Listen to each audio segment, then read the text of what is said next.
All right, well, it's finals day at the GPL, the Grenada Premier League Pool Championship.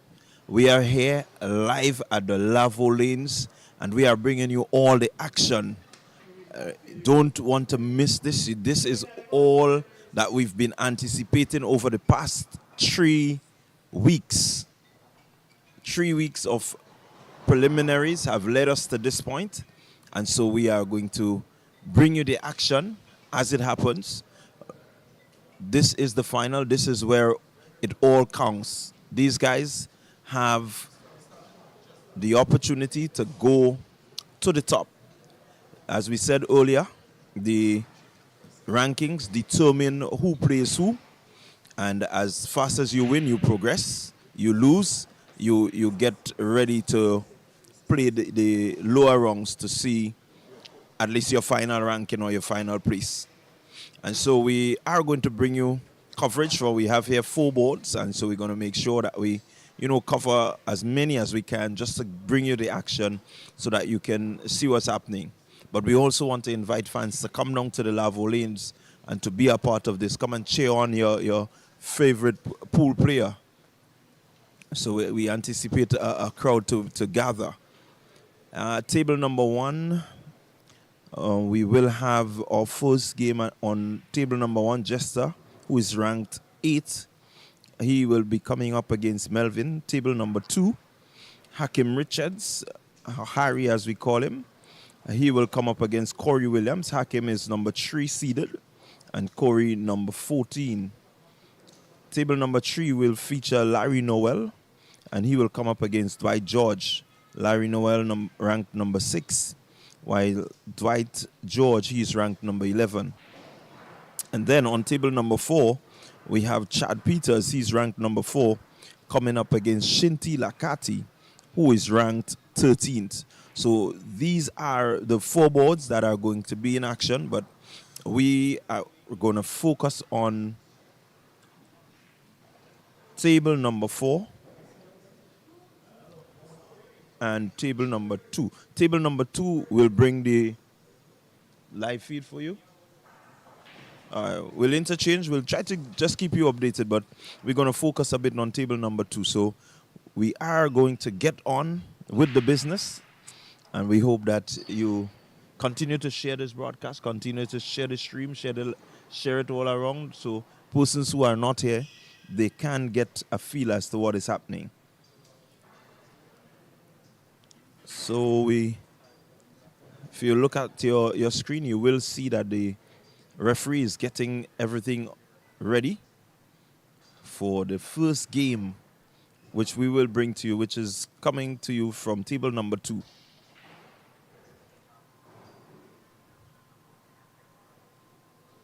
So we're going to bring you some really outstanding pool. I'm anticipating that these guys will bring their A game today. They definitely have been playing some really good pool over the past 3 weeks, but it all comes down to this. This is where it matters the most, and we look forward to a really, really good, outstanding day today. We are definitely going to be speaking to a few persons during the broadcast today, so we just want to, keep you abreast of that. So, but it's all coming down. We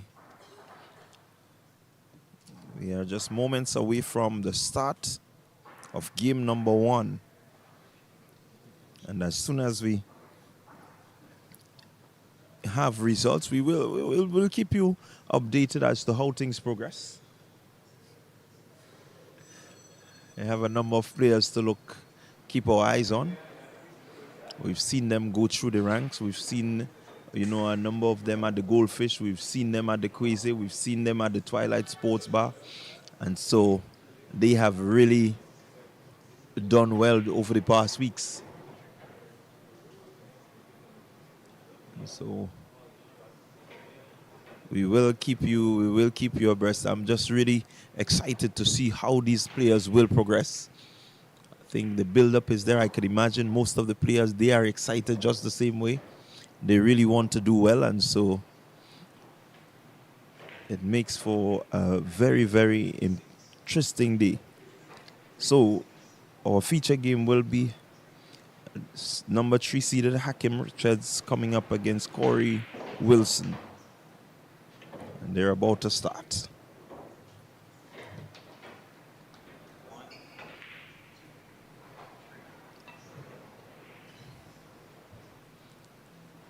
And so the ball that is closest to the rail will have the option of taking the first strike. And so as you see there, Richards with his ball closest to the rail, and so he has the option. He can start, or if he so desires, he can allow Wilson to start. So game in progress. And we very early we're gonna just say, you know, how happy we are that we can bring you these live stream. This live stream can be sent into your homes, and it was made possible through some kind and very generous persons who are willing to sponsor this tournament. And so we're gonna recognize our sponsors as we go throughout this event.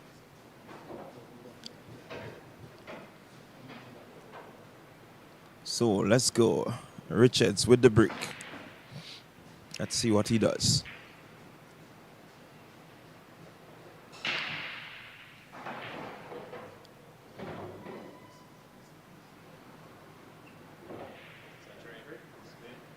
So a good clean break there. The board seemed to be well spread, and none of the balls were pocketed. And so Wilson now has his full quota of 10 ball where he can begin. So he has to start at number 1, which is not very open.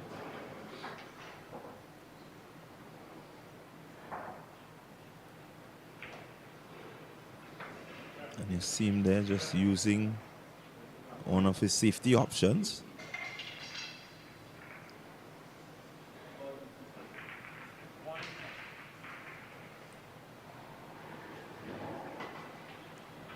Richards looking to get the 1 ball into the corner pocket. Valiant effort there by Richards.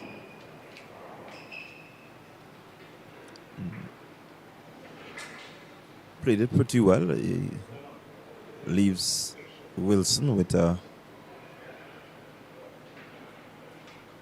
slightly difficult shot. It's makeable. And so he now surveys his board and will decide. He wants to make sure that after playing the shot, he's in a good position for the 2 ball. And so he uses the rail option, which works slightly in his favor.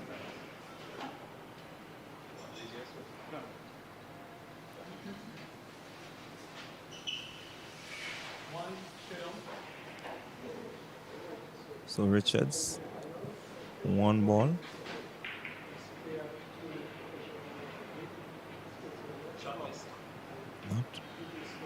Not making it, but leaving a pretty open shot there to Wilson. So Corey Wilson will now look at his options. He has the 1 ball. He may just decide to pocket the 1 into the right corner pocket and maybe reverse the cue ball so that it remains just around that same region so that he can get to the 2. Let's see how he goes. Instead, he uses the combination, and game 1 goes to Corey Wilson. Started a 110 combo has just ended the game in favor of Corey Wilson. So Corey Wilson on the board first, taking this first game with a really good shot there, using the combination, and that brings him victory. So just to remind you, it's the best of 6. If you see 6 on your screen, it is because this final is up to 6, the best of 6, the first to reach 6 rather. All right, the first to reach 6. And so Wilson has started well. That's Corey Wilson. He has 1 in the bag. Needs 5 more to come out winner here and to move on to the next round.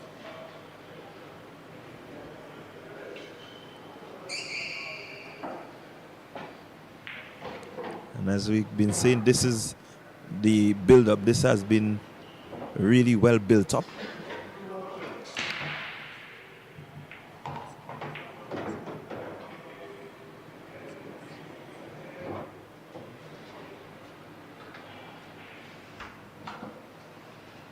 So Corey with the break. 1 ball was pocketed, and so he has the option to continue, or he may just decide to pass to Richards, but it's all up to him.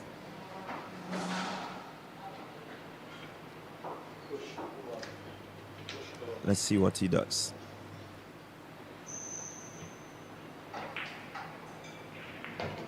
Again, using the combination, and so Wilson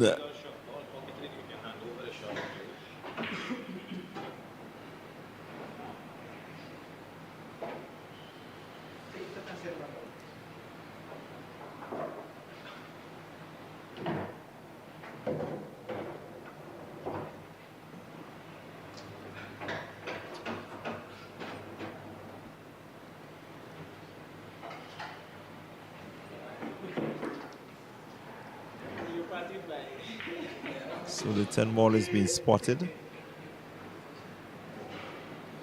So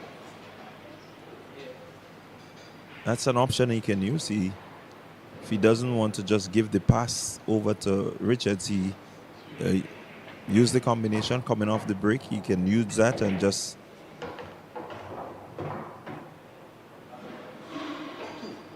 ensure that the 10 ball is being spotted, and that's what happened. So Richards pockets the 1.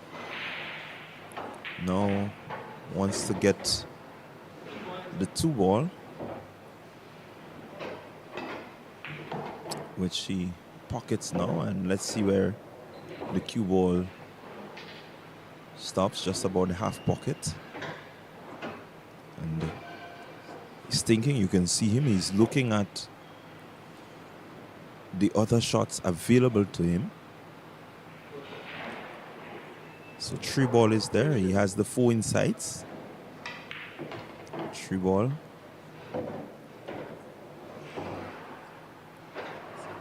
Surveys. What you would notice is that most of these guys, they will stop, they will look, because it's not just about the ball that is in front of them, but they want to make sure that they have a plan as to how to get to the next shot. Let's see what he does.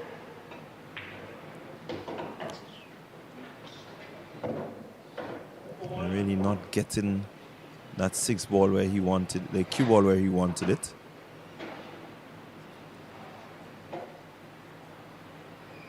And so 6 ball, half pocket, that's his shot.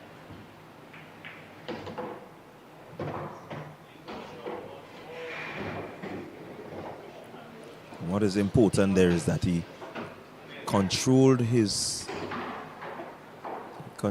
cue ball really well.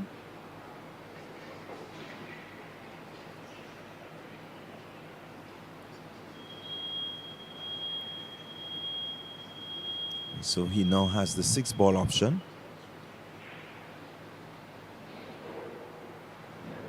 He decides to use the reel. So 6 ball.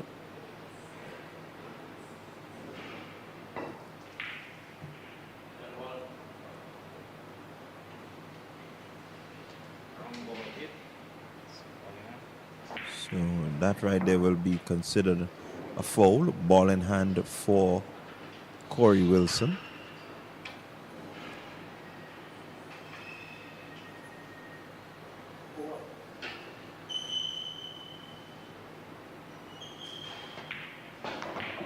Wilson pockets the 6. And now has the 7 and the 8 ball inside.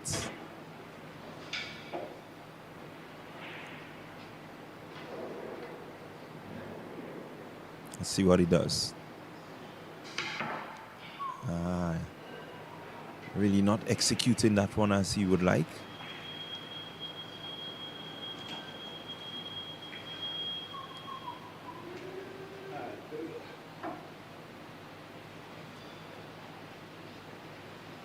It does leave Richards with a pretty long shot,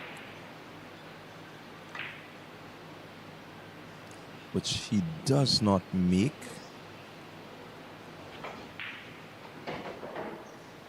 Both players will want to just be as relaxed as possible. I think Richards got up a little too early there.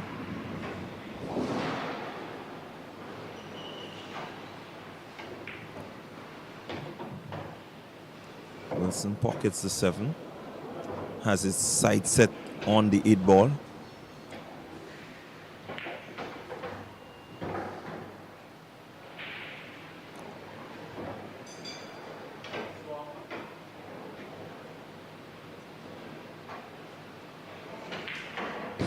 Will pocket the 8 and look for a really decent position on the 10.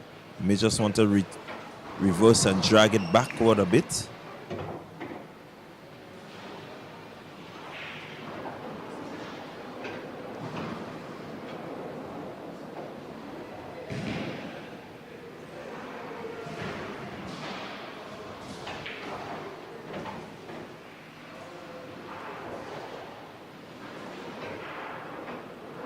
Has to think carefully.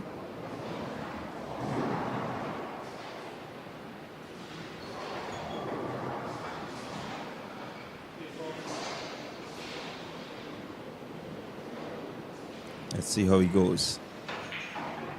Wilson with a chance to go 2 up. Just takes his time, looks at his option again.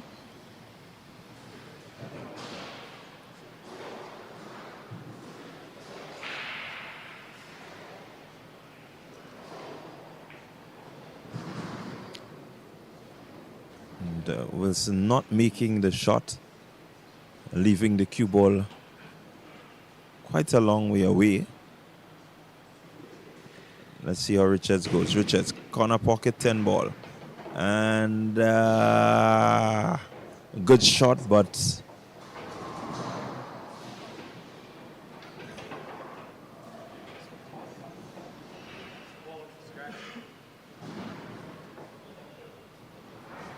and so that's game number 2 going to Corey Wilson.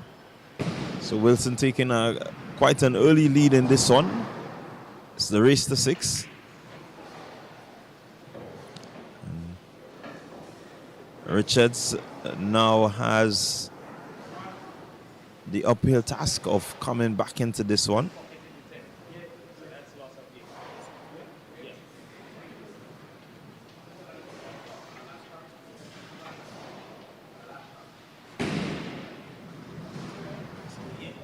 So we've seen these two players, they've gone at it during the preliminary rounds, and they've played a really good pool.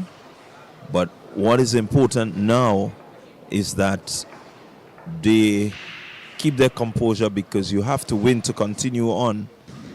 If you're going to be the champion of this pool competition, you have to win your games. You win, you advance. You lose, then you play for the places available at the lower ranks. So the referee there just explaining a bit to the players.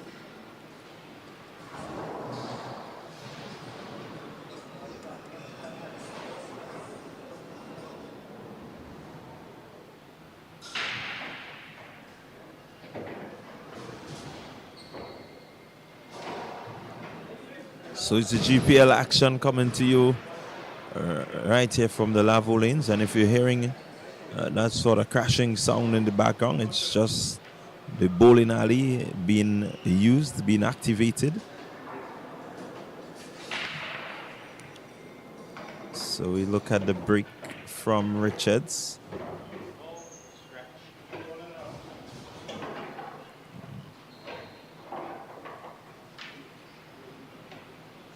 Coming up with a scratch there on the break.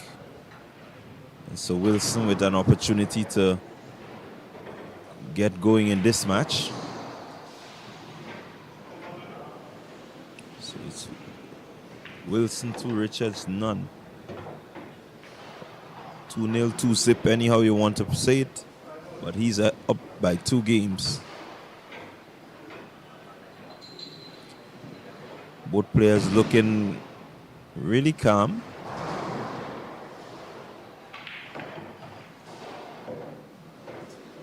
That's Wilson bringing out the skills, bringing that ball back, trying to get a position on the 3 ball. And so it seems like he's going to use the reel.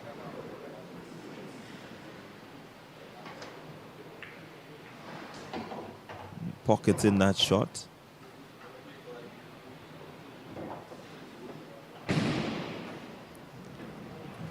Let's see how he goes. 4 ball in sight.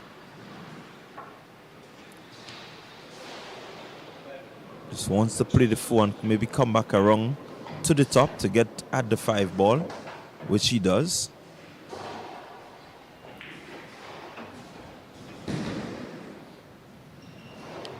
Now his decision will be where he wants it, and he has decided it's going to come back into the half. Not making the shot, but what you look at there is the position of the cue ball, really well weighted. Weighted that shot really nicely to make sure that the cue ball remains behind the 10. So Wilson using a bit of strategy.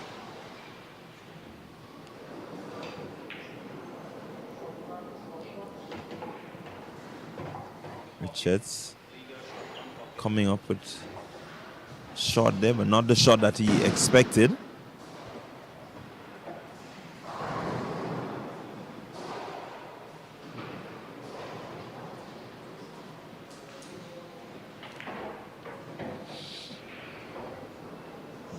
Let's see what Wilson does. Looking closely at the table, looking at the balls.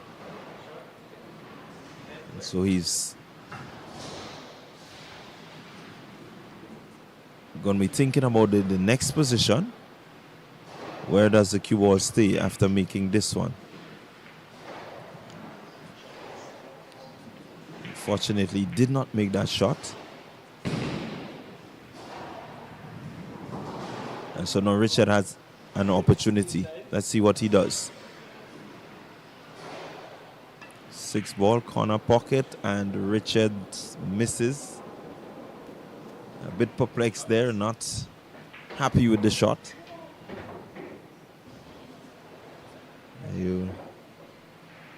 Richard's just trying to keep the composure, get him the nerves a bit more calm.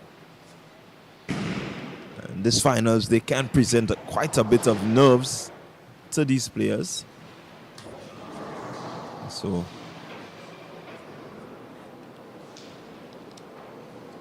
players will have to try and keep themselves composed.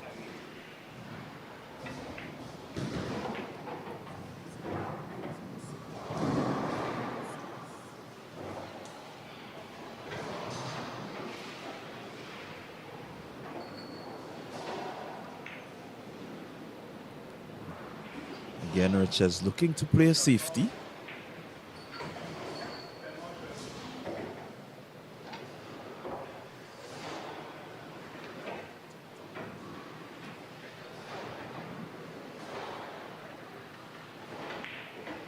Leaving Wilson with a pretty long shot. Let's see what Wilson does.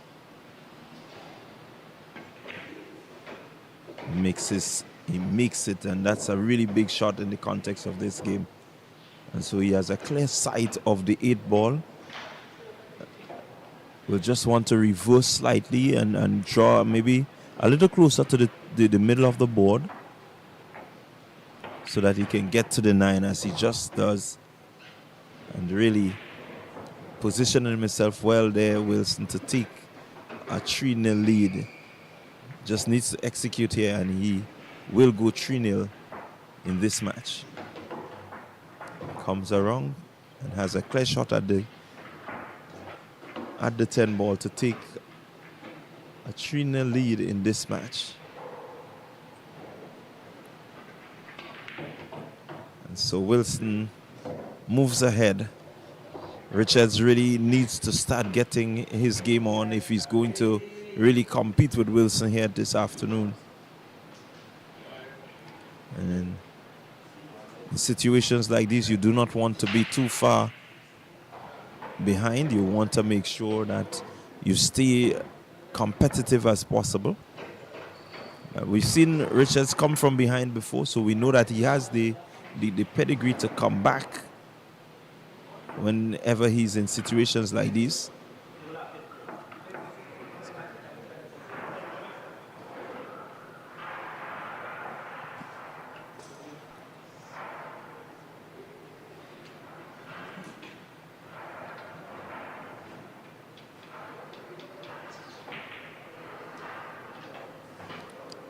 So it will be Wilson to break. Wilson with the break will look to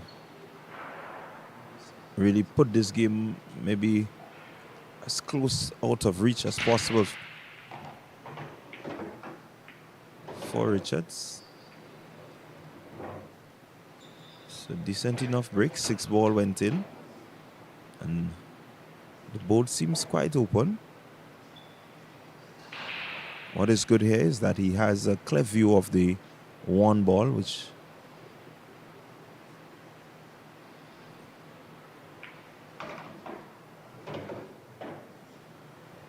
does have the option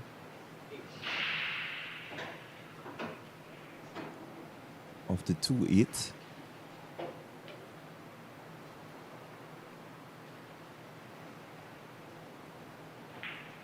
Wants to remain within that region just to get at the 3 ball.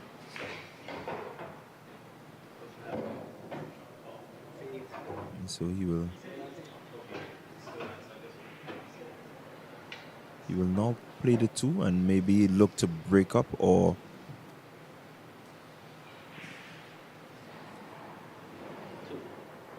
use the rail and come back around. Let's see what he does. The sights will be set on the 3 ball, which he does get the break up.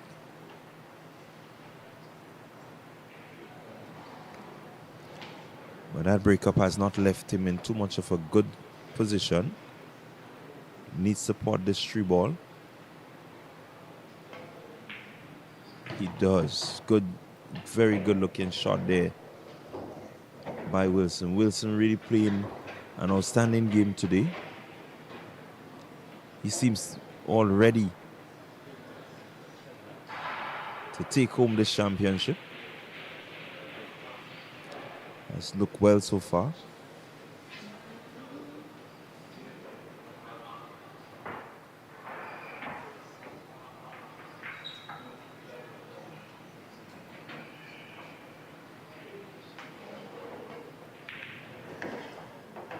Gets the combo, but unfortunately the cue ball scratches.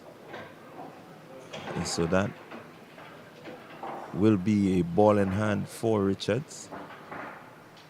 And Richards with a really good opportunity to get himself back into this game now.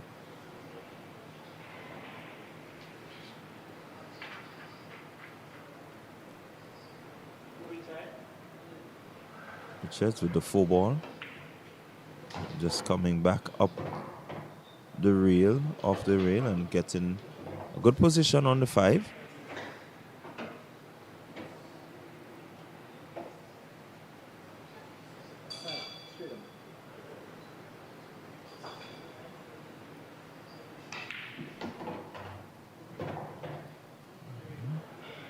5 ball in.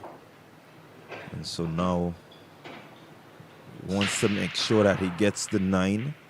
Doesn't want to give any room here for Wilson, because Wilson will definitely go 4 up. Thought he could have just drifted a little. He didn't, but still has the option. Let's see what he does. And coming up with a really good shot there is Richards. And so Richards is on the board, and I know he will feel a lot happier because he is now on the board. His confidence can begin to build again. He was a bit down, not really starting the way he liked. But you look at that smile and it tells you that he's beginning to churn and ready to really make a game of this. So it's 3-1 in favor of Corey Wilson. Richards just getting on the board.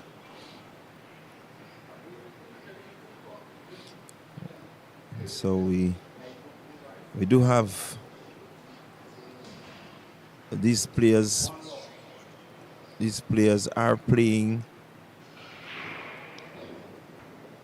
for the title. Yeah, the winner here will be the #1 player in the 10-ball arena here in Grenada. And they're not just going home empty-handed, I can tell you that. Mr. Green has made sure and has ensured that they leave with something when they leave here this afternoon. And so the first place winner this afternoon will go home with the gold trophy and $2,000 in cash, sponsored by Stag. 900 BTU Daikin AC units, and along with the sponsors tokens. That's your first place winner.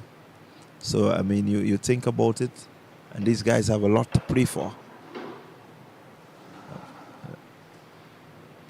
First prize, second place winner will receive a silver trophy, $1,500 in cash, sponsored by Stag, a 2-piece pool cue, a single pool case and glove, along with the sponsors tokens. Richards with the break and a scratch. So it means ball in hand for Wilson.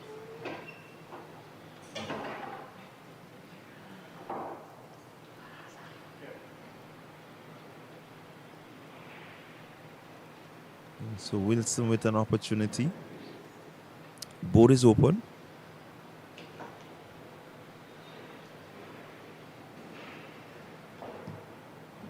So I'll continue to update you shortly on the prizes.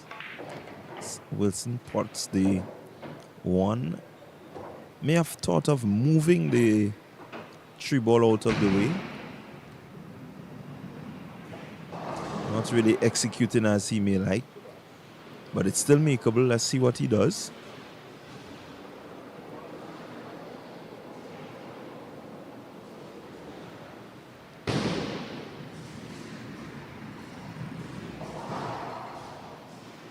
Coming off the band, may just pushing it a little further than he may have liked.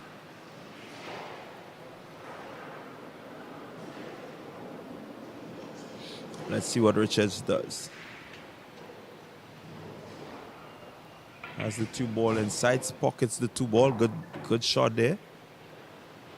And let's look at the final positioning for the 3 ball. 3 ball. He's going to use the rail.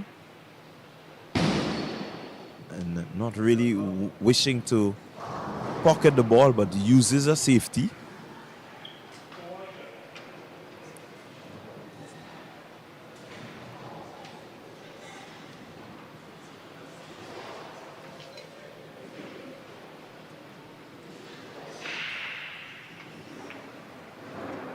So Wilson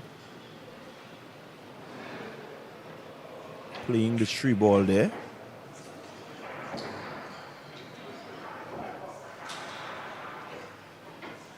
Richard's service stinks. He's now down using his options. May just want to play a bit of tops and come around the two rails and then position for the two. And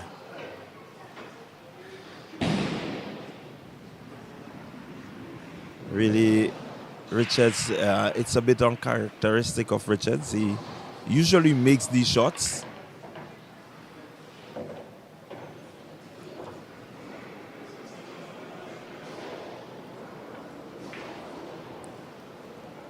And so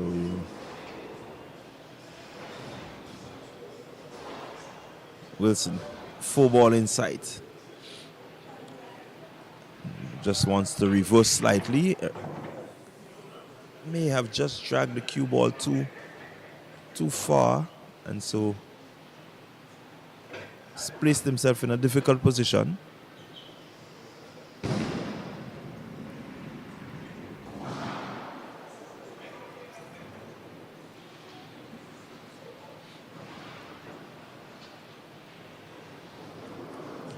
Now attempts a 5-ball. Let's see what he does.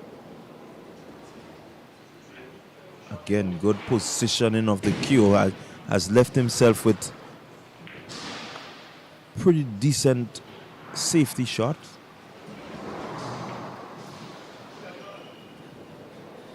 Richards not looking to make that shot, but I think he was looking to leave the cue ball somewhere behind the 10.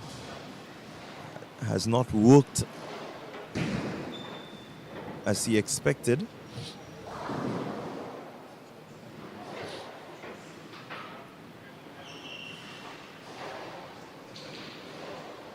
Five-ball, Wilson, let's see. Makes it. Position for the 6.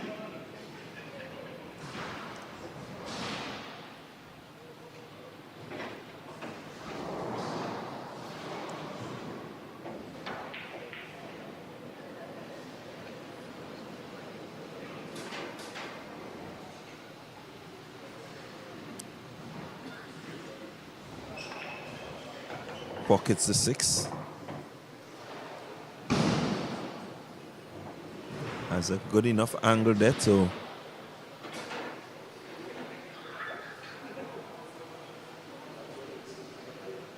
pocket the 7. He has to think about where he wants to stay after playing the shot.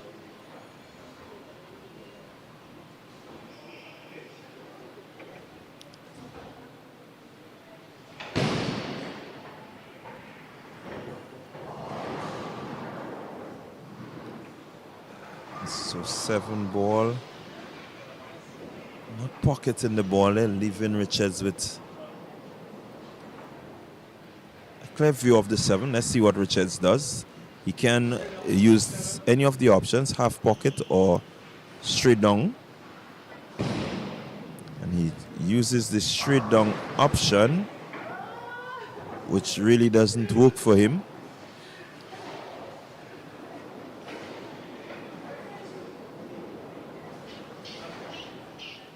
So both players there just having a little chuckle. I think they understand the importance of their play. As Wilson comes up with yet another safety.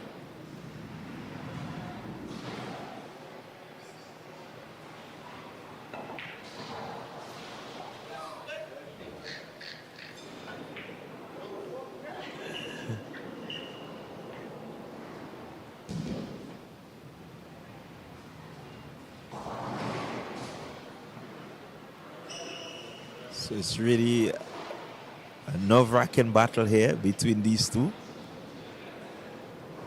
Wilson, if he wins this one, will go 4-1 up. Richards wants to come back.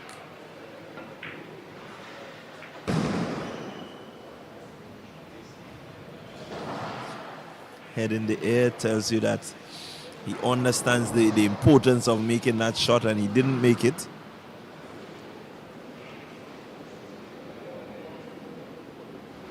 And this is what we have anticipated this final day. We know it's going to be nerve-wracking. It's going to be pressurizing for many of these players.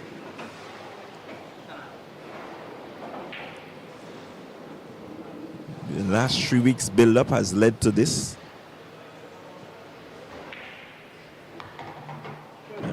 Wilson playing a decent shot there and has the opportunity now to complete his 4th win in this match.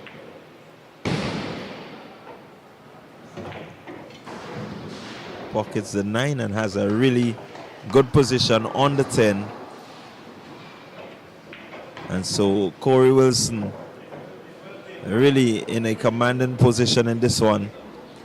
And there you see him looking as cool, as relaxed as possible. The little smile comes on the face. And he knows that he's in a really good position. He's in a position where he could, at any moment, within the next 2 games, get his finals day off to a winning start. 4-1 is the race to 6. Richards with a lot of work to do to come back into this one.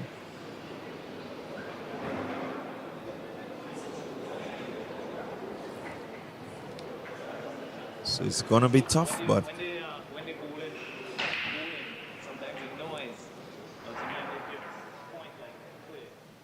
in this ball sport, nothing, you're never out until you are totally out. And so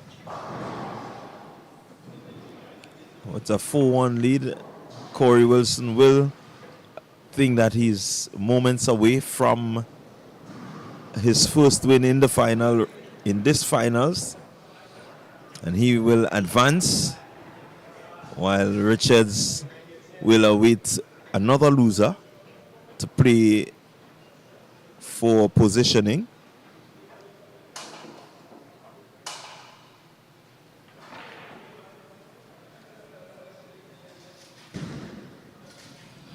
So just to continue with the prizes that these guys will win. 3rd position will receive the bronze trophy, will receive $800 in cash sponsored by Stag, a pool glove, pool cue, and rack holder. That's your 3rd place winner.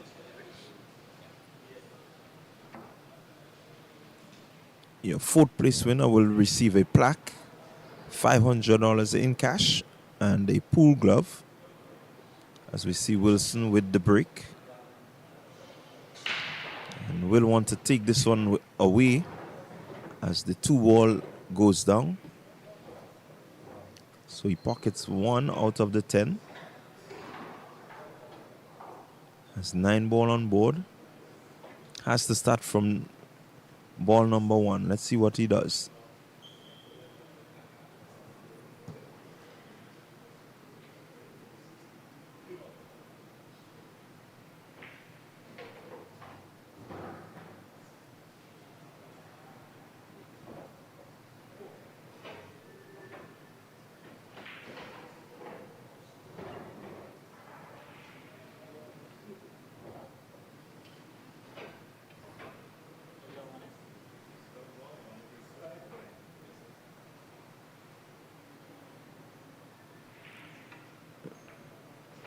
Right, Richards not wanting to make this one, but just getting a safety in.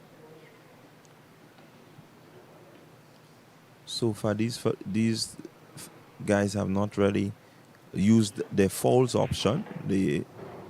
You can win games by allowing your opponent to foul out. 3 fouls will secure you a game. Richards looks to pocket the 1. 2 is already in, and so wants the position for the 3.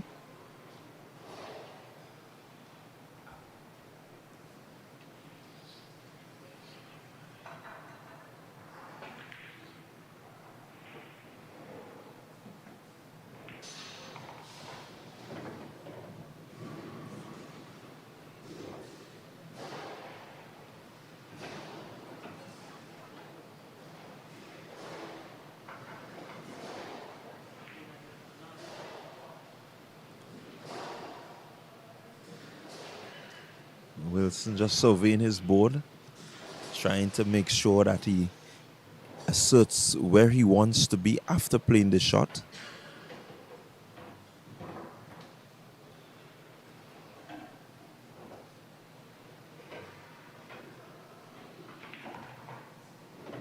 So now plays the 3 ball into the half pocket.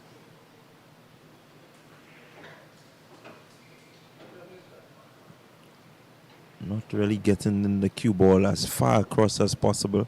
He probably looked at getting it a bit closer to the 4 so that he can play the corner pocket. Still looking at the corner pocket option.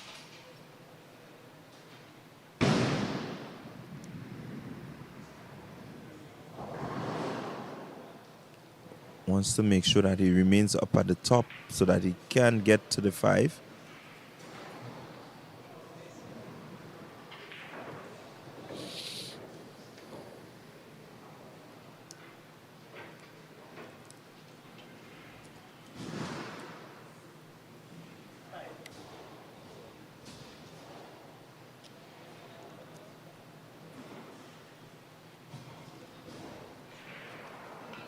Richards looking to play the 4 ball. Doesn't execute, but most importantly, there is a safety in place here now. Wilson doesn't have a clear shot at the 4 ball.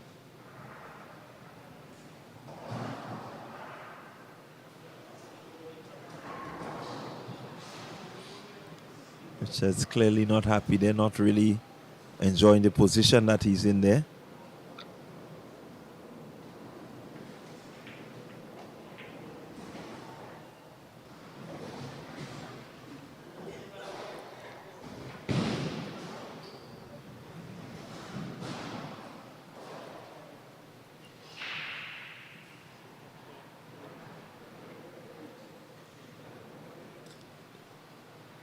Let's see what Richards will do.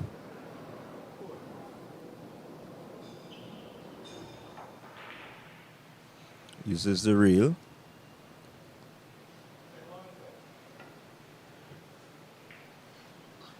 And so that will be a ball in hand for Wilson, who now has a pretty clear shot at the 4. 5 is pretty open. The 6 is even more open. And so Wilson has an opportunity to clear this board.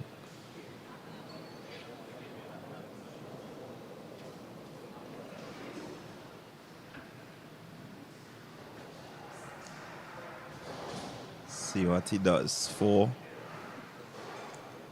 goes straight down. Wants to keep the cue ball right where it is. And now we'll pocket the 5 and maybe use the option of the half pocket for the 6, or he can go around. And so he uses the half pocket option. It's a pretty clear lineup.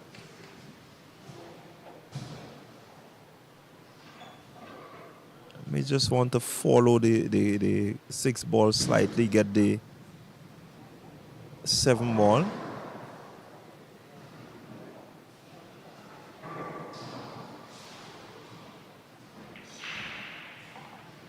So he pockets the 6. Cue ball just drifting a bit. Still has a makeable shot.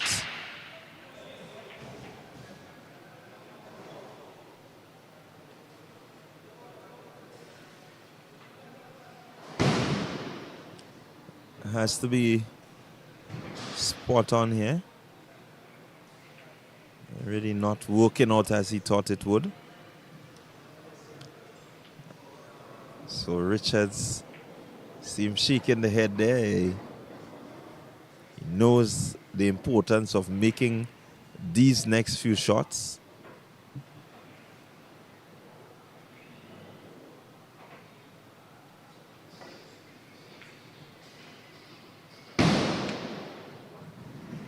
So doing really well there, Richards. Ensuring that Wilson has a pretty long shot at the 7.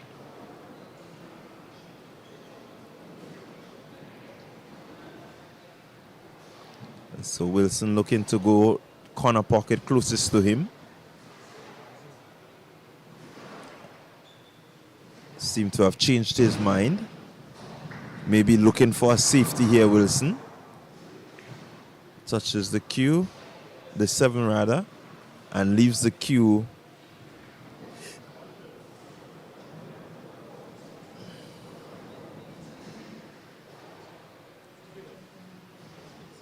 Let's see how Richards. Again, players just using their options.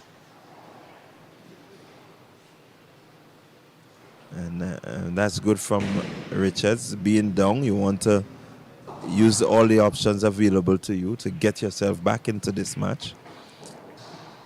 So Wilson with a bit of thinking.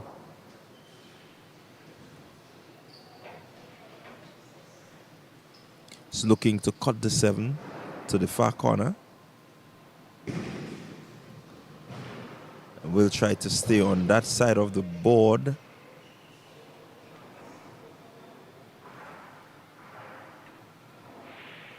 Again, a good positioning of the cue ball there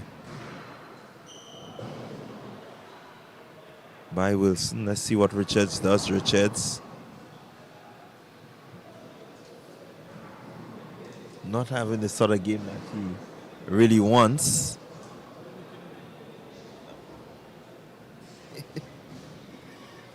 Is not really playing the game that we know that he can play, but Wilson is really on. Wilson with an opportunity to get onto the hill.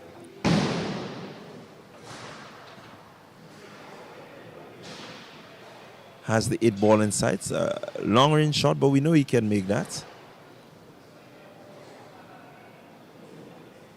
What is most important is the kick to come back up to the 9. And he gets good position.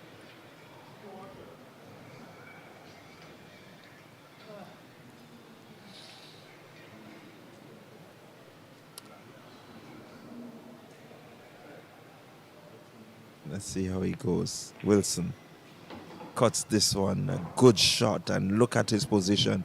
That is a really good shot. He got a good position here. All he has to do is to make this one, and he will be on the hill, 5 up with 1 game to go. Let's see. He does, and right away puts himself in the ascendancy. This is a tough position for Richards. Corey Wilson is on the hill and staring victory in this first match.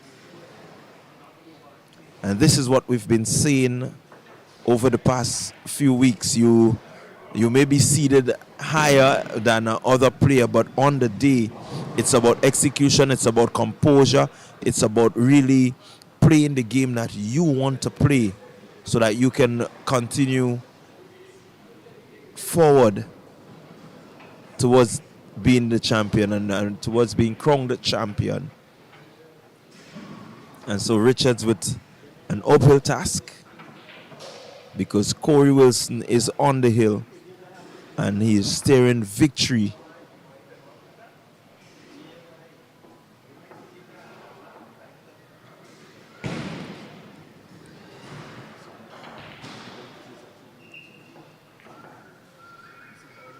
So Richards will be encouraging himself. Wilson will want to keep his nerve, will want to make sure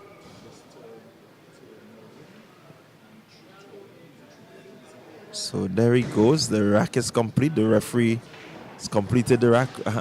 Richards with the opportunity for a break. Will want to break and make sure that he gets himself into this one. Let's see. 10 ball off the break.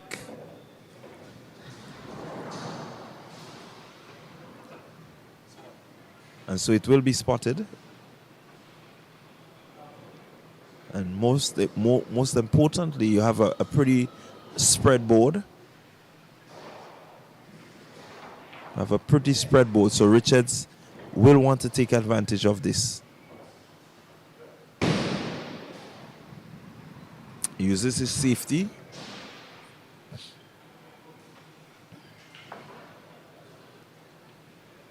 Could be very nerve-wracking being in this position for both players, not just for one, but for both players.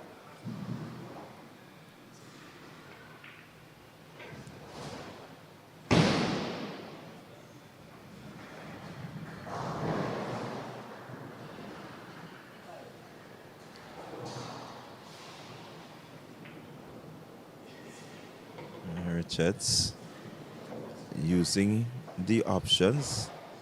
He will be very determined and will want to get himself back into this match. We've seen him play some really good pool coming from behind.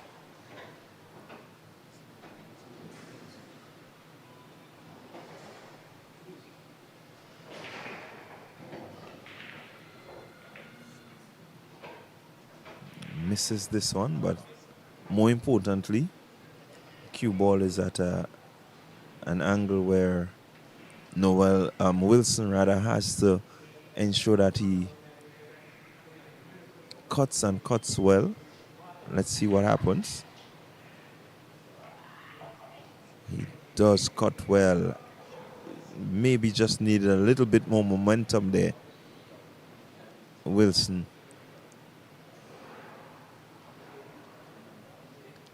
Let's see how Richards will respond. Drawing the cue ball. Good cue control.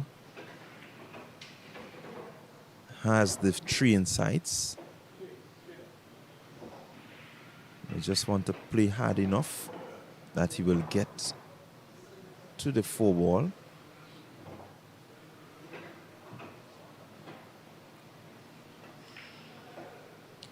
Gets the 4. And now at the 6. May just want to pull the cue ball across. Maybe just move the 10 out of the position. Maybe he has a different idea. Can use the carom option. Could have used the carom option there where he hitting off the 7, get the 10 into the corner pocket. He chooses otherwise.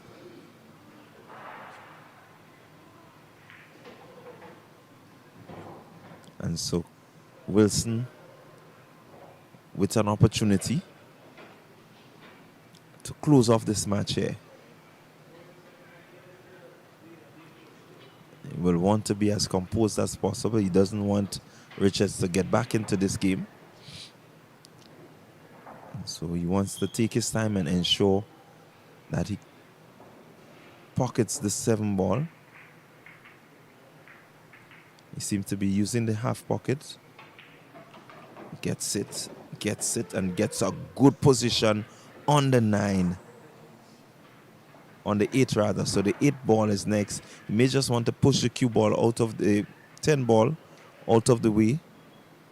Or he can go around the 10 ball, leave the 10 ball where it is, and just move around. Let's see what he does.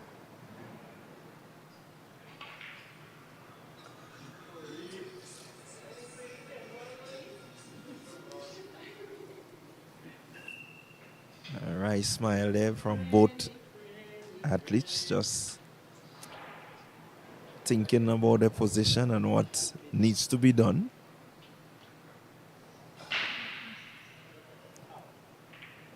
Richards looking to go into the half. Doesn't make it. Does not make it.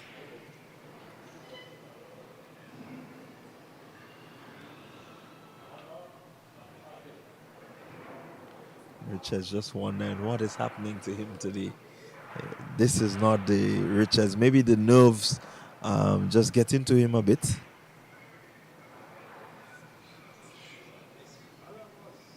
Another miss there by Wilson. So none of these players really wanting to take home that advantage that they have. Let's see if Richards can close off this one. 8 ball back into the half. He makes it. Gets a position on the 9. Look at the smile. He's happy where he is. Let's see if he can make this one and really get himself going.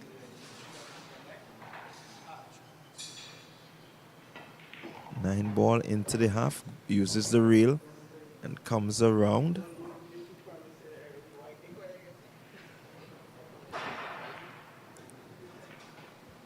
Let's see. He's been off today, but let's see. We expect him to make it. He makes it and gets himself on the board again. So it's 5-2 in favor of Wilson. But Richards with an opportunity. Let's see what happens. So it's the race to 6. Corey Wilson is on the hill and he's looking at a win. Richards looking to come back. We're going to just switch you over to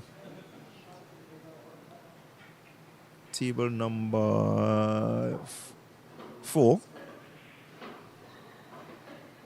Larry. Table number 3, Larry Noel. He's coming up against Dwight George.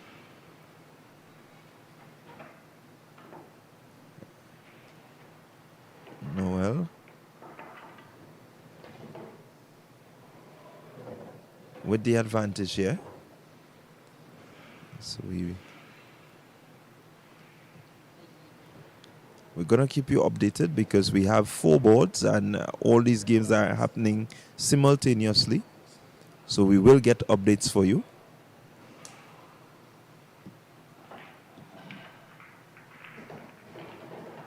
We're certainly going to update you as to what is happening because this is finals day. This is when it all matters. This is when you want to make sure that you bring your best game. And so for a number of the players, I can imagine how they are just trying to settle the nerves, trying to make sure that they keep as composed as possible and execute their shots. It's all about execution here now. As little errors as possible. This is what is required.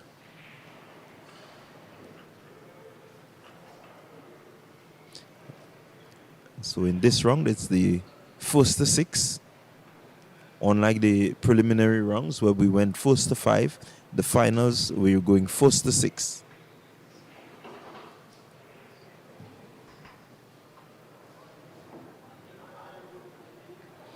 And so it's Corey with the break and looking to win this match.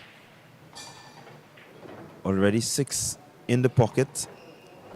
Has a scratch, so it means that Richards will have an opportunity, ball in hand. Pretty open board. The 1 is in clear view. The 2 is also in clear view. 3, 4, 5, so they're pretty open.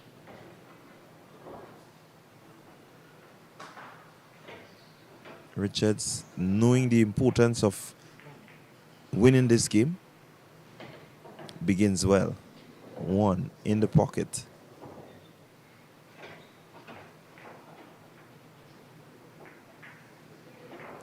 Now looks for 2 in the half, makes it.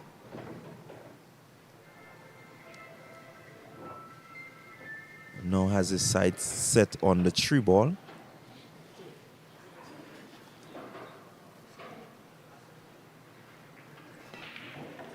Makes the 3 ball.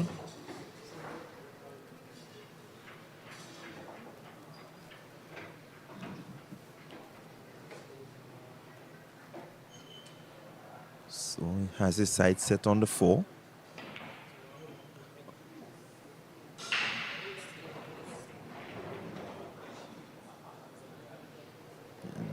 Misses, but we'll be hopeful that Wilson does not make this one as easily. Let's see, Wilson with an opportunity here. He wants to close off this game and really get himself moving forward in this knockout.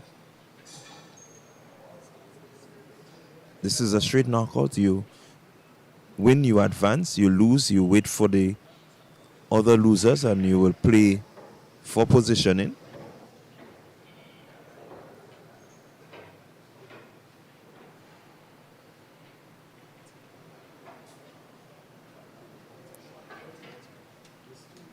Five.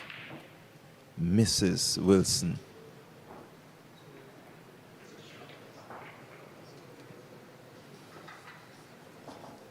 Richards with an opportunity.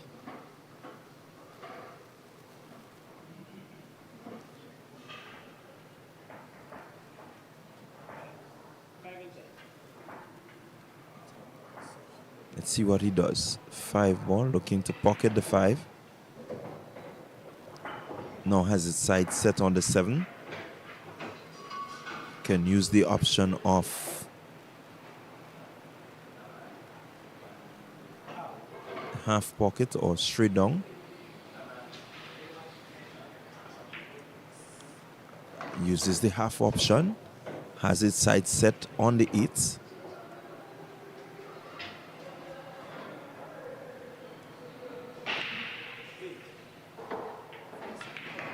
Eight in the pocket, reverses a bit. Has the 9 in sight.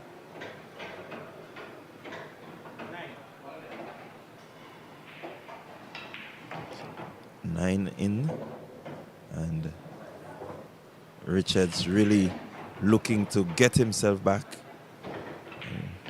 taking his second game in a row, and so he moves forward. It's now 5-3. Still Wilson with the lead. You see Richards there just looking to calm the nerves. He will feel happy with the move that he's been making so far. May just be praying and asking God for the strength to come back into this one. So it's 5-3. Corey Wilson with the advantage.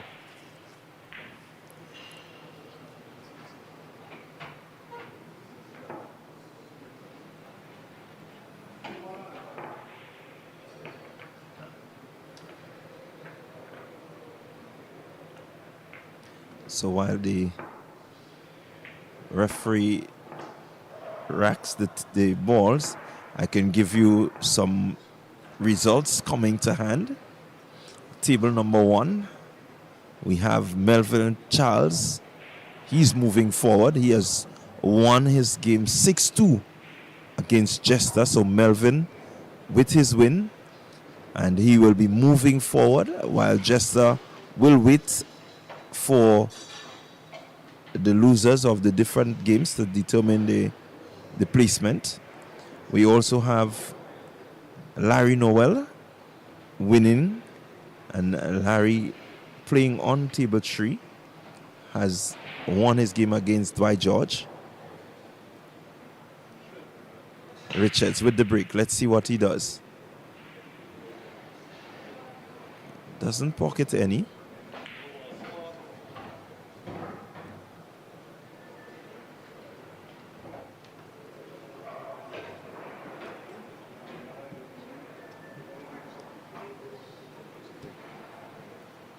And so Wilson just assessing his board.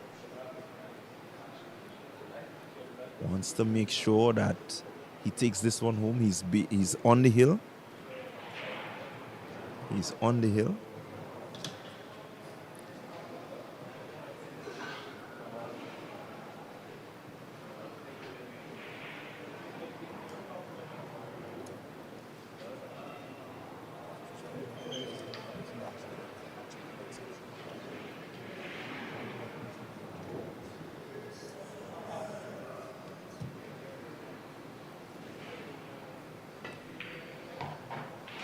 So Richards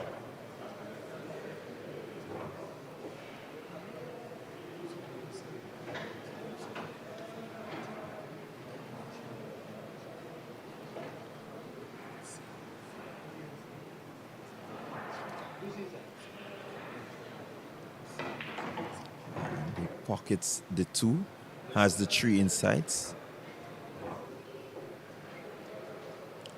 Will want to use the half pocket as the option.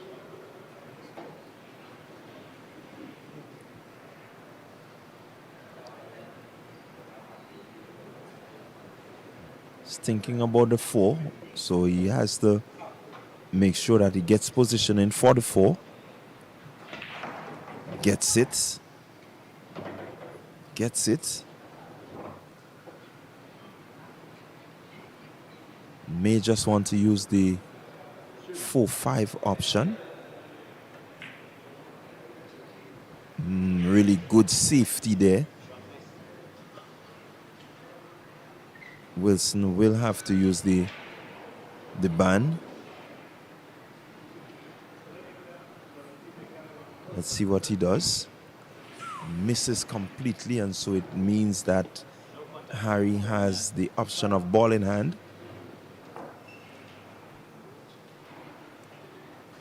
Will want to make this ball in hand count.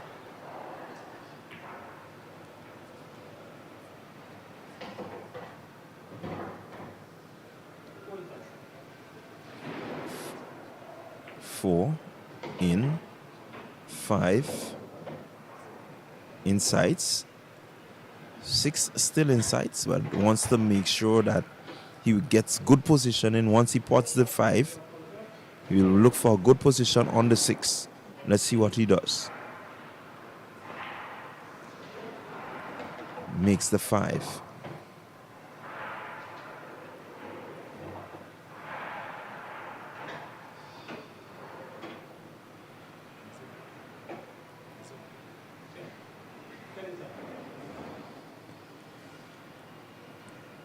May want to try the carom there. Let's see. Not working out for him. The carom definitely was an option.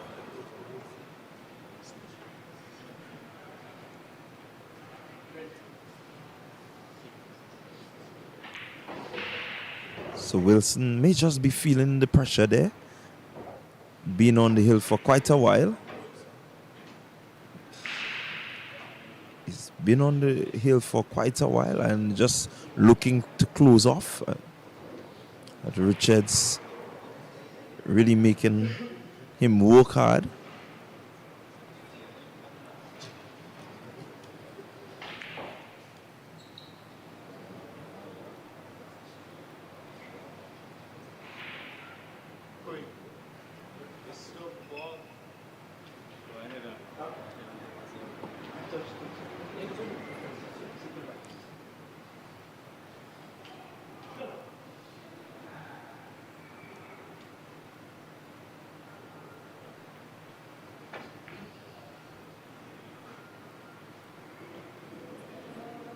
Richard, 6 ball inside.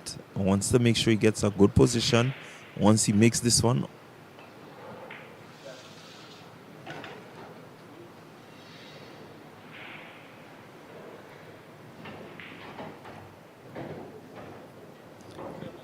look to go one rail, come around. Does not make the shot.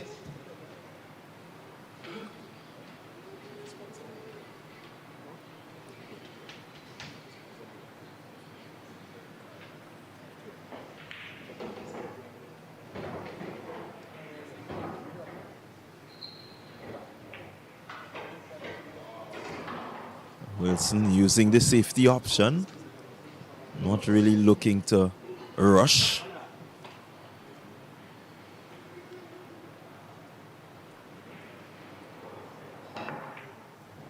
Richards just scratching there, means ball in hand for Wilson, who now has an opportunity to really close off this game.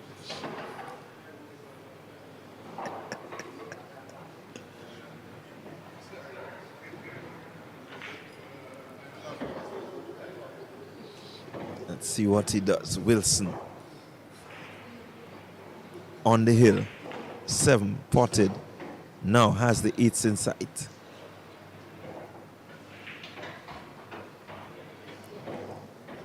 8 in sight.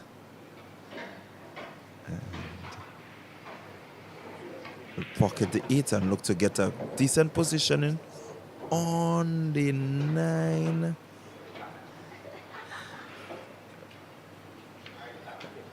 Richards just a bit happy there with the outcome. He sees that Corey has a bit of work to do to get this one.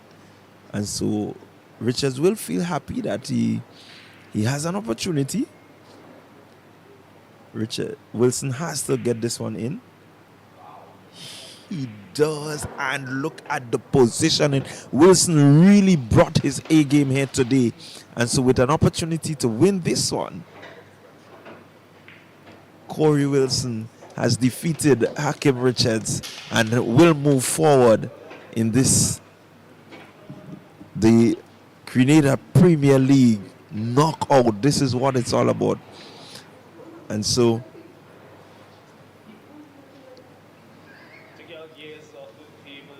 Wilson will advance while Richards will fall into the losers category and will fall within the 9 to 12 place, where they will continue to play until we end up with a winner and the positions of the losers. A really big win there for Wilson.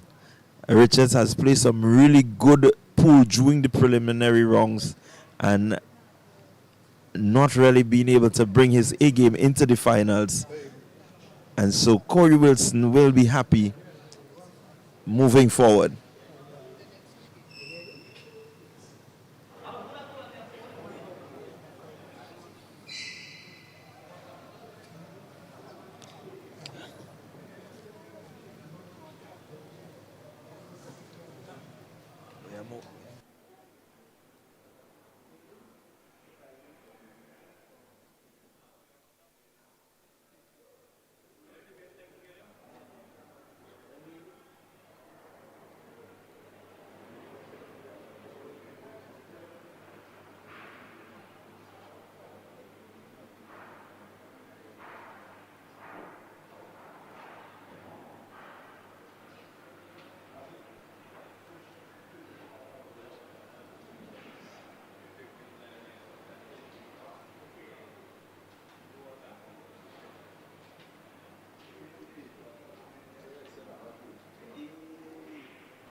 So we are getting ready to bring you some more action, but what I want to do now is just give you an update as to the games that have been completed so far.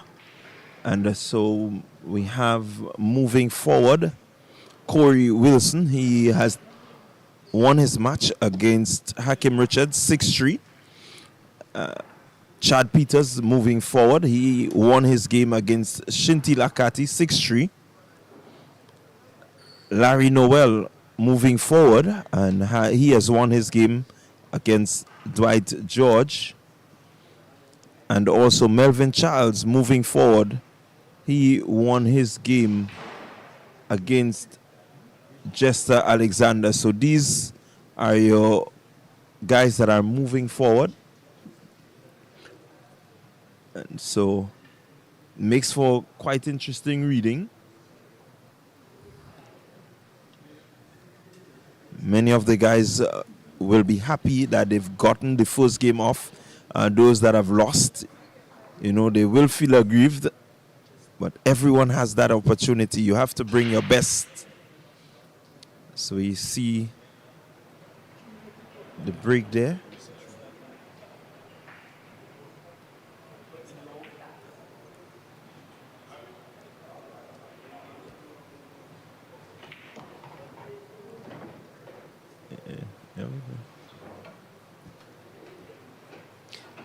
So it's going to be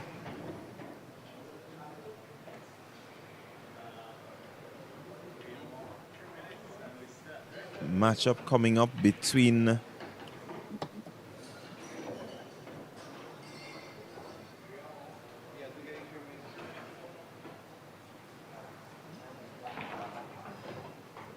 so we're just waiting there for the matchup to come up, and then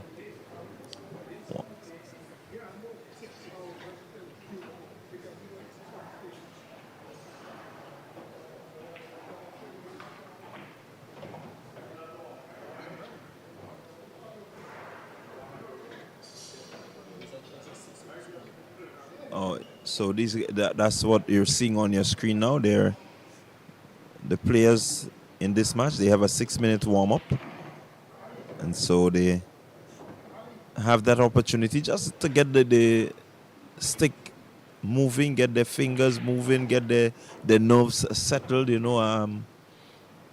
Just take every opportunity to get themselves prepared for their matchups. And so before the start of every game, you have a 6-minute warm-up where the players, they can get themselves warm, get accustomed to the board and the way the board runs. And so just reminding you that the winners, they will advance. And so at the end of the first round, we will have 8 moving forward, while we would have another 7 moving towards the winners column. And so we will be keeping you abreast. We have to make sure that we follow the losers as they progress. We're going to follow the winners as they progress, because it's all about position and it's all about ranking.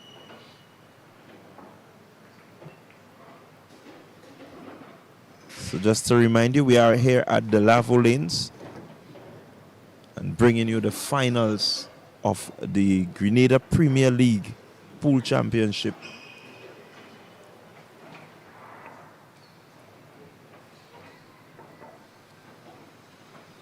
Tournament that has been played over 4 weekends. This is the 4th and final weekend. This is the finals. We are bringing to you here now the finals. And we have seen a start to the finals.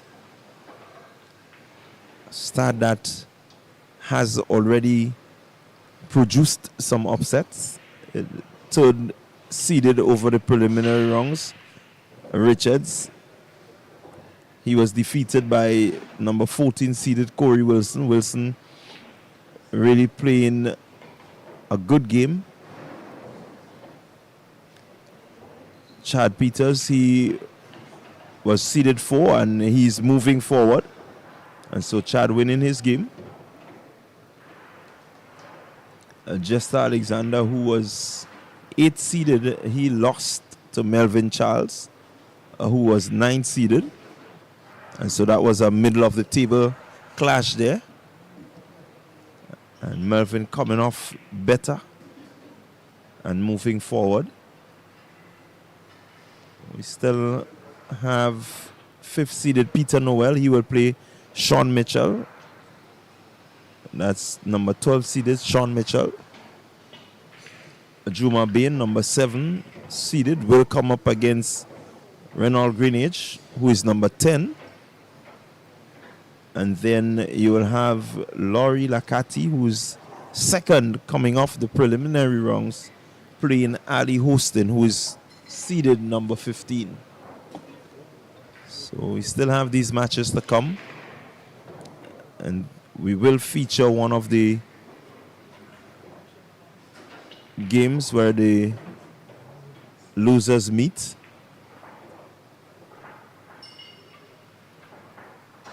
And the losers, they will play a race to 3. And that will be the first to get to 3. While those who advance, they continue playing the race to 6. So it's the race to 6 for the winners, race to 3 for the losers. As I said to you earlier, there's a lot at stake. And these guys are not going to go home empty-handed.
So the GPL action coming to you from Lavo Lanes. And again, I want to invite persons to come down and to be a part of the action. 3 weeks of preliminary pool playing has led us to this point.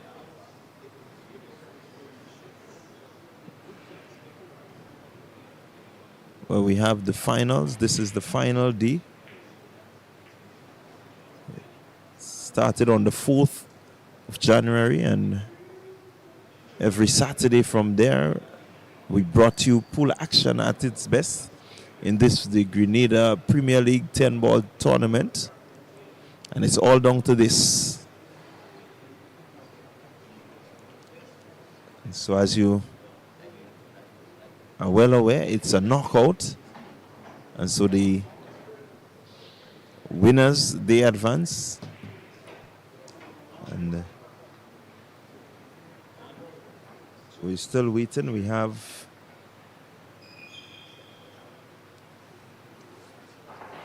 four persons already moving on. We await the next 4. So pretty shortly we're going to have a game in progress. But just to let you know, first place in this tournament, the winner will go away with a gold trophy, $2,000 in cash, sponsored by Stag, 900 BTU Daikin AC unit, along with the sponsor's token. Second position will receive a silver trophy, 1,500 in cash, sponsored by Stag, a 2-piece pool cue, single pool case and glove, along with the sponsor's token. Third position, bronze trophy, 800 in cash, sponsored by Stag. Pool glove, pool cue, rack holder. Fourth position will receive a plaque, 500 in cash, and a pool glove. Fifth position will also receive a plaque, $300 in cash, and a pool glove. 6 to 12 will receive medals, a pool glove, chalk holder with 2 chalk, a pool ball keyring. And 12 to 16 will receive a pool keyring, medal, and a chalk. So everyone goes home with something, but if you are any of these who have won your match, you're looking forward to going home with possibly the first place prize. And so it's a race to see who goes home with the first place prize. And so far, Alex Lead is in a position where he can go. Larry Noel is in that position. Melvin Charles is in the position to go away with the winning prize. So too, Chad Peters. And Corey Wilson has also placed himself in a position where he can go home with the winning prize.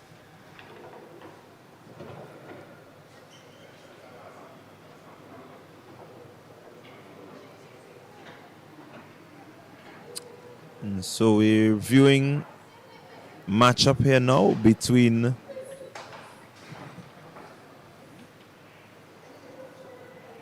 Shinti Lakati and just no. Oh, so this is Ali hosting, and he's playing Laurie Lakati.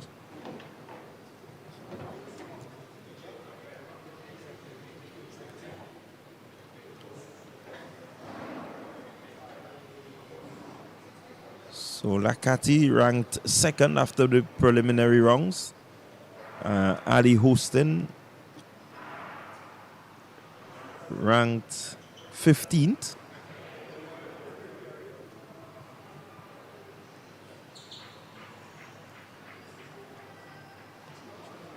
And so let's see if we will have more upsets, or will Lakati come true to form.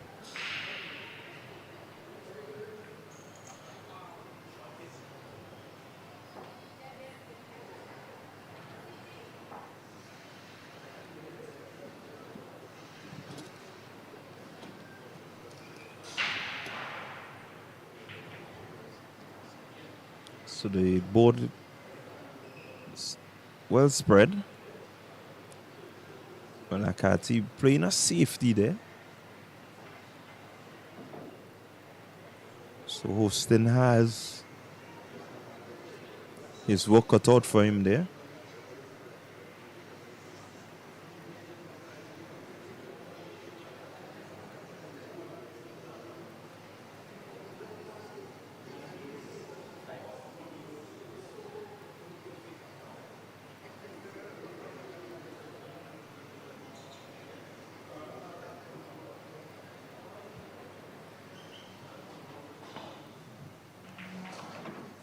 So he comes up with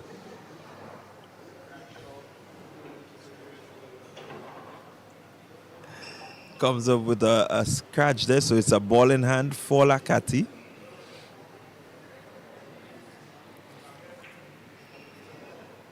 And so Lakati surveys his board. Will place the cue ball and look to make the shots as easy as possible. 3-ball half pocket. He has a clear sights on the 4. Will seek to just reverse the cue ball slightly and get it back maybe somewhat to the middle of the board. Okay, so he uses the rail and comes around. Maybe coming around just a little too hard, but he still has the opportunity of using the rail again.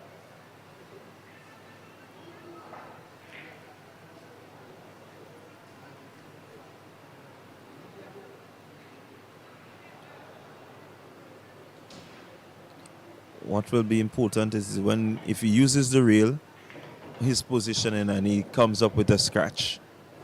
I think this was his concern, what position he will get into. Maybe he was just hoping to bounce off the 5 after hitting. So Hostin with a ball in hand.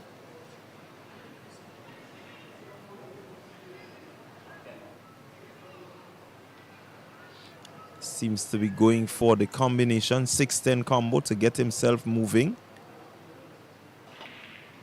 And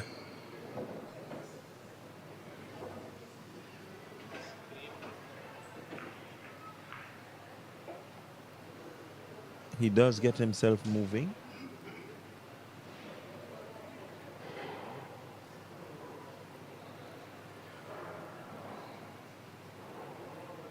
Does get himself moving, and so Hostin taking an early lead.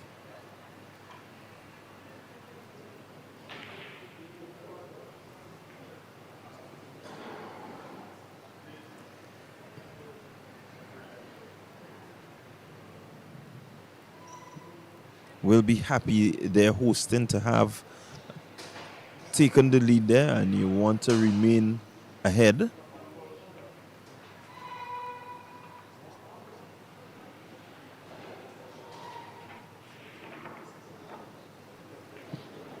So it's good to get a game in, and so I know that he will be happy Hostin.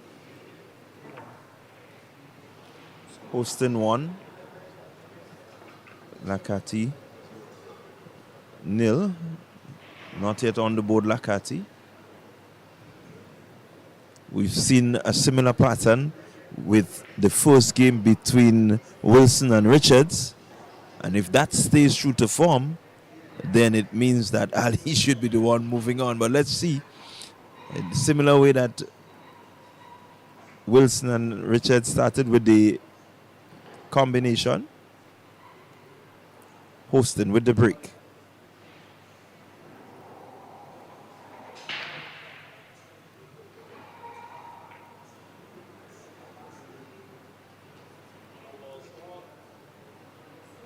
Still 10 ball on board.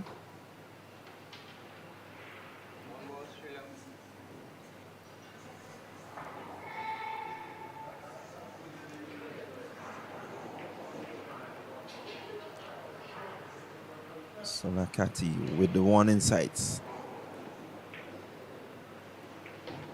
Gets the one. Was hoping maybe to move the 2 ball. Just move it a bit, but doesn't make it. And now we'll look.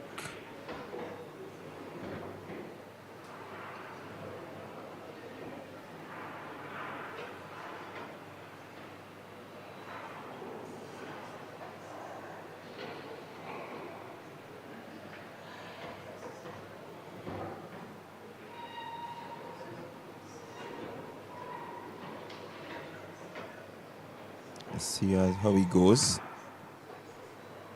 Doesn't get the touch on the 2 ball and comes up with a scratch. So it's ball in hand to Ali.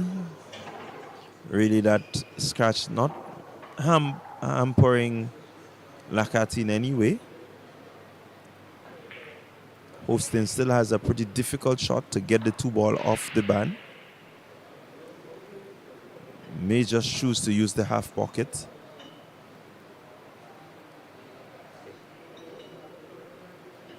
Let's see how he goes.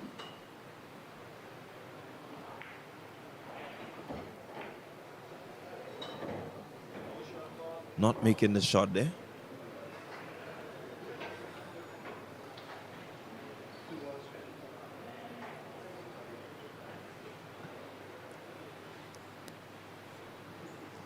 Pretty open board there for Lakati. Let's see how he goes.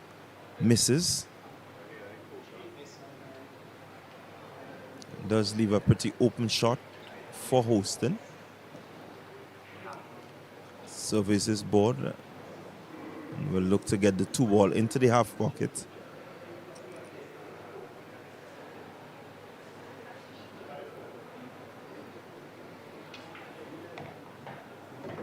Now gets his positioning onto the tree.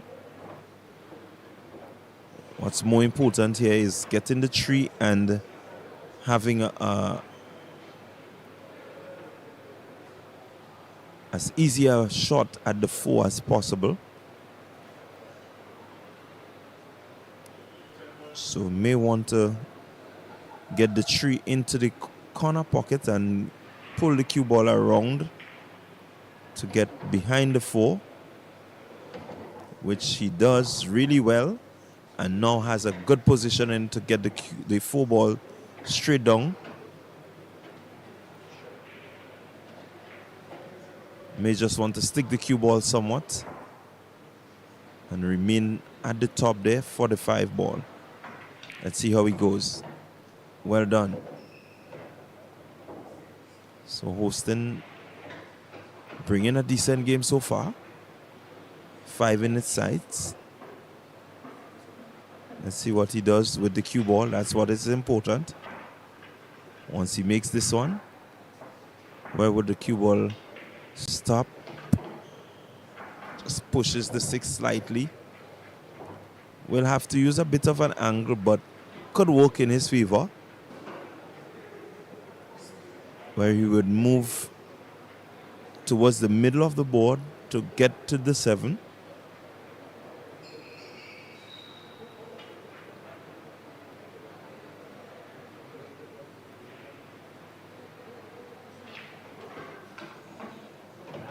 Comes up with the scratch.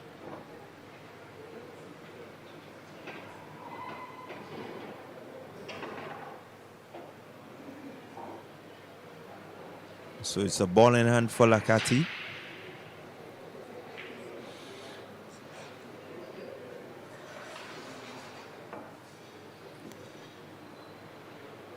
Let's see the option that he would use. 7 straight down. And we'll reverse for the... So now a 6 straight down and reverse for the 7, which he does. Ball just drifting a little bit too much to the middle of the board.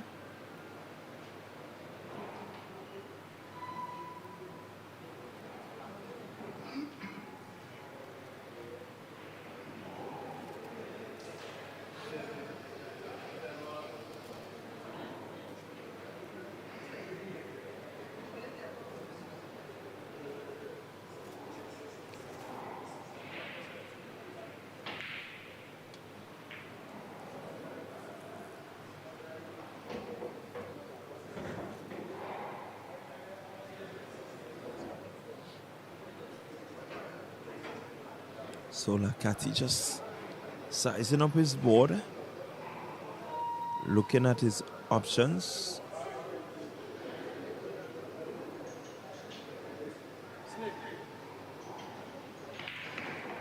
Makes the 7, comes around, uses the rail. Comes off the rail, gets a really good position on the 8 ball.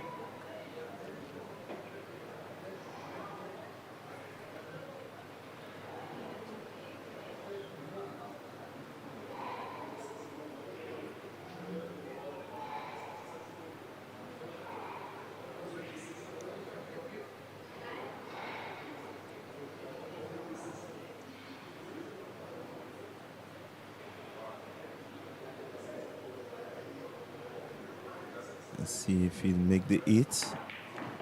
Makes the 8 and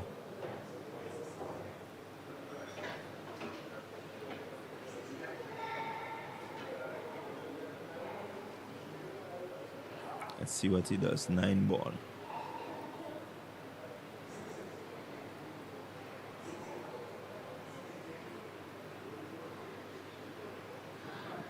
Reassesses. Has to make sure he pockets the 9 and gets a good position for the 10. Let's see what he does.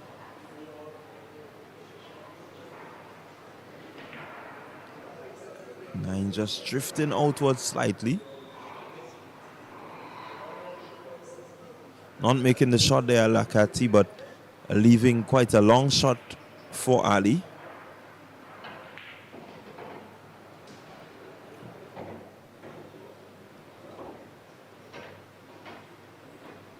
Ali with an opportunity here. He can go 2 up once he makes the 9 and gets into a good position for the 10. Let's see.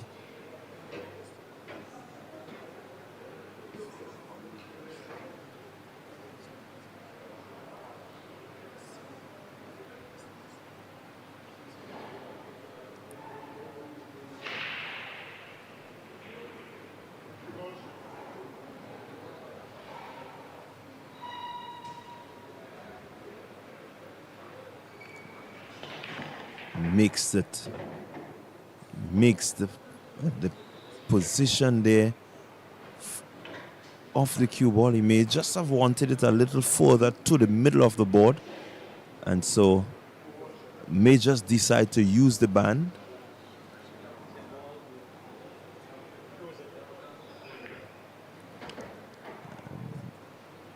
So Houston with an opportunity can go 2 up in this match.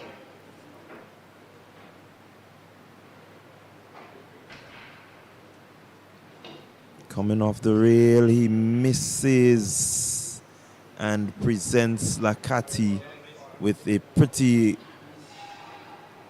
easy shot there to get himself on the board. And so Lakati makes it. And so the scores are leveled. It's 1 apiece. See Lakati, they're just being composed, trying to be as relaxed as possible. Has this one in the bag. So it's 1-1. It's the race to 6.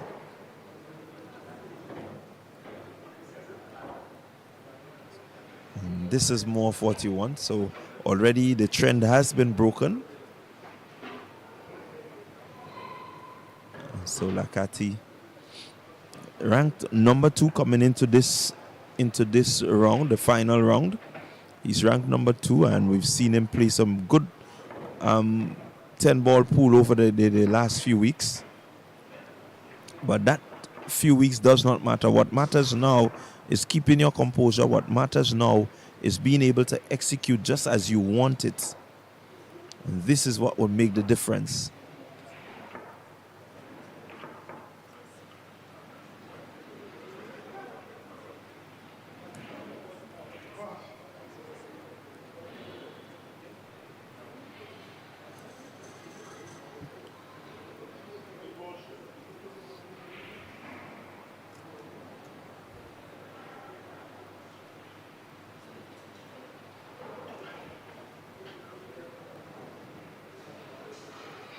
And so it's the third game in this match. It's Lakati coming up against Ali Houston. Lakati with the break.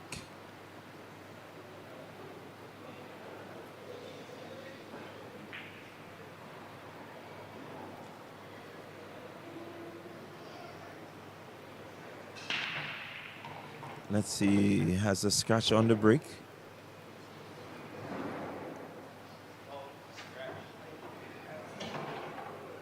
All 10 balls still on board.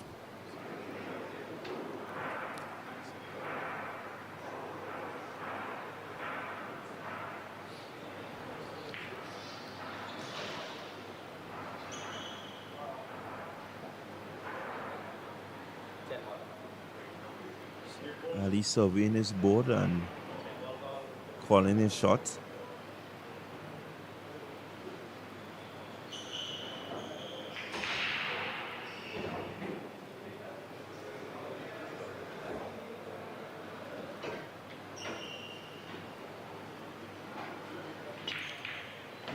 And he uses the combination again, using the combination, Ali Houston, and coming up with a win.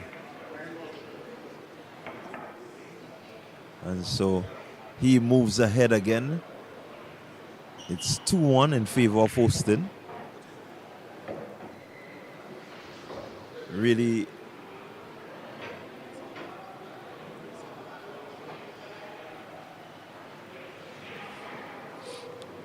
Houston there, just showing his prowess with the combination shots.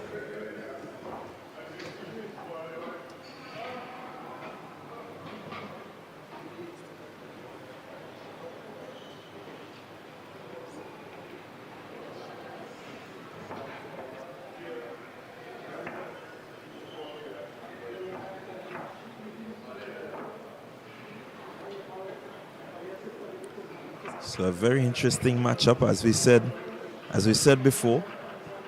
It's just a matter of keeping your composure. Who's able to really keep their nerve and, not let the occasion get the best of them.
So there we just had the break. Still 10 balls on board.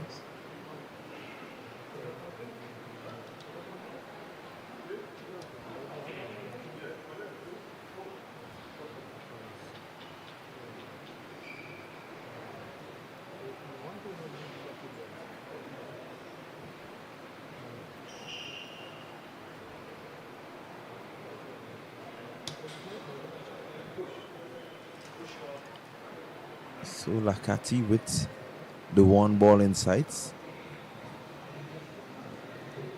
He's coming off the break, so he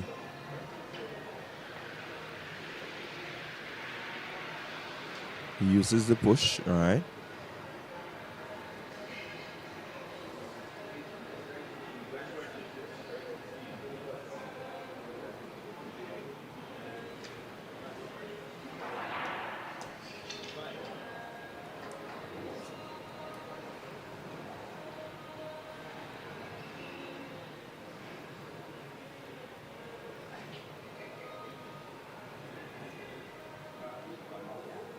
Well, he's just thinking carefully, assessing his shot.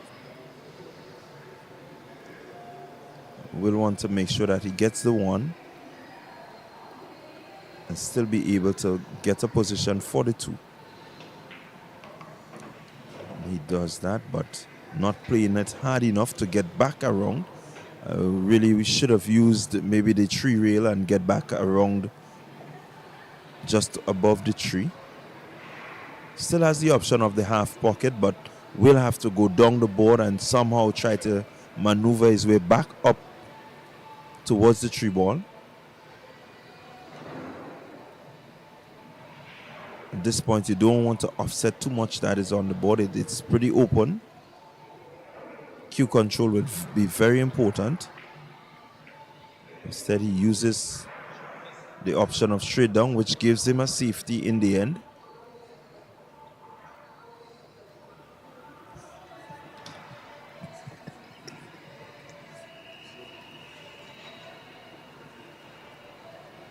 Let's see how Lakati responds.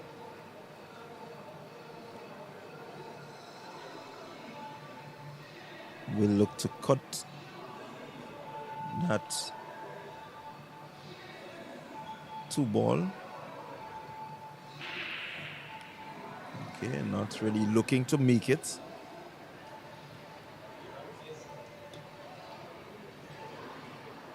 And that is what he did. He didn't look to make it. He's just looking to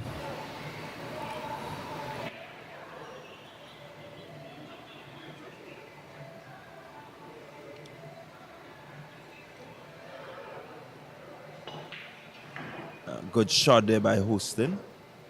More importantly, the cue ball is in a pretty good position for the tree ball.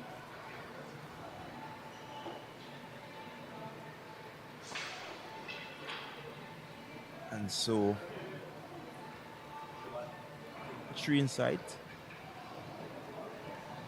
Where does he go from here? 4 ball. That's his worry now. He has the tree.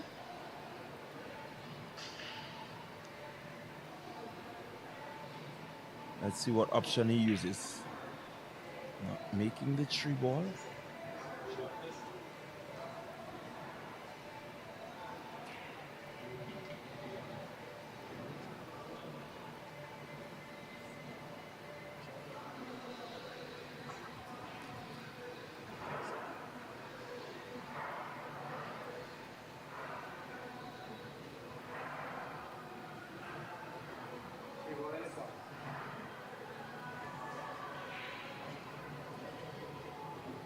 So it's Lakati looking to come up with the shot.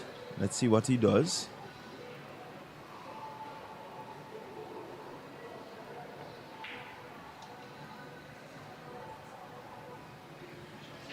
He looks for the corner pocket, not making it.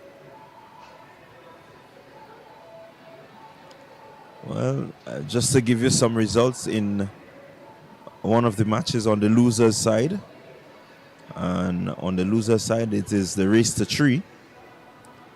Jester Alexander having the better of Shinti Lakati. And so Jester will fall in the 9 to 12th positioning, while Shinti Lakati remains within the 13 to 16th place.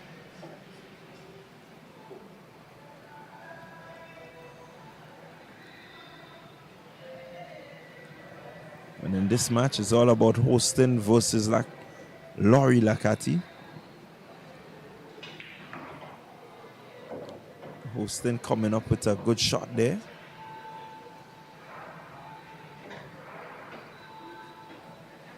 Now has the 5 in sights. May just decide to come back onto the half. Cue ball positioning from the shot will be important for him. He makes it. I may have wanted the cue ball just to come a little more to the middle of the board.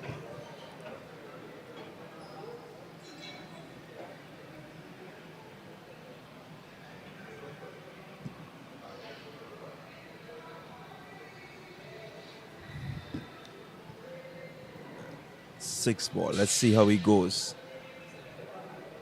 Will hit the rail and come back to the middle in position for the 7 and doesn't make the shot. You can see clearly not happy there.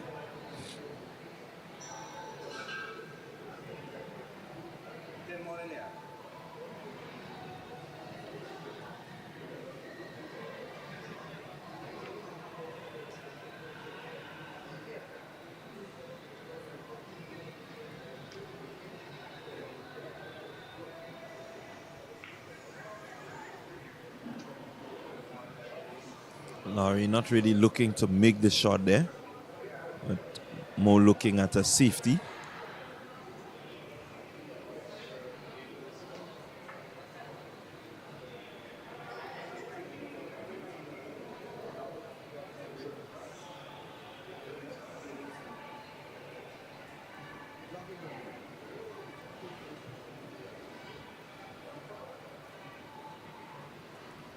So Hostin eyeing up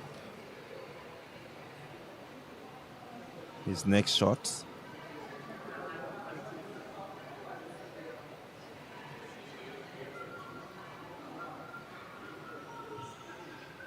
Seems to be going 6 ball, corner pocket, almost getting there.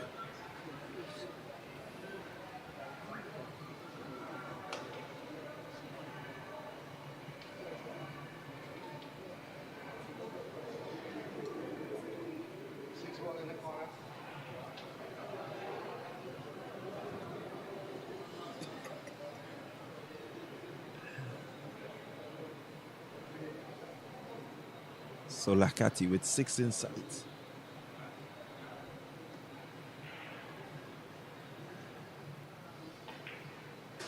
makes the 6. Has pretty decent position in there. 4 to 7.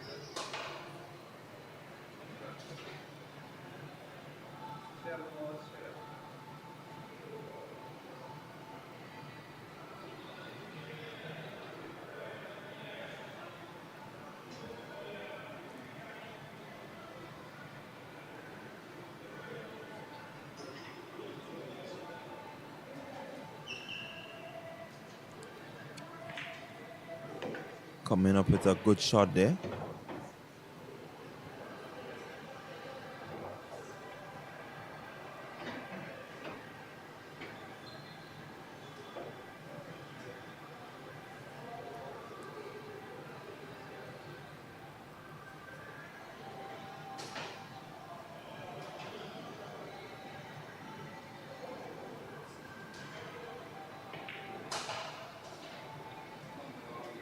Not really making the shot, Lakati. So Houston has an opportunity here.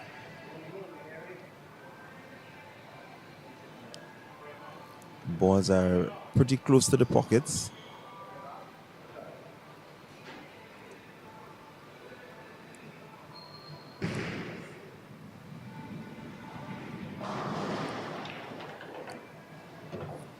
Pockets the 8.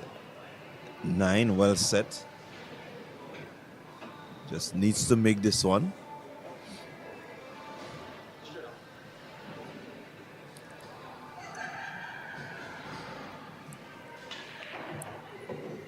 Makes the 9 and will use the option of the 10 in the corner pocket.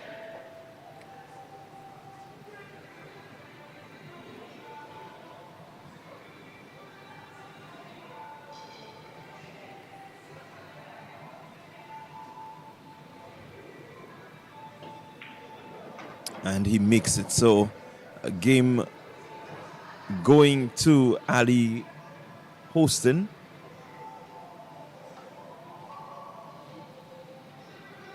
And so Ali moving up 1, so it will be 2-1. 3-1 in favor.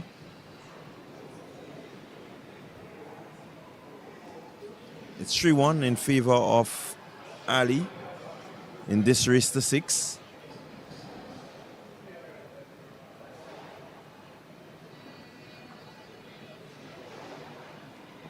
In another game in the first round, we have some results for you. And so Jumar Bain, he's moving forward and he has defeated Renald Greenage 6-2. And so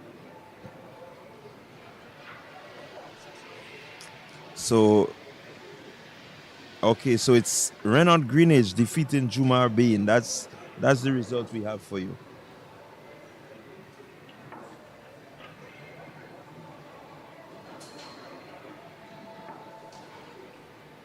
So Greenage getting the better of Jumar Bain. So in the context of what has happened, this we consider to be an upset, because Greenage seeded 10th has defeated the 7th seeded Bain, and so Greenage will advance.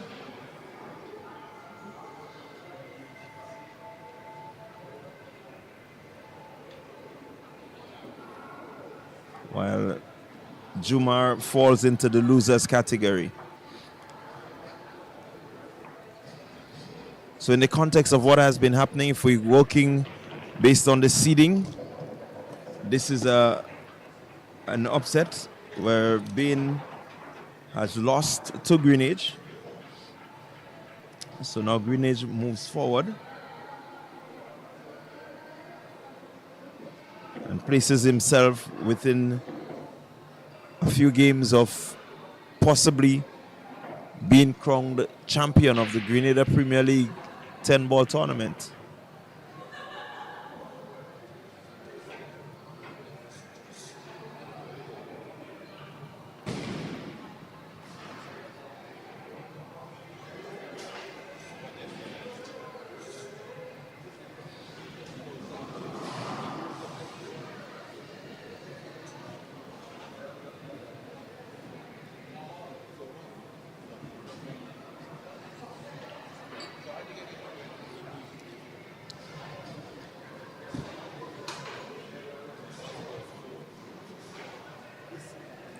So it's going to be Lakati with the break.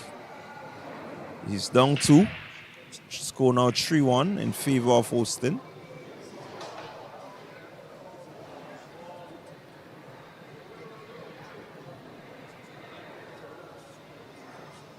And while we're speaking about Lakatis, we have two of them, and I have one here with me. And so I'm going to be speaking briefly with Shinty Lakati. Shinty, Grenada Premier League 10-ball tournament. 3 weeks went, and today the finals. You looked really decent during the preliminary rounds.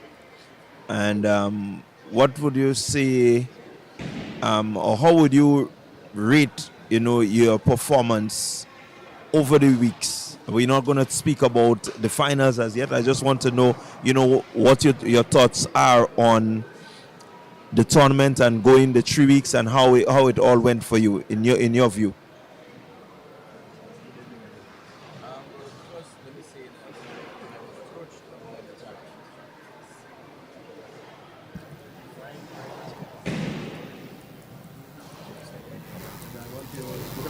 Okay, thank you for this opportunity. First, I'd like to say that I was approached about the tournament in its early planning stages, and I had interest. So I participated in the hopes that it would help me to build my game and to build my consistency. Because in the midst of all of this, I'm trying to do so many things at once. So consistency has been my biggest battle in my game. So I went in, I had a very strong first week. That had me feeling very confident. And by the time the second week rolled around, the lack of consistency started to show. In addition to that, my opponents, we had some strong guys coming in. And to me, one of the most improved player in the game is Jumar Bain. He was able to capitalize against me. Played a very strong match against me at Goldfish Slots. And again, the third week in Kweze, I tried, got a couple good shots in, but I wasn't able to finalize, to finish strong in any of the matches that I played. So, hats off to the opponents. They did manage to get the best of me. And the best man won at the end of the day. And this is what I wanted to get your view, because we've been saying that the consistency in terms of your play, I think, is what is going to propel you towards becoming the overall winner. And I'm glad you mentioned it. That we want to understand that you may have ups and downs, but as consistent as possible. This is what we need if we're going to see the improvement. And I think this tournament has really helped to bring insight to the public as to the quality of the players that we have. And so I think persons like yourself now who understand that you need to be consistent can go back, work on that consistency, and come back again. Indeed. If nothing at all, it does show what the players are capable of, even when they are not able to take the win. You can see tremendous potential from all of the players who participated in this tournament. And so I'm happy that it's out there. All right, so I'm bringing you now to finals day, because the preliminary rounds all led to this day, the finals day. And you coming in understanding that you have not been the most consistent. Tell us about your day today. I came in today. I came in with a very confident attitude, despite all the variables that you have to factor in with a new venue. It's a venue that we don't really play much, and I'm glad that they have done something to try to get the premier players to come in down here. So hopefully guys will come in and practice more on these tables. So I came in feeling confident, always waiting to see what I would start off with. And right off the bat, I noticed that I wasn't making shots. Shots that I would play and easily make them. They proved to be difficult, and so I knew that I was on the downside. I still try to fight, and I am not the happiest with my performance, but I gave it all I could today. And indeed, you did. I heard you mention coming up against Jester. You played him in the preliminary I rounds, did, so yes. I think you had the better of him in the I did, preliminary yeah, rounds. yeah, yeah. And so one would expect that you will know what to do to get past him. But Right. unfortunately, Yeah. he had the better of you today, and so you were knocked out of the race towards the championship. Yep. First to be knocked out. First to be knocked out. But all in all, I think we must say that it was good having you being on display, because a lot of persons may not have known the quality in which you play with, Yeah. and so being able to for them to see, you definitely will have some supporters. Yeah, it's kind of strange because I am the only player who did not get screen time in this tournament, and even up to the finals. Yeah, I'm not going to complain about that because mostly because of the outcome. But next time around, we'll see what I can do. Yeah, definitely. We're looking forward to see more of you as the pool tournaments around Grenada continue. I think this is the first time that we're having the 10 ball being broadcasted, Yes. and so it only could grow from here. Well, that is the hope. That is the hope. We've been trying to grow the sport. It has come a long way. And so what you have just seen there on your screens, ladies and gentlemen, is another game in favor of hosting, using the combination, the combination there, winning him another game, and so he moves closer towards the end of this match. He now moves 4-1 over Laurie Lakati. Remember, this is a race to 6, so it's the first person to get to 6 will be the winner. Just to give you an update, again in the first round, we had Peter Noel coming up against Sean Mitchell. Noel getting the better of Mitchell, and so Noel will move forward in the race to become the champion, while Sean Mitchell will fall into the losers category, and we will be looking to see his place overall. So Noel moves ahead and joins the others towards the race for the championship. So Laurie, Shinty, you mentioned consistency, and what are some of the things that as a pool player you would normally do, to help with your consistency? Well, the key is constant practice, and not just practice. What you practice. A lot of times, players, they just go, they play a couple games, keep playing a couple games. To me, that is not essentially practice, or that in itself doesn't amount to practice at the highest level. You have to be able to work at specific things, and in order to do that, you have to have a table by yourself. You need to build routines in order to stay constant, and sometimes that's what we lack. And something I highlight very often is the cue control. Being able to control that cue so that if you need to play a safety, you can get that ball exactly where you want it. You can hit the shot and position yourself for another shot. So the cue control, and so definitely you will need to be by yourself practicing Yep. and getting better at these sort of things. Exactly, and to acquire that is to be a true, tested pool player. Um, I find that the simpler you can make the game look, is the better you are at it. And cue ball control is the key to achieving that.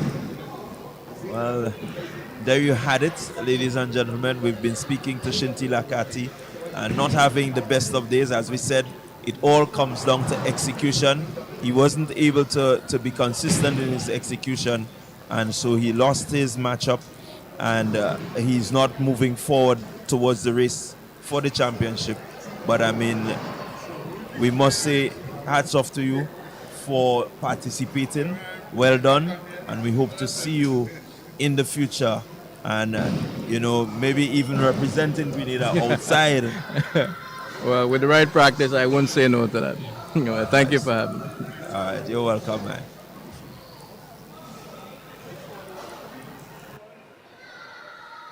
So there we had it. We were speaking to Shinti Lakati, one of our losers in this race to the championship, the 10-ball championship. And so we continue to bring you that coverage as we see Houston looking to use the combination. Not working for him this time. He has used the combination well toward his advantage.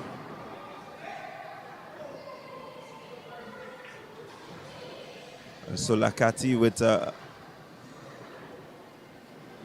job to do. He wants to ensure that he gets himself back into this race.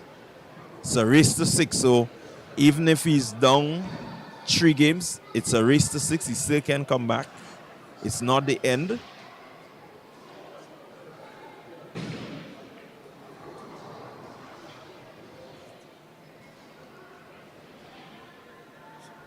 So he has the 4 ball in sight. And will look to play the 4 and get a decent positioning on the 5 ball.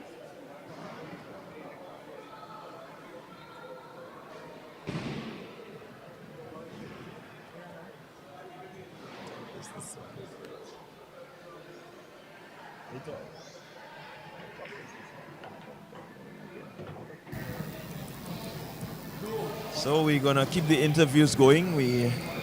I have another player with me, and this player on the side of me, he's smiling because he has moved forward in the race towards the championship. And so I want to welcome Peter Noel to the microphone. Peter, finals day, you are here. You have your first game in the bag. Tell us, how does it feel? Actually, it was a given. It is a player that I played in the preliminary round. I think I defeated him 5-1, 5-2, I believe. Oh yeah, 5-1, I believe. Yeah, 5-1. I defeated him 5-1. So coming into this game, I was a bit confident.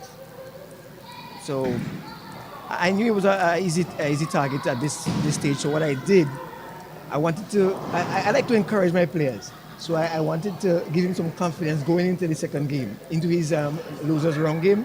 So I allowed him to reach up to me at 4. And I said to him, okay, that's enough. And from then I took it off. All right, so you had your strategy down as to what you wanted to do.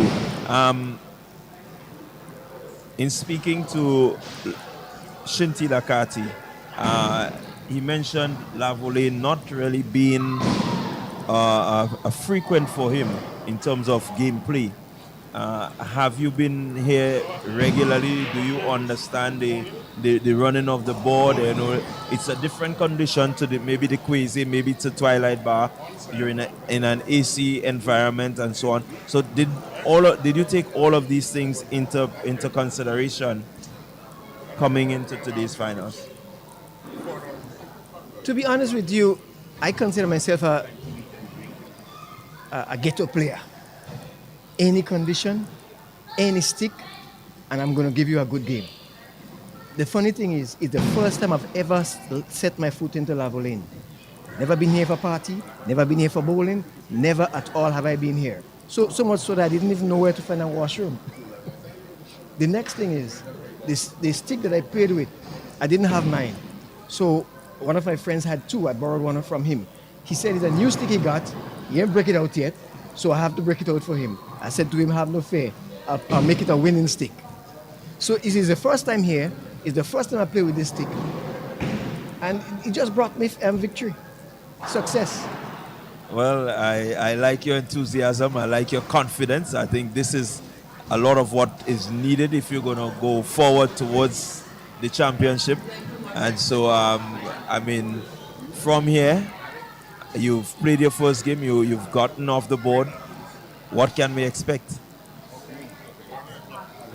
I, I have a few friends, and they said to me that it's January, it's not month end, so we need to have a little fete. Where are you going to get the money from? And I said to them, I've got kids, and they got to be fed. So I'm here. The enthusiasm came from the fact that there is a cost, there's a price to the tournament. But more so, I think my enthusiasm really came from the fact that coming into this tournament, I was told that I'm no longer a player. I'm a retired player. I don't know much about the game again. So I had to prove a point. So I'm here to prove a point. All right. Well, you have indeed started your charge towards proving your point, and we hope that you will continue as we see Lakati coming back into this one. So it's now 4 games to 2. Lakati with quite a bit of work to do, but he's number 2 ranked coming out of the preliminary rounds, and we know he is capable. Speaking of, Nakati is, to me, is a very respected player. And I have a lot of respect for him. If he does win this round, he'll be my next round should I win as well. And going into him, I would not take him lightly. He's very, very good. But I've played years with these guys, and I know the weak spots. So I'll be targeting that weak spot. Well, you seem to have your strategies down there, Peter. We wish you good luck moving forward, and we hope that you just may be the one moving into winner's row and going home with the first place prize. Look for me, Johnny. Look for me.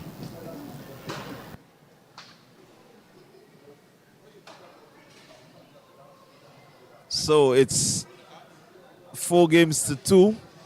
Ali Hostin still with a lead, but Lakati is looking to push back at him.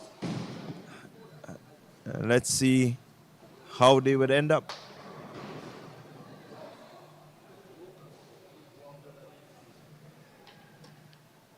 It's going to be Lakati with the break.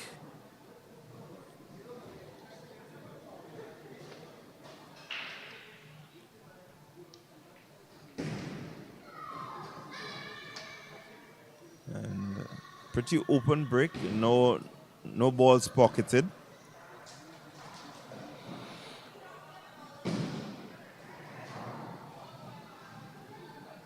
So it will be Ali Hostin coming up with the first shot at the 1 ball. Let's see what he does.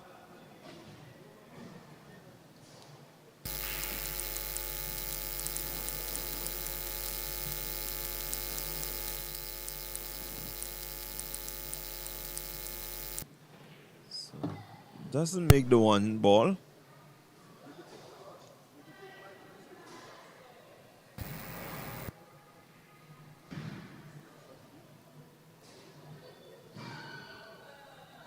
So leaves a shot there for Laurie Lakati.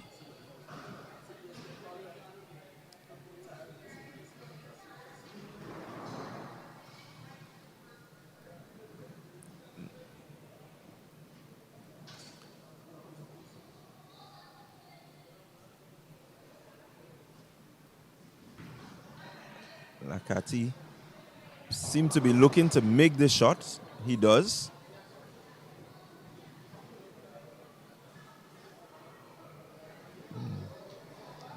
Gets himself into a position, maybe not what he really wanted.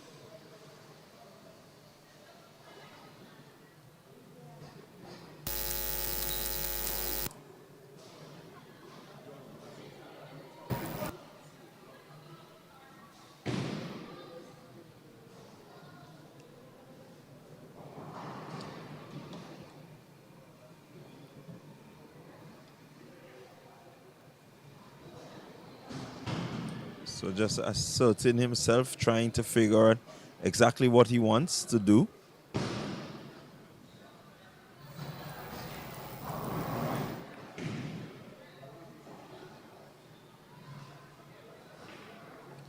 Pockets the two. Comes around nicely for the three in the half pocket.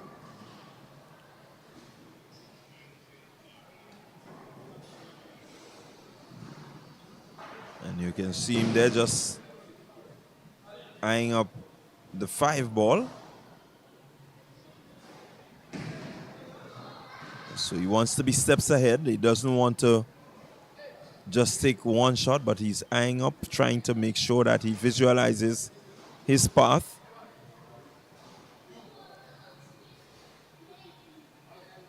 And so he makes the tree.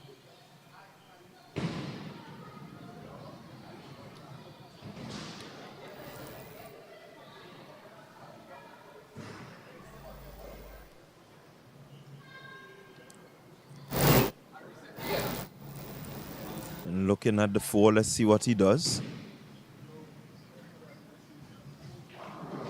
Makes the 4 and just looks to drift slightly, not getting the results that he wanted. So life is pretty difficult for him there, Lakati.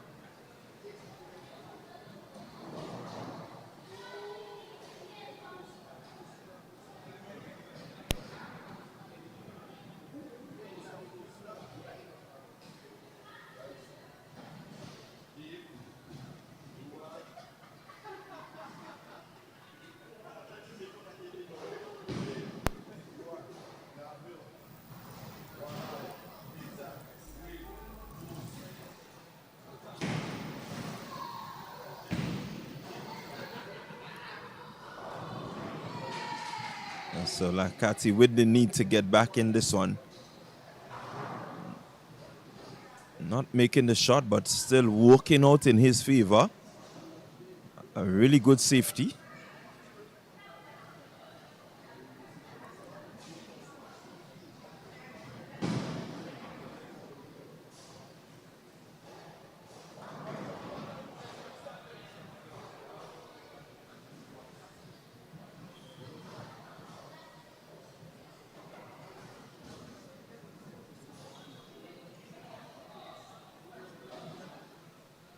Let's see what Houston looking to get that shot off. Maybe look to play a safety in the end. Let's see what he does. Gets the cue ball. A relatively good position. Nakati may just have to use the ban.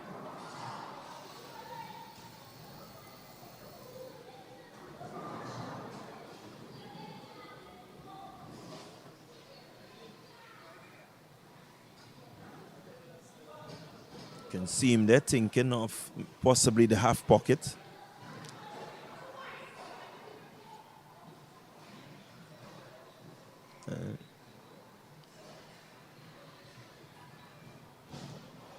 Not making the shot, but more importantly, the cue ball is hit behind the 8 ball, so there's no clear shot at the 5. And that's the strategy. That's Lakati using strategy. We know that he has that level of control where he can leave the cue ball where he wants it.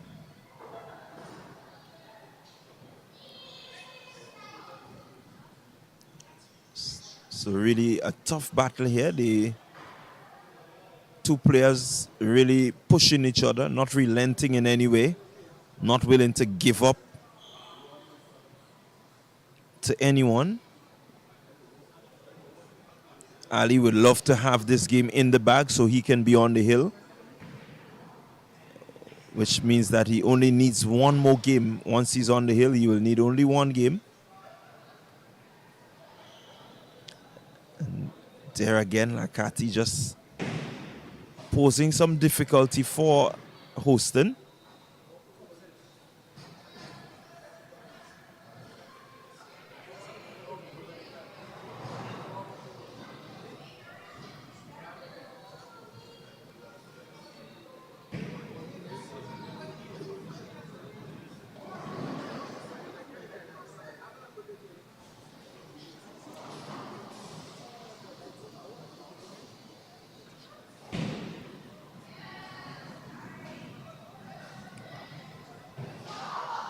So a lot of decisions to be made there by Lakati.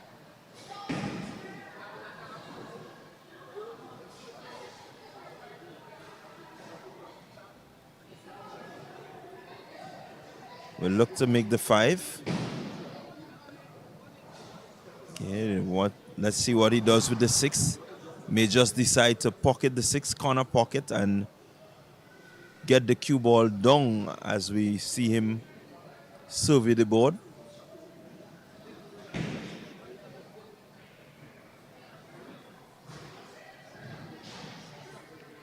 Wants to get in the open, uses the rail, and comes over the 7.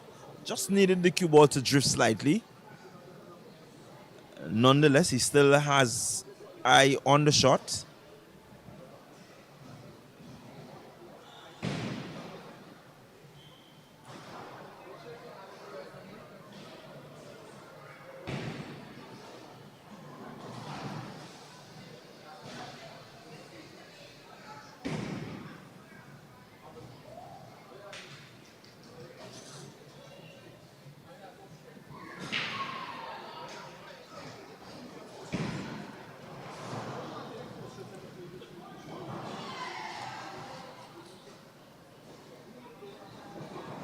So let's see, Lakati looking for 7, corner pocket, and looking to get a position on the 8.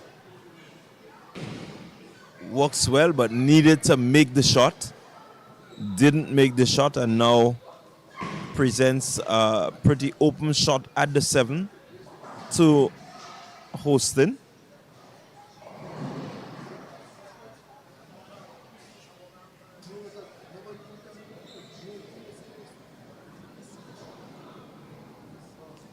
Let's see what he does. 7. Pushes the cue down to the band slightly. Gives himself a much longer shot than really maybe he wanted.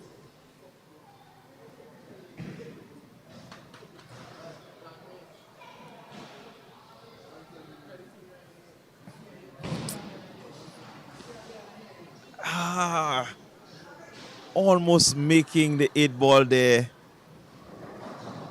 And so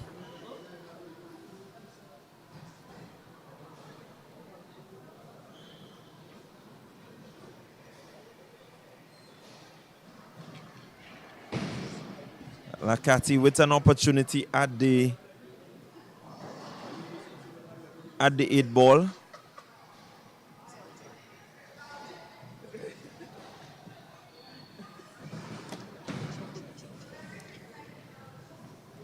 Makes the 8 and looks to come around the rail and position himself nicely for the 9.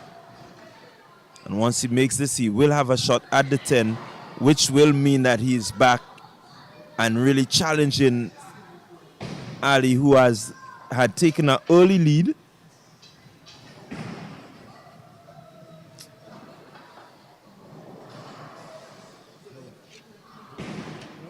No?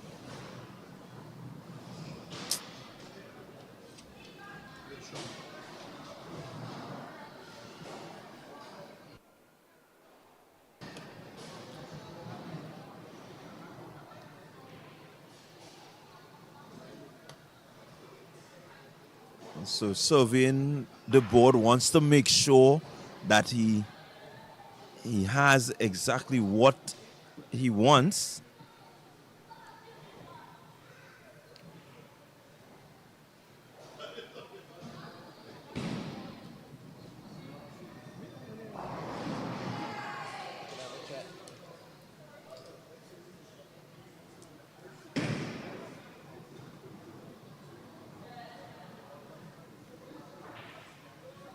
And makes the shot there, Lakati, and has a pretty easy shot there at the 10 to get himself back into this race. The score now 4-3.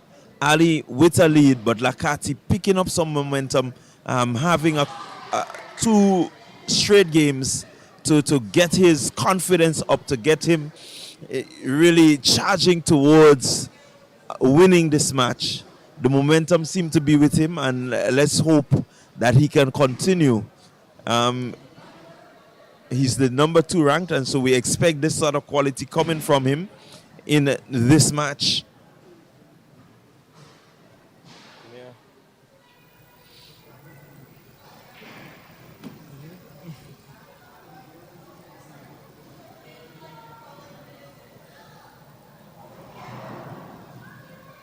So it's Ali 4, Lakati 3.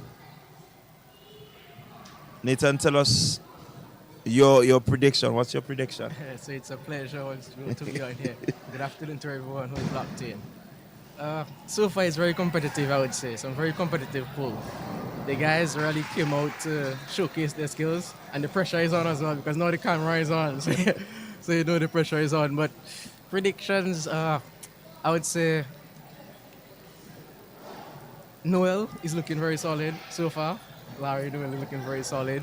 And not just solid, but in terms of his experience to the pressure. He's known for the stage. He loved it, as you say. He loved the crowd. He loved the attention.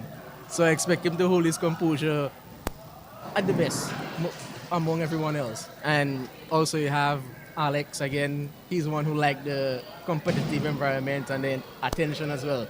So Alex Lakati as well. He could definitely hold his composure with the attention, with the crowd, because it's normal. They're always up there with the big boys and battling it out.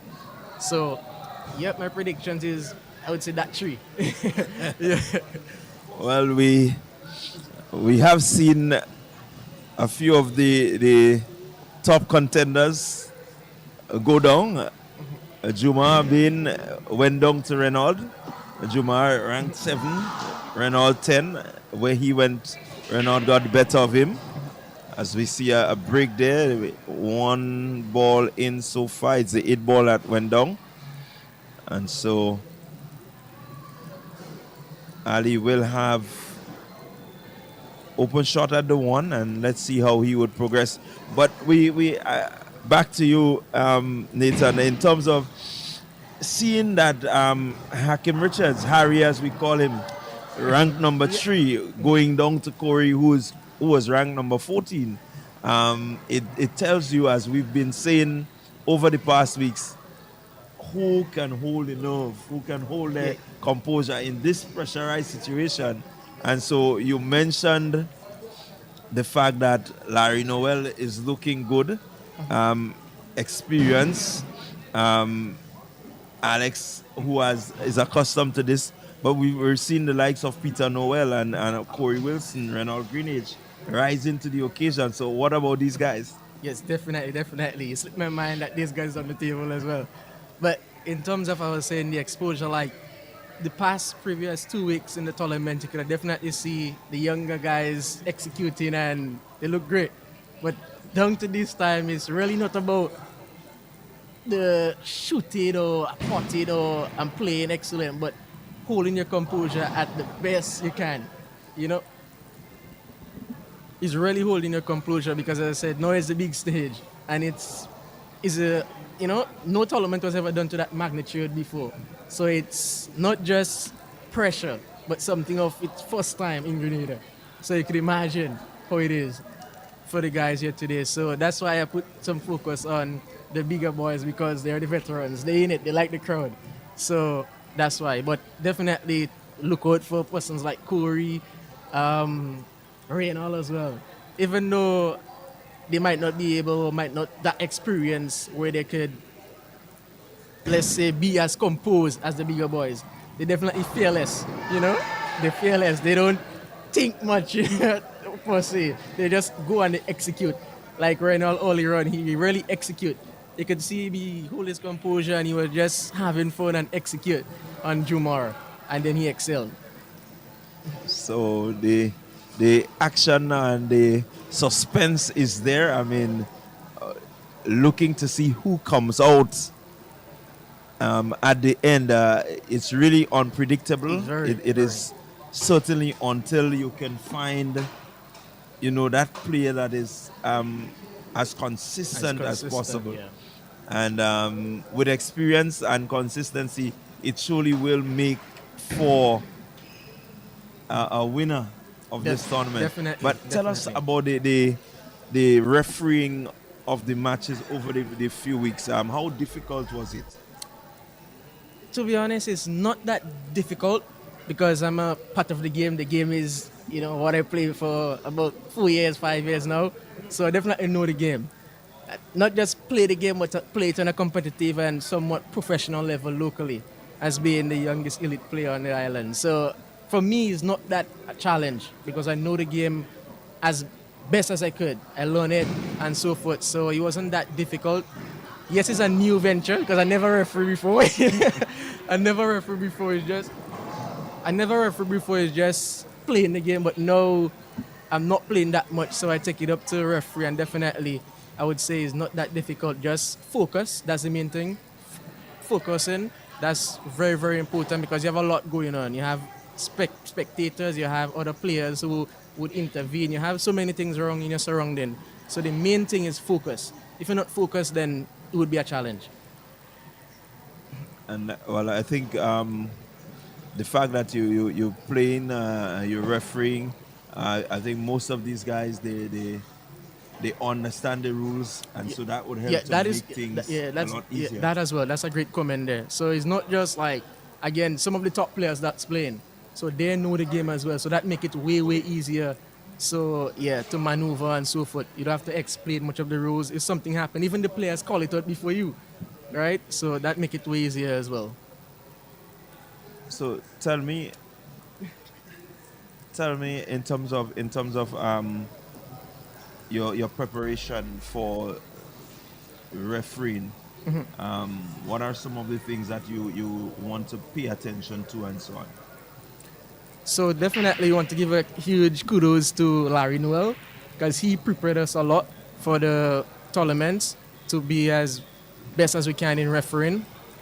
So some of the things the prepare is really getting acquainted with the rules, not just the basics in terms of not hitting a ball is a foul, but there's other tactical rules that need negotiating skills where you have to negotiate because you might have a player, he might be done and you feel like the game is against him when you cover another player, so it could cause conflict and so forth. So definitely be like negotiating skills and so forth and being able to really negotiate effectively with the players, right? So that you could come out a success and so forth with your decision making.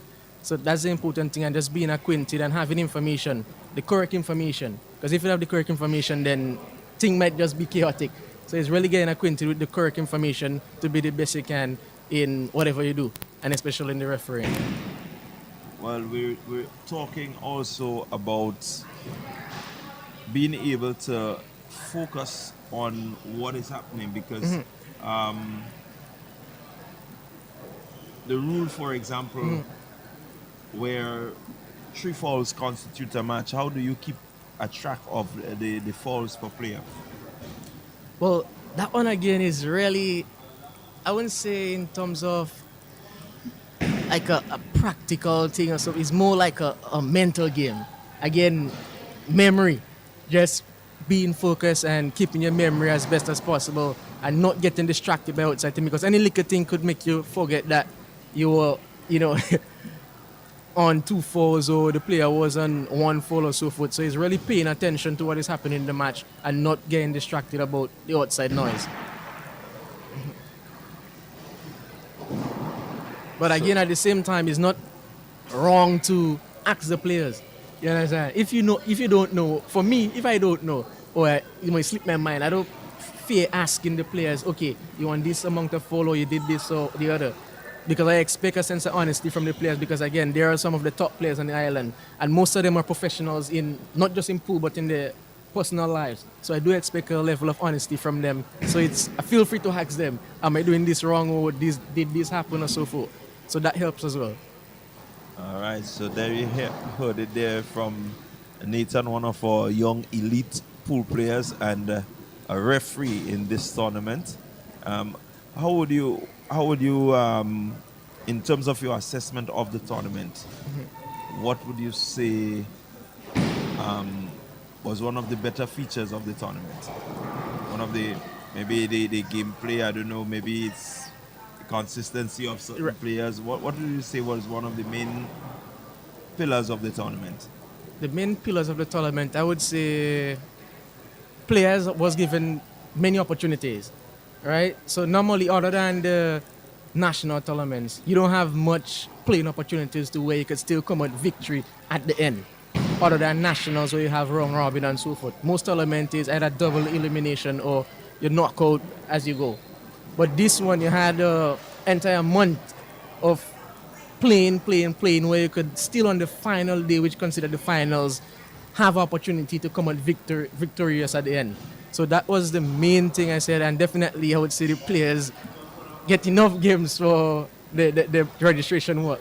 So that was one of the main features of the tournament, really giving the players the opportunity to showcase their skills over a whole month and still have the opportunity at the end, no matter if they come out in terms of the points, the last person with least points could still come here today and be victorious at the end. So that was one of the main features of this tournament, I would say. Yeah, well, there you had it. Really a good insight there from Nathan. We're going to continue to keep you abreast of what is happening. This is a very interesting match on hand. Ali hosting, coming up against Laurie Lakati. And the position, the score 4-3. I mean, it says that these guys are battling down to the end. Good cue control there from Hostin. And so he will look to get on the hill. What will be important here is his position of the cue ball. He has to decide exactly what he wants to do. You're playing there, Nathan. What will you do as a player? Well, me, I would keep it simple and just try to go one reel, pong the cue ball and go right, just about the dot there, and go across. Nothing exciting. Yeah, just like that. Just go across and get it straight up. So that's it. So anybody maybe interested in playing this game, one of the things you want to remember, keep it as simple as possible. Simple as possible. So he has a pretty clear shot, simple shot at the 10. And once he makes this, as he does now, he moves onto the hill, one game away. So the score now 5-3 in favor of Ali. And definitely will be an upset if he comes out with victory here. Definitely. But at the same time, it's no surprise for Ali. He accustomed, shaking up the big boys and so forth. He is considered a big boy as well, so it's no surprise. He always up there. His game is very, very tight. He capitalizes on most of his opportunities. Once he get the opportunity, he would capitalize on it. That's one thing about Ali. Yeah, his shot making is very, very good as well. So it's 5-3 in favor of Ali Hostin coming up against Laurie Lakati. And you are not missing any action. We have a few players who have already lifted their hands, stretched their hands forward towards grabbing the winner's trophy and the prizes associated. We're going to see a few matches coming up. Alex Lead, he's going to come up against Larry Noel.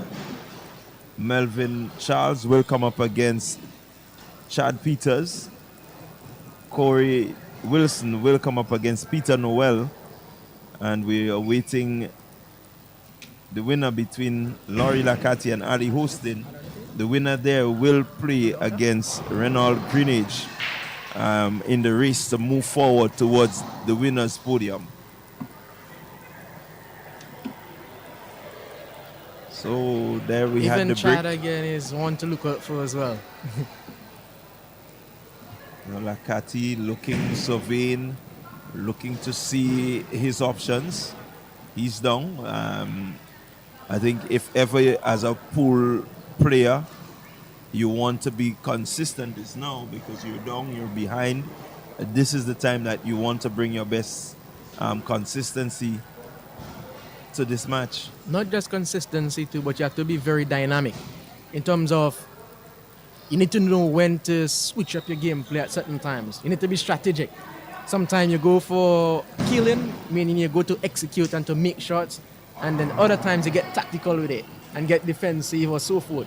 So you really need to be dynamic as a pool player, and especially in 10 ball. And in such situations where you're down, yeah, You need to get dynamic. And I think that's one of Lacati's strong points as well. He's a very dynamic player. He can switch it up. Whenever he need be, he can switch it up. That's one thing about him as well. And he's very composed. So Ali there just using the safety of the number of balls on board.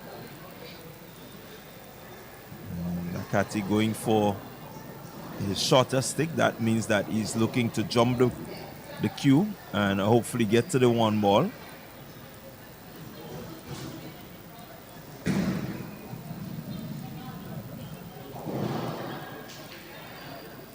And that's one of the good things about the pool competition, when you understand your cue ball, the different things that you can do with it. You know, you're not afraid to execute certain shots. Definitely.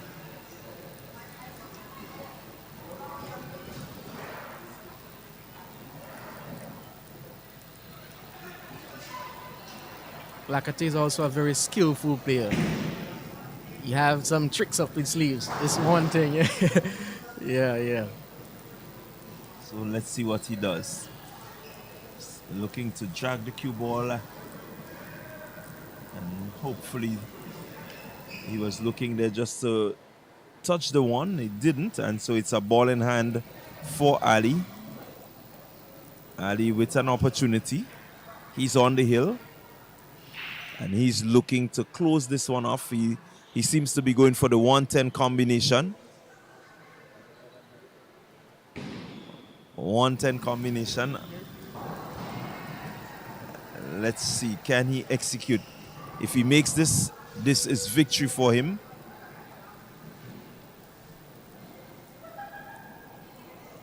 Lines it up.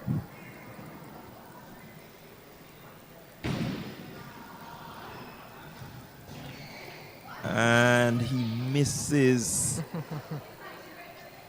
Misses. Presents Lakati with an opportunity now.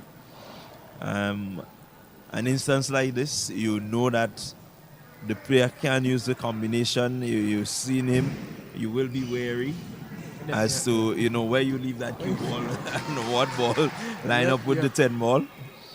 And so it does put a bit of pressure on you as a player who's behind. It definitely does. But the important thing as well is just being as present as you can be and not going too much in the past or not worrying about the future too much, but just being as present as you can be and focusing on the moment right now and what is happening in the game, and not worry about, okay, your opponent might be on 5, but if you're 6 before me, or what if I did that mistake a while ago, or so forth. It's really just staying as present as possible to remain as focused and composed. So we've been saying it over the weeks, keeping that composure, keeping that nerve, just being confident, quietly confident that you can, you know, execute as need be. So we see Hostin coming up there with a foul. And so this is the aspect I was questioning you on earlier. You know, as the referees there, you have to remember. And so Lakati has the opportunity.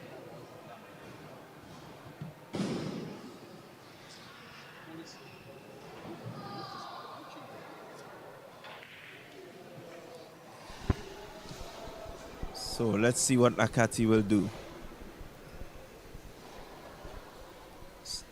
Gonna look to make the one, but he's thinking of the 2 ball.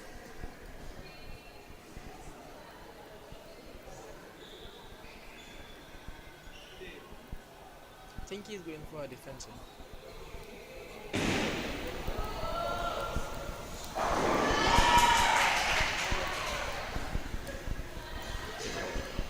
Very, very good. Very good execution there.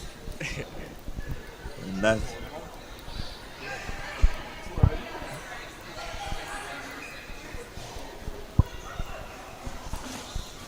And so really, Lakati showing the dexterity, as you mentioned earlier. You know, you have to be dynamic. Definitely. And he's doing it. That's his second foul. Exactly. So pressure is on. You know, it really could be a nerve-wracking game, this 10-ball tournament. you're down and you want to make sure you come back. In an instance like Ali, he's up just needing one more on the hill right there, and I mean you have to wait. The opponent is just using all sorts of tactics. It could be nerve wracking.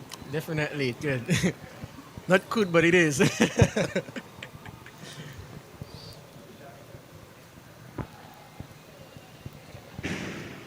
So again, not necessarily looking to make the shot.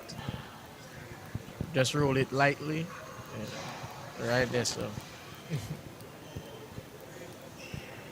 Oh.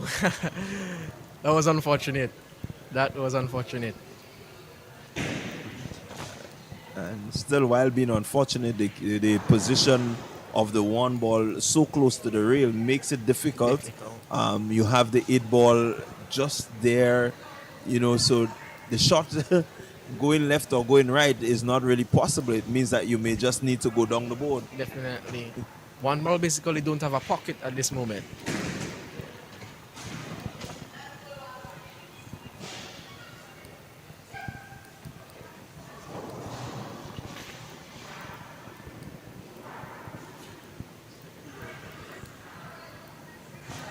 And so Ali coming up there with a decent safety, pushing back at Lakati, saying to him, if you think you're good at safety, I'm also good at safety. And the number of balls on the board makes the safety even more prominent. Safety is also one of Ali's strong point as well. Yeah, he's very good at that part of the game as well, rather than just shot making. When time for you to get defensive, he would definitely execute.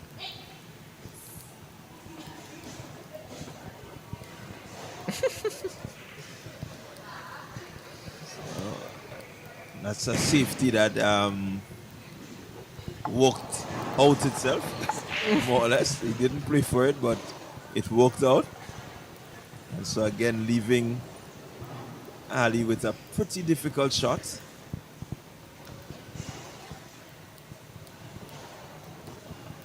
So he has to be careful.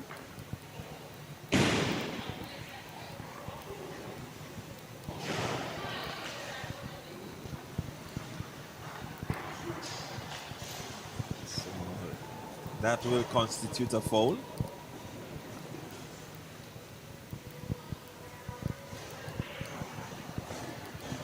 So the referee has to keep a check as to what is happening. Must be Definitely have to mentally be ready focused. there.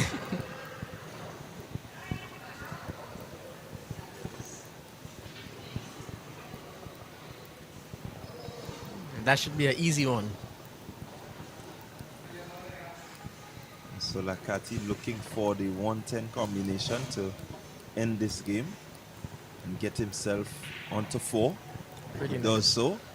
And really, as you said, the tactical aspect of his game, now coming into tuition and really wearing down Ali, who Ali. I think by now will wish that this game was ended. So right now the pressure is not just on one side, but the pressure is on both sides.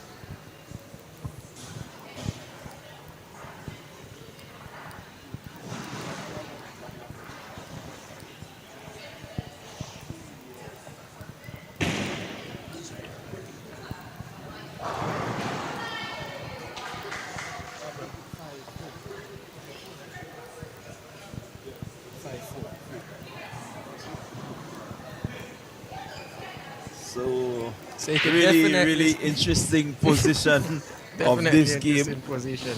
Lakati coming back, so it's 5 games to 4. Hosting on the hill and just looking to make that step into the winner's row. But Lakati pushing back, and pushing back very tactically. You're Ali in this instance. You're playing in this tournament. What really will be going through your mind?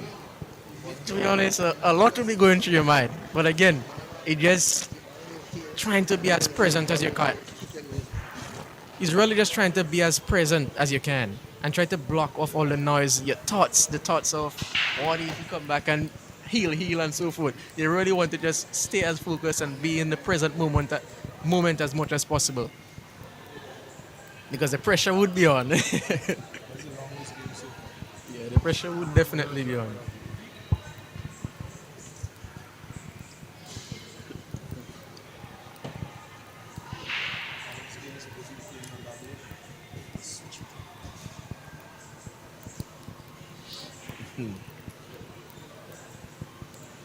So But you can it's, definitely see how tactical Lakati game can get when it's needed to get. yeah, yeah, really just looking to put pressure on his opponent and not necessarily making the shots, but just having him wondering what's next. How do I get out of this position?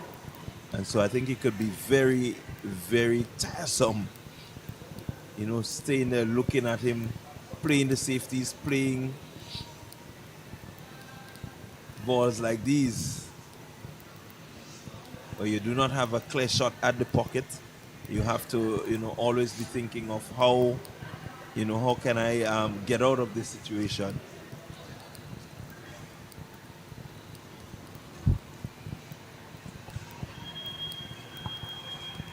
Alex using the safety, ensuring that he touched the one ball. And so he's prepared to play the patience game. Also, on the person on the heel, it's very important to be patient as well. Be patient strategically, because a lot of the time you reach on the heel and you think you reach home, you made it. So you start just trying to go for the winning shot, and that when a lot of mistakes start coming in, and you really start pounding yourself. Oh, I was on the heel, boy, and I did this and I did that. I had the opportunity and I didn't do this and do the other. So it's really important to be as patient as well, even though you're on the heel. So there you had it, coming in from Nathan, one of our youngest elite players, or the youngest elite player here in Grenada in 10 ball.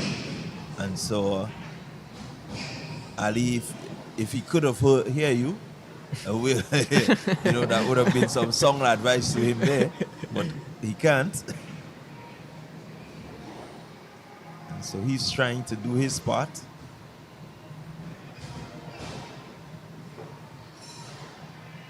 And now you look at a board like this, your mindset just may be to, what, let me see if I could clear this. But I'm not certain this is what Lakati has in mind. Yeah, it's not that easy.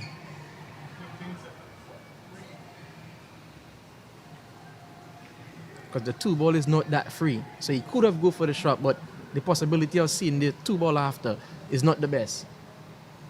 And then the putt for the cue ball after playing the one ball, he might have bumped into the 10 and so forth. So it's not the best and most optimal for that situation.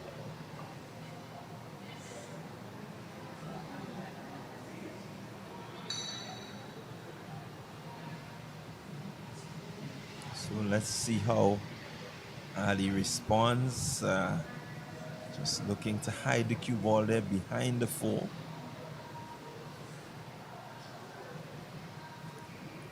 And making life difficult there for Lakati.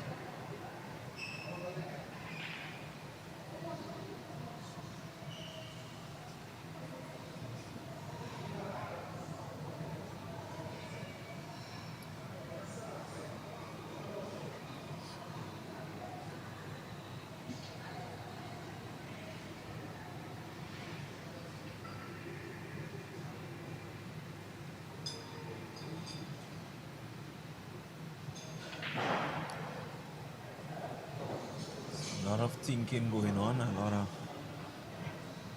strategizing. You can see Lakati surveying his board and trying to come up with his decision. I think he might be going for the jump shot. But it's a relatively easy jump shot as well. It's close to the pocket and he basically mastered the jump in. Very, very easy for him.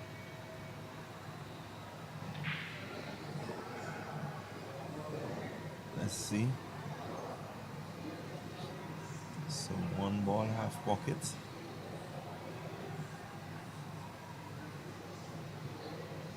And again, the two ball is in close proximity as well. So most likely he would get a view of the two ball after.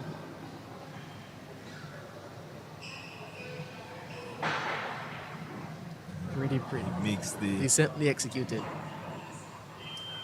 It's a really, really good shot there by Lacatier.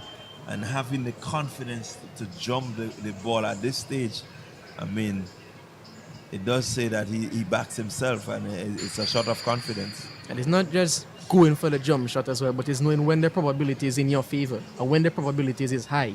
In that condition, he was high because, again, you have 7 helping you to pot the ball, and the next ball to pot is in close proximity. So the probabilities was very high in that shot. So why not go for it?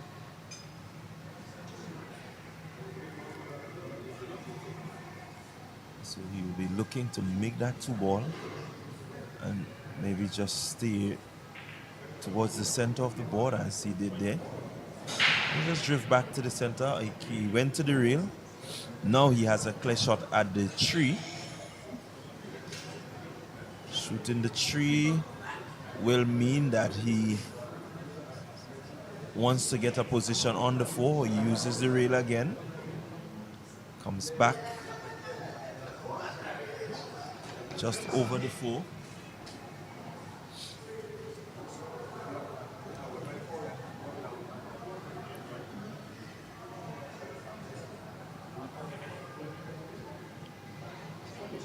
Has the 4 in sights. When the balls are in the middle of the board, it makes life easier in terms of being able to, assess your next shot. Yeah, definitely. And it's very minimal moving of the cue ball in that situation as well. Just one after the other.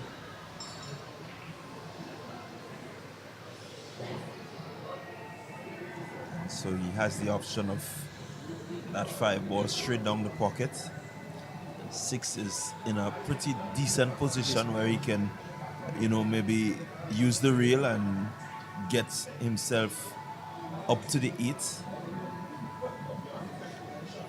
He can even drift down towards just over the 6, get the 6 down into the corner pocket next to the 9. So a lot can happen there. He would really want to take his time on that shot because it's an awkward bridge as well, very awkward. Nicely done. So really bringing out the skills there, Lacati.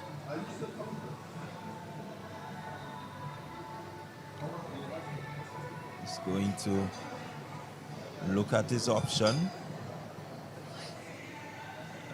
Now this one is a kind of tricky situation and it might demand more of him because I don't think the 8 ball could pass by the 9. So he may have to come back across on the table, and with the angle he has, he would have to move the cue ball a bit to do so. Yeah, definitely he will need to move that cue ball quite a lot to get it back up over the 8. He has shown quite some skill so far, so let's see what he comes up with. There he goes, moving that cue ball. Pretty nice. Nicely done.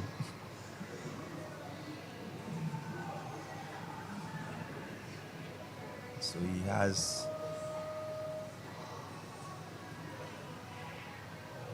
pretty decent look at the 8 ball in the corner pocket. Being at 5 games to 4, he would love to come back and be on the hill just the same way.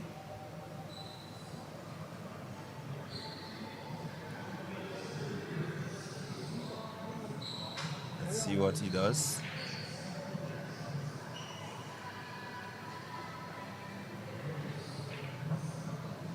Eight ball in the pocket. Options here, 9 and softly, and he can get the 10.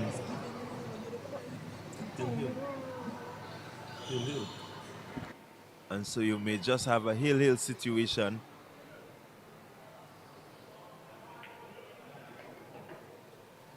And so Lacati moving now on the hill together with Ali. Really a good comeback there from Lacati. Being some 4 games to 1, moving back and really clawing his way back. It's Hill. From here, it could go anywhere. This is a really, really interesting setup. I think so far, this is what the longest match that we've had so far in this tournament, in this finals. Really strategy, I mean, from both players, and they're taking their time. They're looking to make sure that they use the safety, make sure that they give the opponent as much difficulty as possible. You know, it's not straightforward. We've seen quite a few games that were pretty straightforward, but this here is really a test of the players' ability to hold their nerve, their ability to endure and you know, really keep their composure. Hill, race to 6. Let's see how it all goes. Final game in this match. Any way you look at it, it is the final game in this match.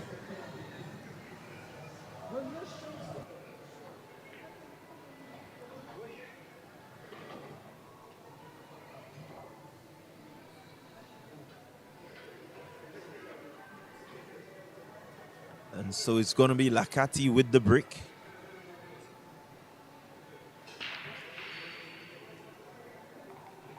Pretty good brick. The 2 ball is in. Has a clear sight of the 1. The 3 ball, maybe the only difficulty, but still accessible. 4 in middle of the board, it means that he can go anywhere. And so we'll want to make sure that he assesses and positions himself to take full advantage here. You do not want to give any opportunity to your opponent at this stage. Let's see how he goes. 1. Next ball in sight will be the 3. Uses the cue ball well. Now has the option of the 3 next to the 5 in the pocket. May just decide to stay to the middle of the board after playing that shot and getting the 4 ball.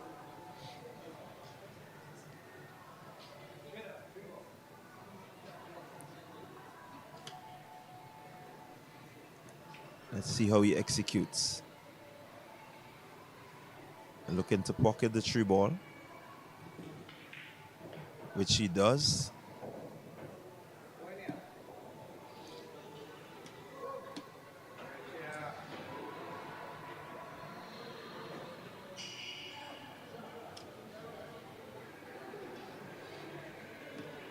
And so not really working out as he would like. And let's see what he will do.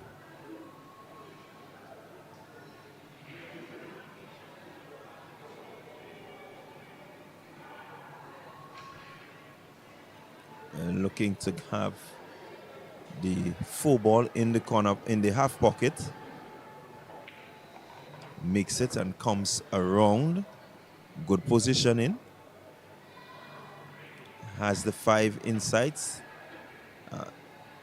Can play a bit of tops and maybe go down the rail and come back just over the spot and maybe have the 6.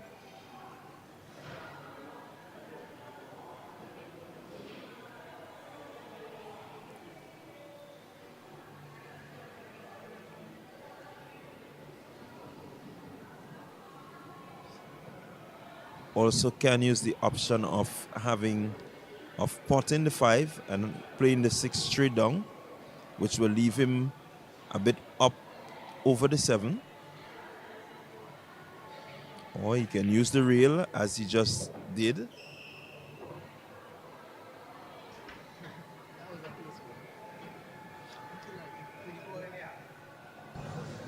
That was a close one there, but I think he landed pretty good with just about enough angle so that he can go across to get that 7 in the corner pocket.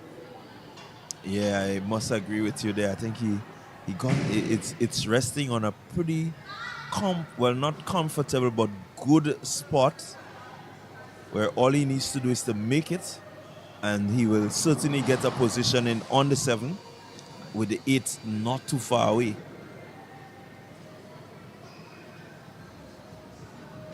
It's a tricky one. Tricky one as well. Because he could go on the half as well. And going on the half, the angle is way easier to get it across for the 7 rather than going straight up.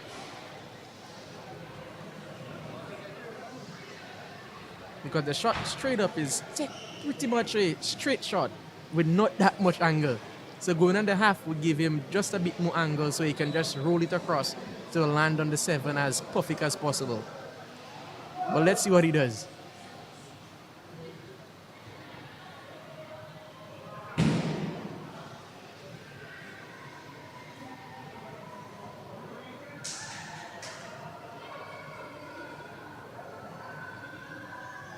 Taking his time, really calculating, making some calculations, maybe in his mind as to what he wants, how hard he wants to hit it,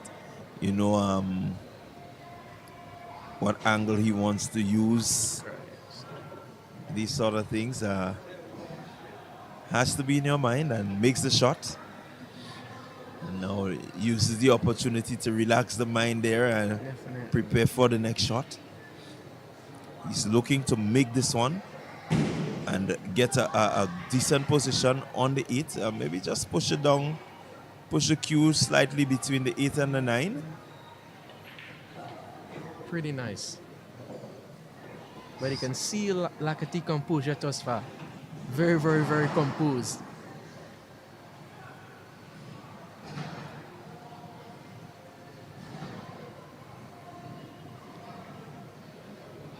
And for most players coming up against someone like Laurie, it will be difficult for them because he takes his time, he checks, he thinks, he really assesses before he plays his shots. So you see another well-executed shot there. Maybe cue ball running a little too far, but certainly has a good angle there on the 9. Definitely a makeable shot. He could bump into the 10. And so the amount of power that he places on that shot will be important. Because definitely that's the important shot. He will bump into the 10. I don't think there's any way to escape bumping into the 10. What will be important is when you bump into the 10, where you leave the 10, plus making the pocket. Definitely.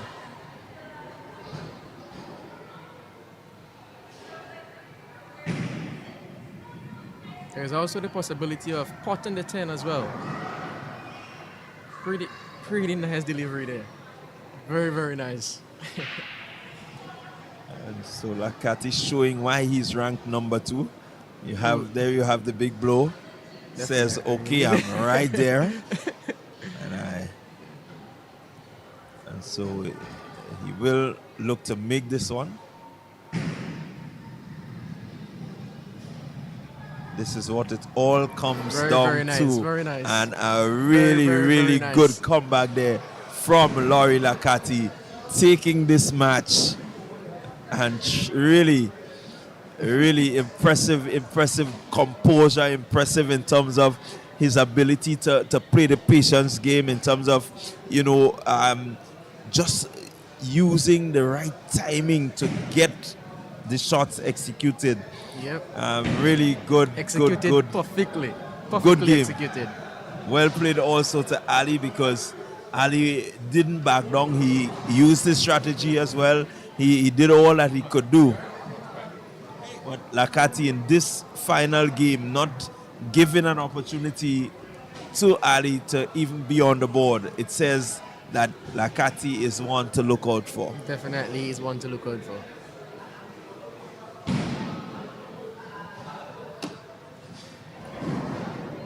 So the matchups are completed, And we have the top 8 to advance.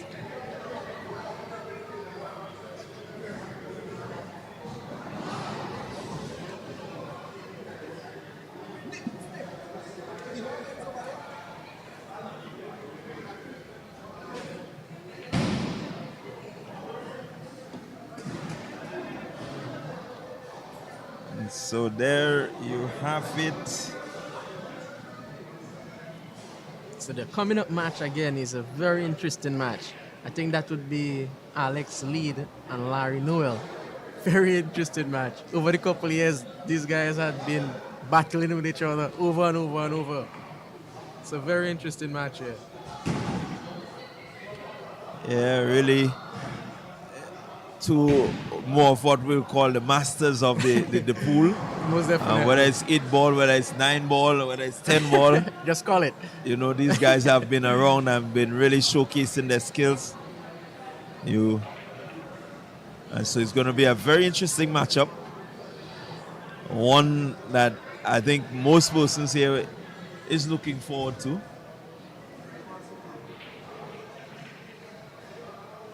And so they're going to take their 6-minute warm-up, and we're gonna keep you updated just to let you know in one of the I would put it big 8 matches.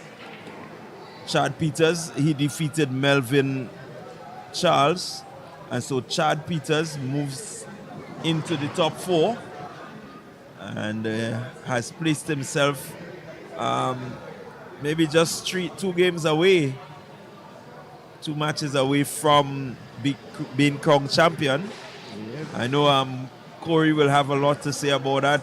Renal and Laurie, Alex and Larry will have a lot to say about that. So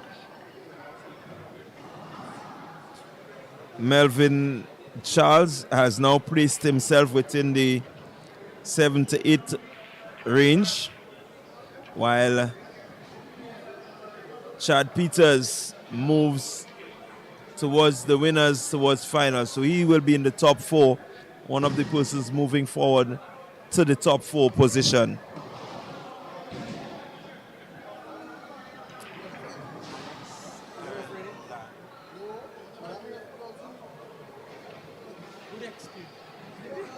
All right. So we just want to say thank you to our sponsors, and as you see them coming up on your screen, it's because of the contribution from these sponsors we can bring you this stream. We can go throughout the country. We've been to Kwesi, we've been to the Goldfish, we've been to Twilight, and now we are at Lavo Lanes. These sponsors have made this entire tournament possible, and so we want to say thank you to them, each and every one of them, for the part that they've played in terms of getting this tournament to be of the quality and the nature that it is. So a big kudos and thank you to all these persons.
So we're just about ready for the next matchup.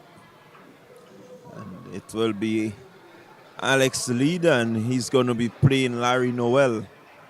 Two very experienced, what we would say, veterans in this format and in pool in general.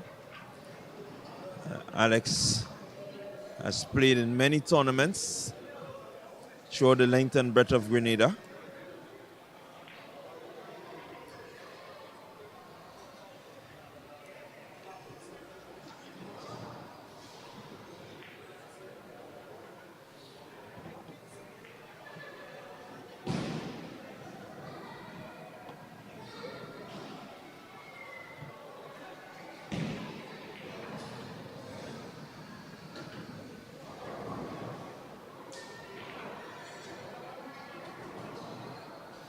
So the referee just making sure that he settles the ball well.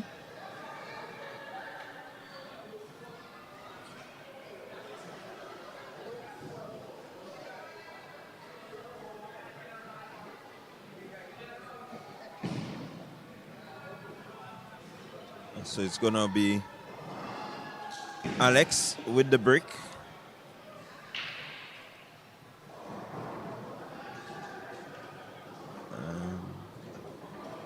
The 10 ball went in, so it's going to be spotted.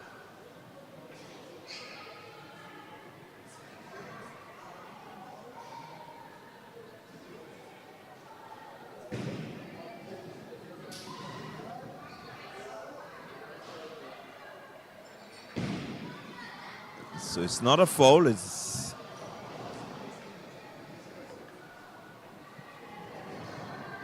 Alex with the 1 ball. It's pocketed. He has a shot at the 2, a pretty long shot, but he chooses to go the other route.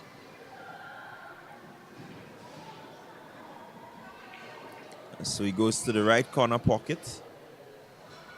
Doesn't make the shot, but more importantly, he has ended up with a safety.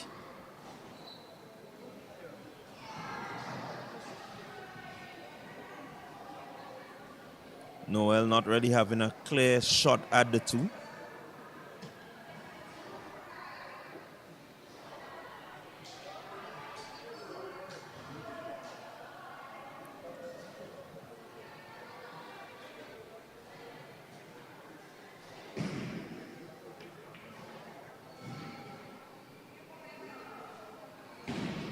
So, not making the shot there, Larry. And it's a pretty open shot for Alex. Makes the shot and just moves the cue ball closer to the tree.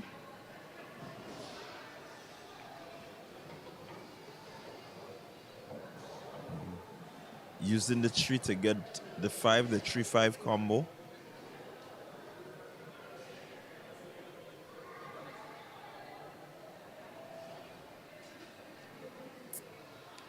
Now has to decide what he's going to do with the cue ball here because he doesn't have an open shot.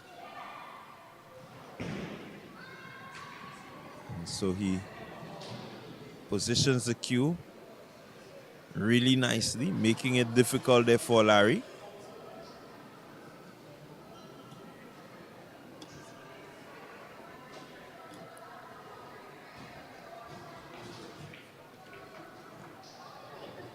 Doing well there, Larry, to get a touch on the 3 ball.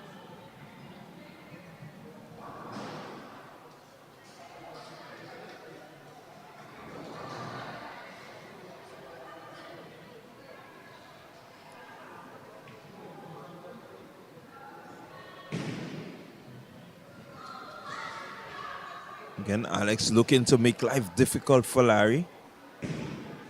Not really working as he wanted it to.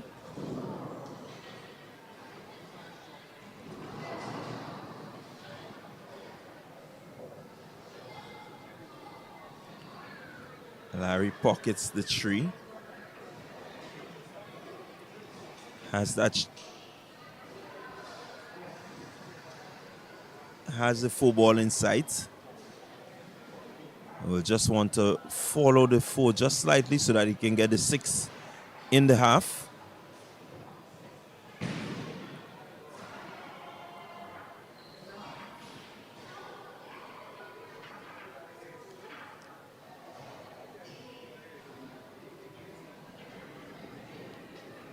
Six in the half, and he's going to run the cue ball just past the 10. Comes off the rail.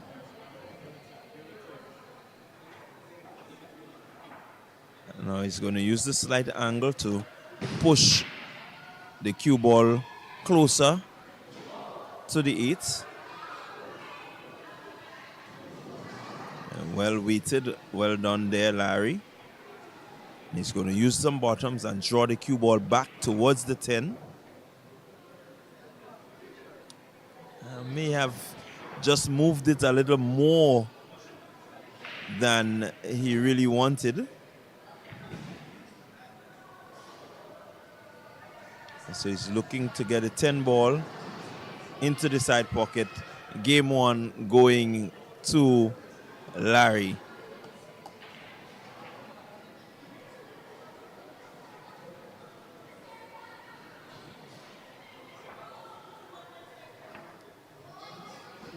A very important match here because the winner here will move towards the top 4.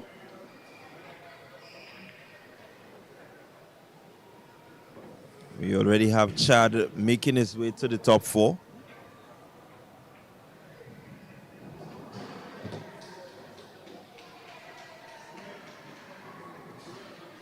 And so it's 1-0 in favor of Larry Noel.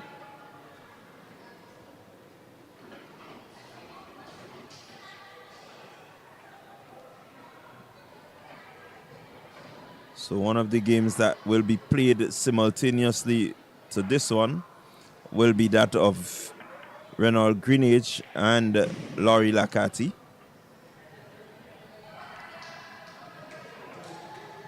Corey Wilson will also be playing Peter Noel. And so we will wait for these results to come in.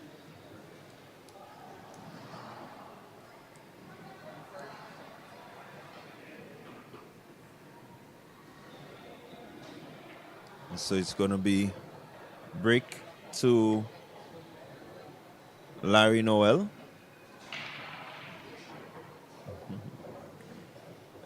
Larry with the break. And so 2 balls off the board. So Larry has the option of continuing.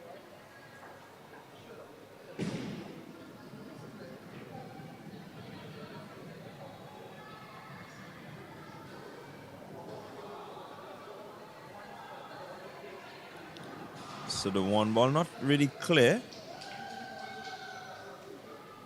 Try to play the carom. And walks out with a good safety. Alex does not have a clear shot at the 1 ball. Let's see what he does.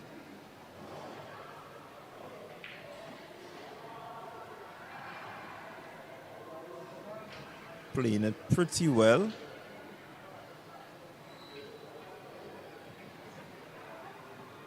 And so Larry again using, not really looking to make it. There's a level of difficulty here.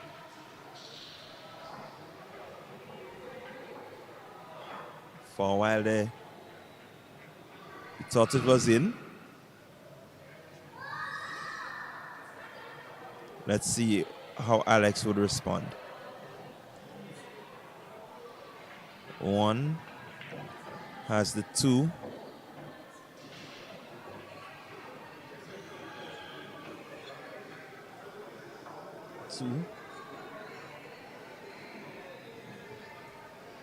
Let's see what he does with the 2.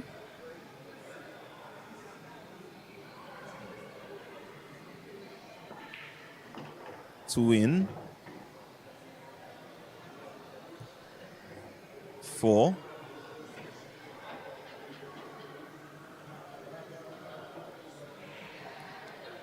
Four goes into the half pocket. He wants to make sure that he gets a good position. He goes down and back up towards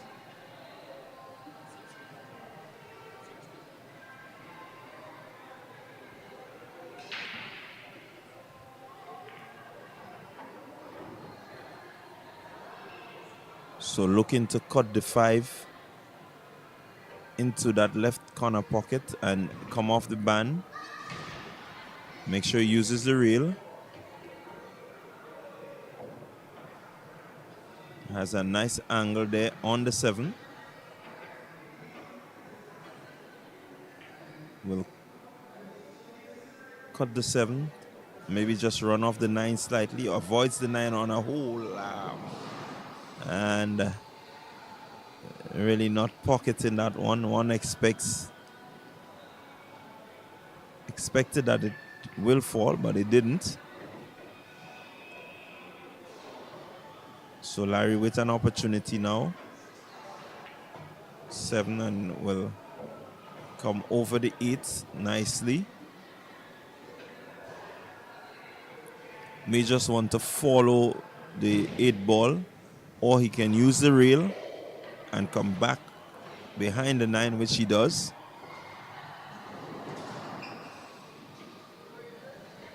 Again, this position, he will hit the rail and drift the cue ball towards the right over the 10, as he does now. Maybe just a bit harder than he would have liked, but still has a pretty clear shot at the 10 ball to take him 2 games up. Misses and will leave Alex with a long shot, but very makeable to get himself into this match.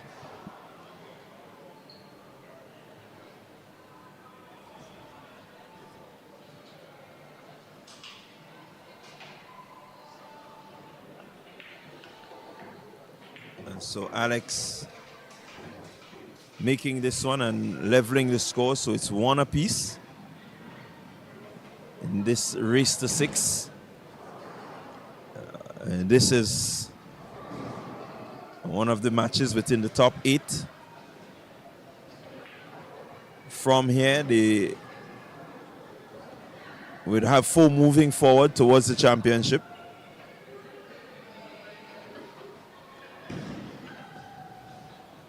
Chad Peters has already made his way towards the championship, so he's one of the qualifiers for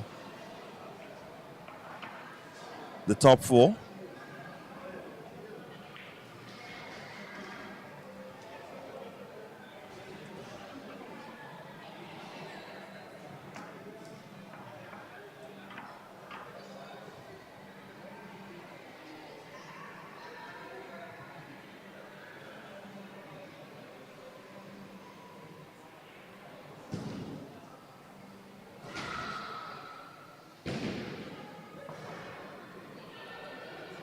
So it's going to be Alex with the break.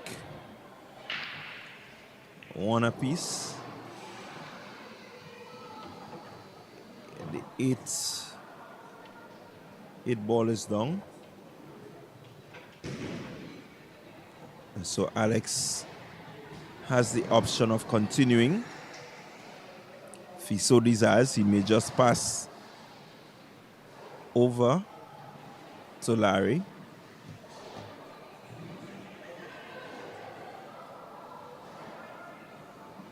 So it's called the 1 ball. Pretty tight safety there.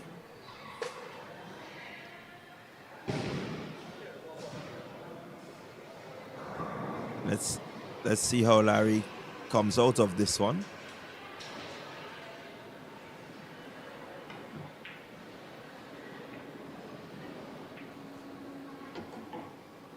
Comes out pretty okay, leaving Alex with a long shot.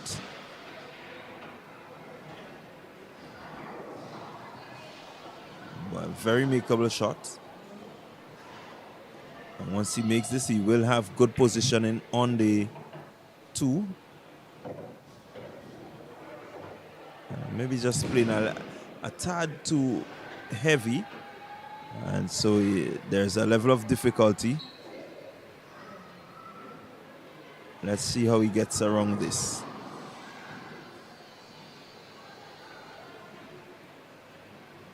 Looking to move the 2 ball from the position.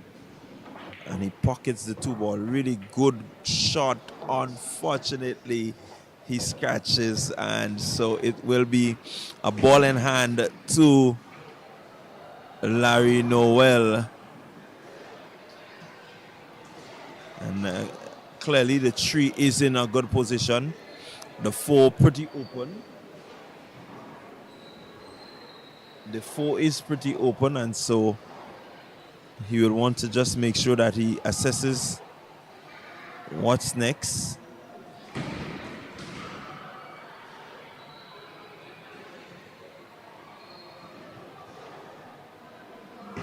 Three. Just remaining.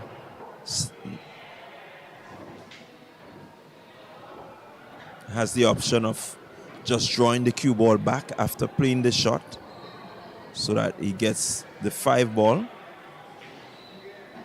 Unfortunately, he does not make the shot.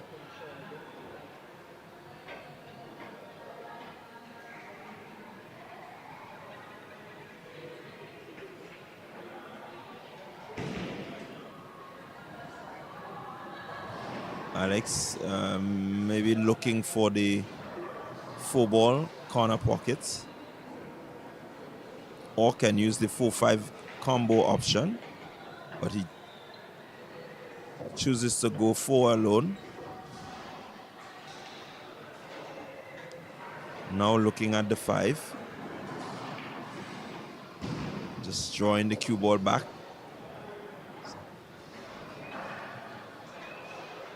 Seven and a half, and will just look to draw his cue.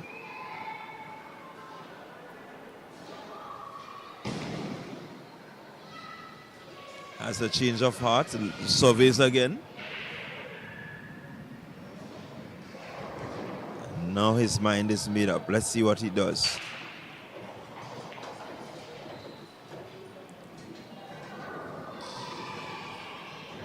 And so he has the 4, has the 9, sorry, and will come back around for the 10.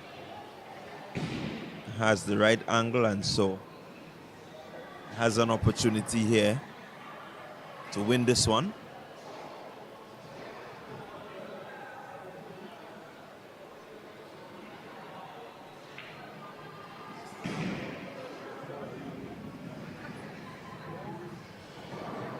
Really, no one expected Alex to miss this one. I think he may have just gotten up a little too early on the shot. So presents Larry with an opportunity here.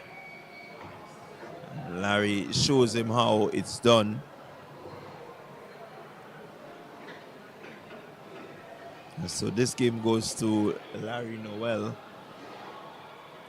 And Larry up 1 is 2-1 in this race to 6.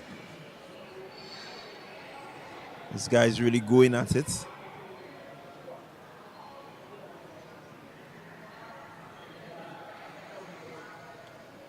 The 2 of the more experienced players going head to head. Only one can advance towards the championship.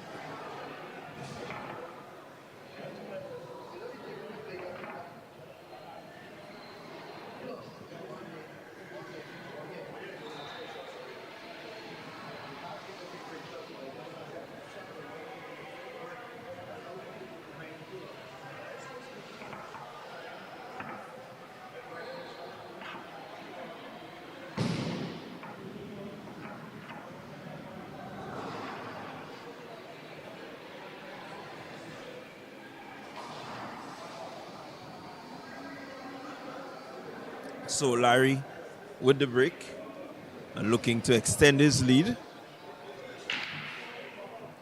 Let's see how the break goes. There's a scratch on the break. All 10 balls are still on board, so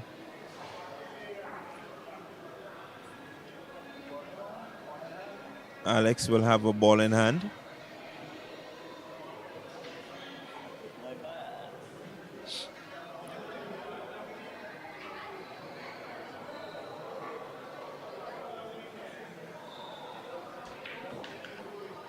Pockets the one. Have a number of balls really in good close proximity. Pockets the two. Three is still there. Good cue control to get him nicely into position and still. So he's going to use the option of 4 going straight down into the pocket. May just want to pull back and break. Oh. Really, Alex not on as we normally know him to be. Normally he will make these shots, I would say, with his eyes closed. But somehow it's not coming off for him today.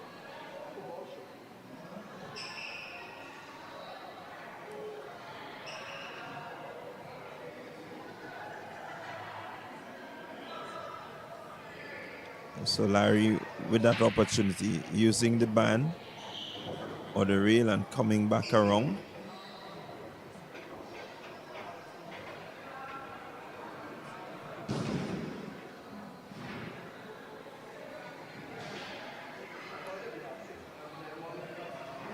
Yeah, just talking to himself there. So he's trying to figure out what is the best option. Has the 5 and he needs to get the 5 in.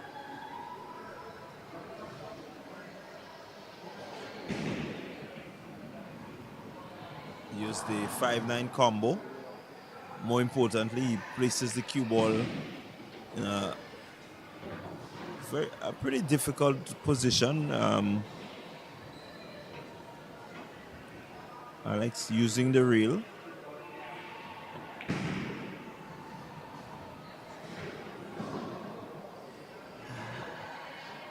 Makes a good effort.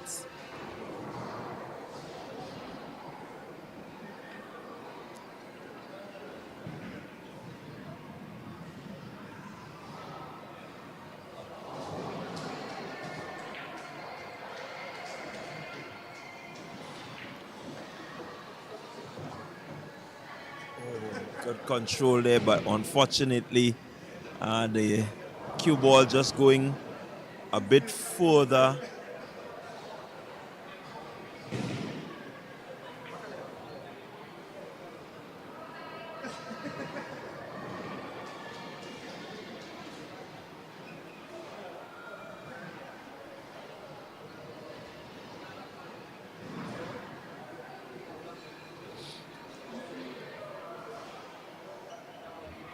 Harry just taking that moment just to think a bit.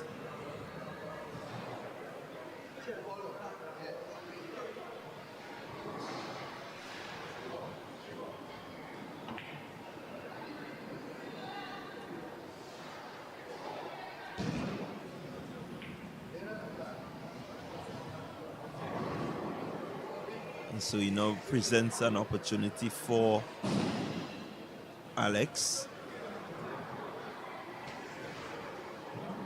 Alex 6 ball, corner pocket, and will want to use the rail and come all the way back up, or he may just choose to pull the cue ball back.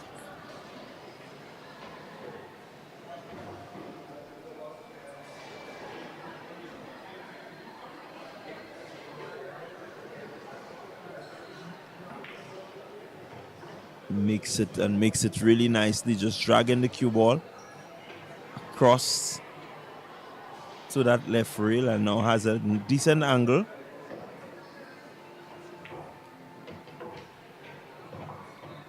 Goes all the way down and comes back around to get a good angle on the 8.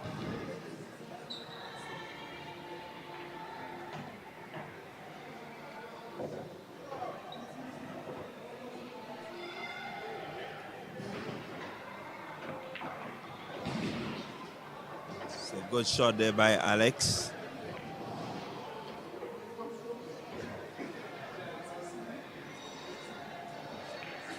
And now pockets the 10. And so we all tied again at 2-2. And so these two players not really allowing anyone to go very far ahead.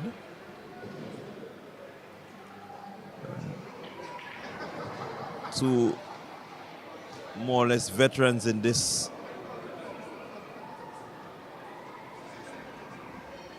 Two more or less veterans in pool here in Grenada, whether it's 10 ball, 9 ball, 8 ball. So they're going head to head and not really giving any room for anyone to jump ahead. It's the Grenada Premier League pool tournament, the finals, and we are here at the Lavo lanes. I'm bringing you the finals action. Final weekend, final matches, where these guys will be awarded their prizes for taking part in this competition, which spanned some 4 weekends. We started on the 4th of January, and every Saturday from the 4th till this Saturday, the 25th, these guys were in action. Again, another break. Fortunately, there was a scratch.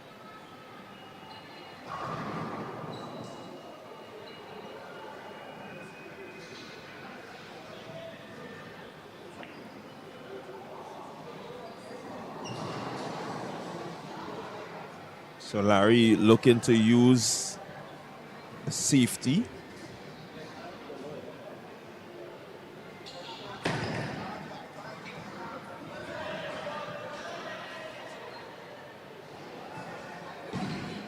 And just has Alex thinking somewhat.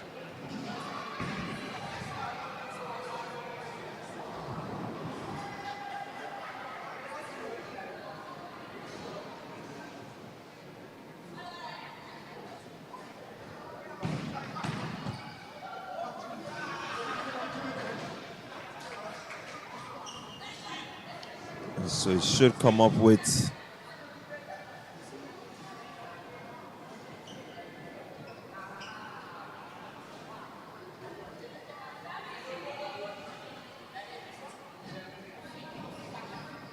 ball in hand to Larry.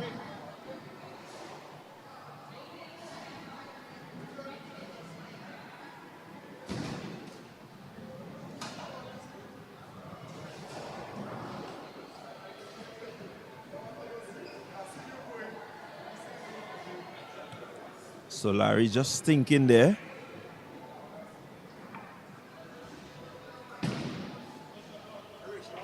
Making his assessment.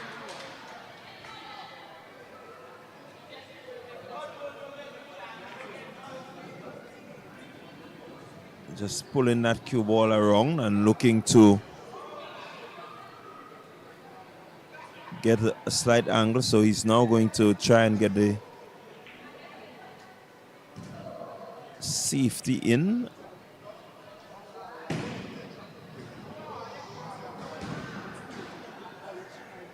It's left a slight angle, so Alex with the opportunity to pocket the 2, move himself around, may just decide to use the band here.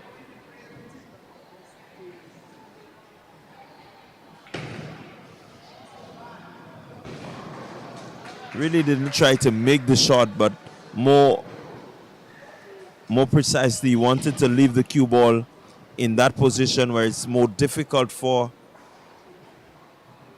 Larry.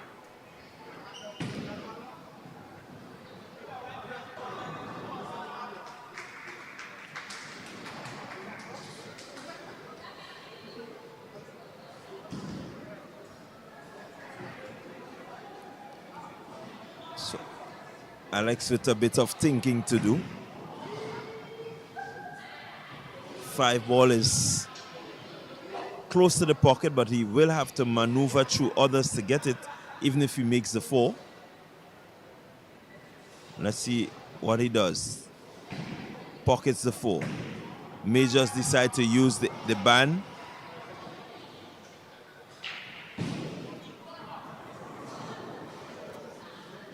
But that will mean that he may just move the 6, as he just did.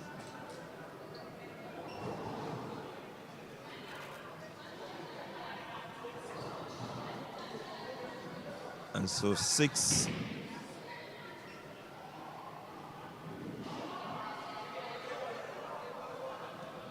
to the right corner pocket.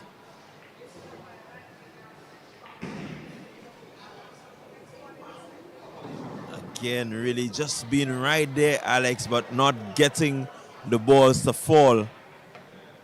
And so presenting a pretty open shot there to Larry Noel. And Larry just using the rail. Has a pretty open shot at the 7.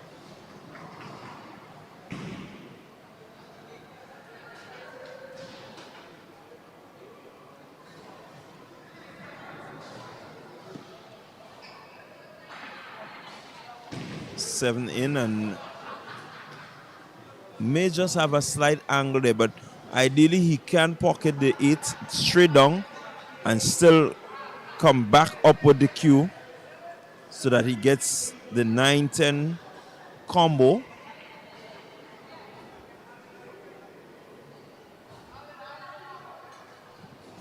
Not working as he anticipated.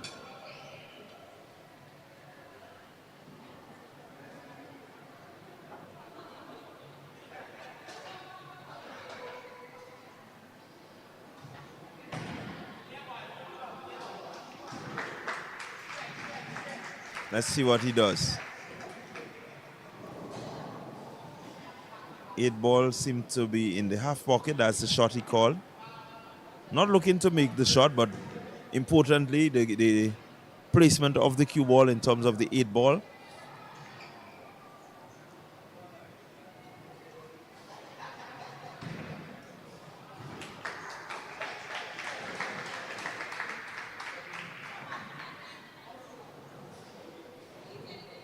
Decent effort there by Larry.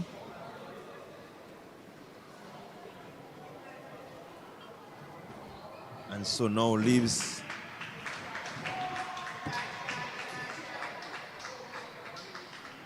Alex with a pretty open shot at the 8 ball.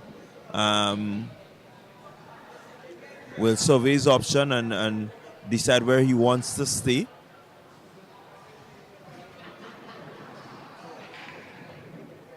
Well executed shot, just drift the cue ball slightly.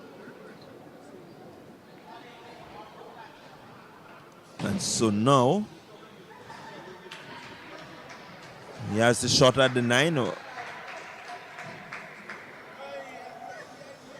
Again, Alex just not really getting the balls to fall as he anticipates, and presenting a pretty easy win. So Alex just seemed to be off slightly. Balls that he normally would pocket, he just seems to be missing them.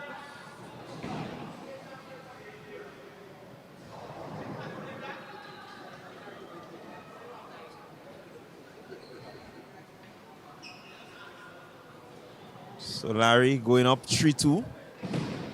Really interesting battle on hand. How it will all end will be very important.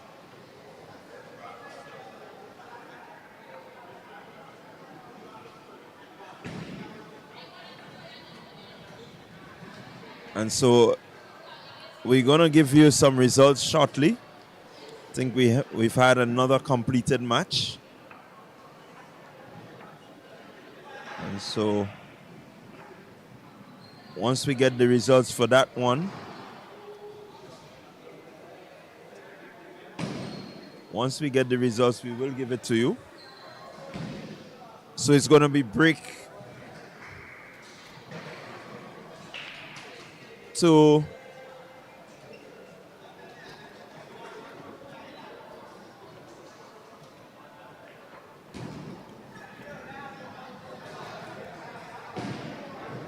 It's break to Larry. Let's see. 9 balls on board.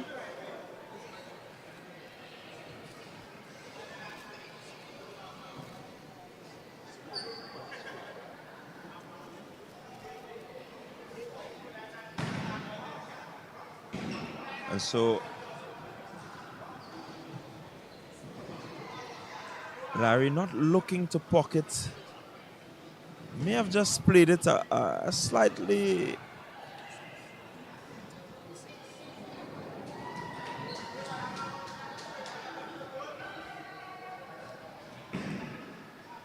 So let's see, it's Alex.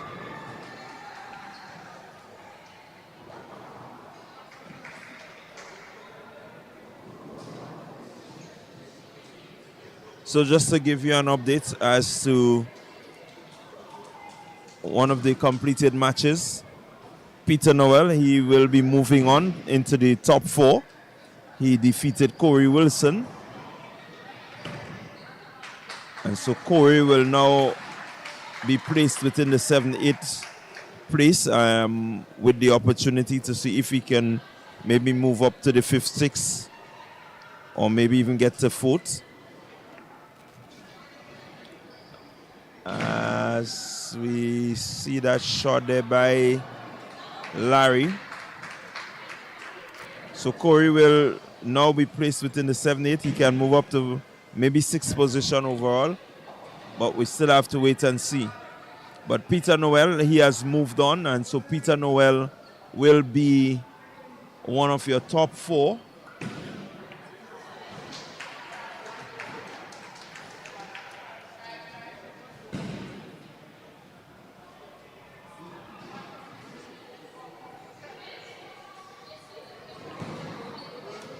And so what I can tell you is that in the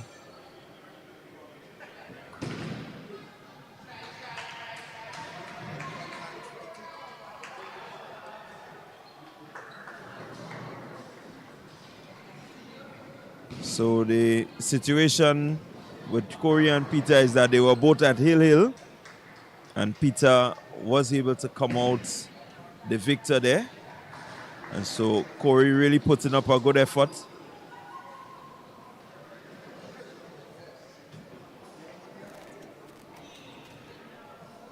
And so Peter Noel moving forward. But in this matchup, it is interesting. Still a really tight battle on. Larry Noel with the advantage.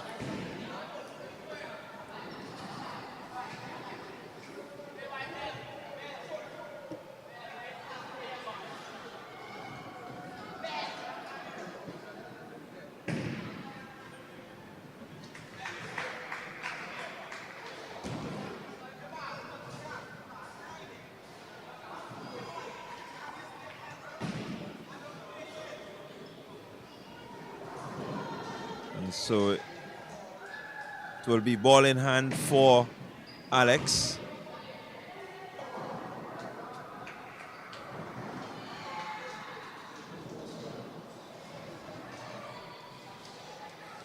Let's see what Alex will do from here.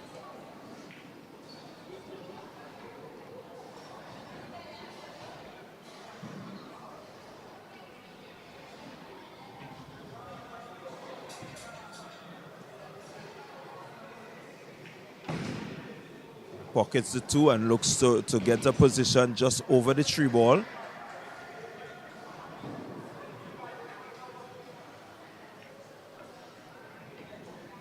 Uses the 3-8 combo and now will seek to pocket the 3. Just wants to drag the cue ball slightly towards the 4. Even better, he moved the 4 ball a bit further down. Not really getting the position that he wanted. But nonetheless, that was a good play by him. Alex just showing his skill. Used the band there and getting the 4 ball in the half. Now has his sight set on the 5. Pockets the 5 and just runs the cue ball off the rail to place himself with a shot 6 half pockets. Executes, draws the cue ball back over the 7. Will look to pocket the 7 and just draw the cue ball back.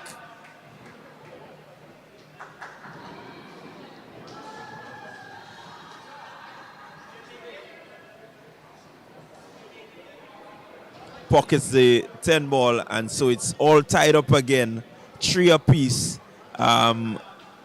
Alex lead versus Larry Noel. A really interesting match building here. It's a race to 6. They're both at 3. No one really leaving the other. It's really tight. It's really competitive. And so definitely it will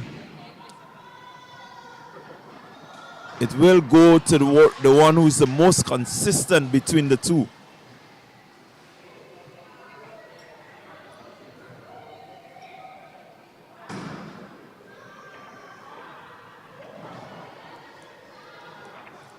So we had a word with Peter Noel. We spoke to Peter Noel earlier, and he was really confident that he will go home with this top prize, and so he has done one step better, moving into the top 4.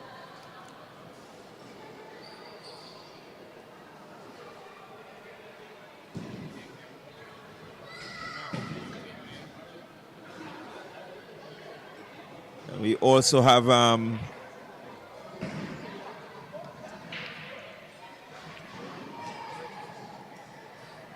and so update on the game between Renald Greenage and Laurie Lakati. Greenage 3, Lakati 1.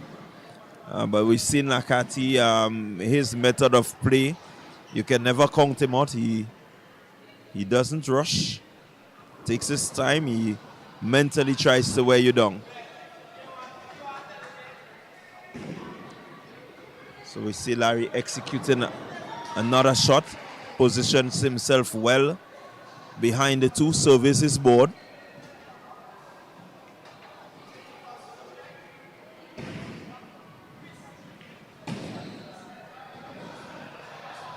He may just look to bring the cue ball around slightly, get that 3 ball straight down. Also has the option of the 3 in the half pocket. And we'll look to keep the cue ball right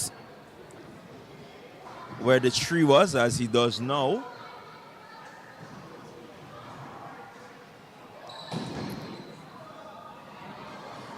Gets into the 4. He has the shot. He just wants to come back somewhat towards the middle, maybe back off the rail a bit.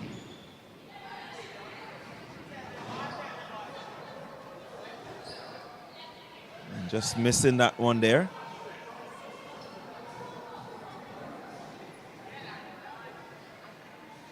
Let's see how Alex will respond to this miss.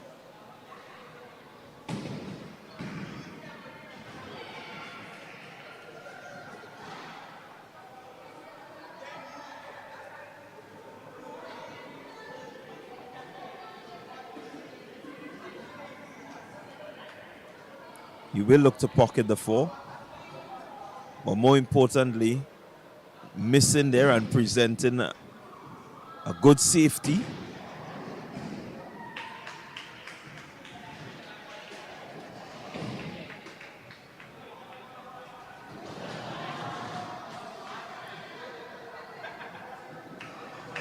So wants to be clear in his mind what he's going to do. Even if he misses, where the cue ball remains will be very important. More importantly, he wants to touch the 4 ball. And so he misses the 4 ball, and so that will be a ball in hand for Alex.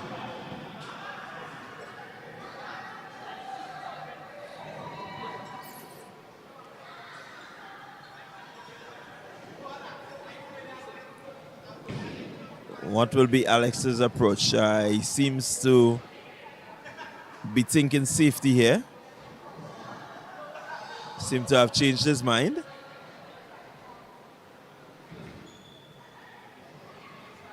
And so he will look to really uncertain here is Alex.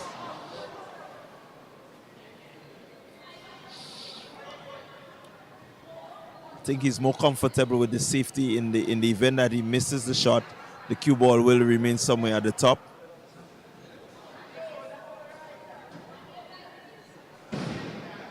Wants to make sure he gets that 4 ball somewhere behind the 8 ball.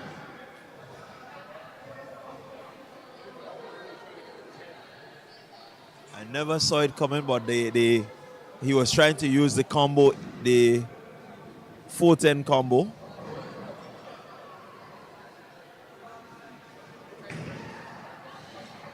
It has worked out well for him in that the cue ball remained behind the 5, and so it's a pretty difficult shot.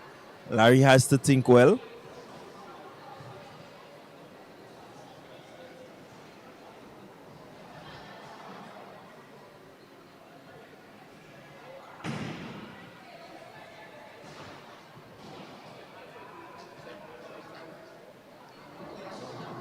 And so it's a foul to Larry, so ball in hand.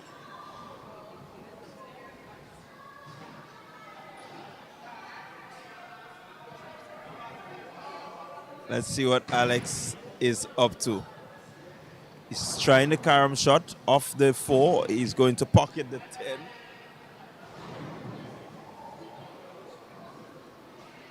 More interestingly though, the cue ball is still not in a position which makes life easy for Larry.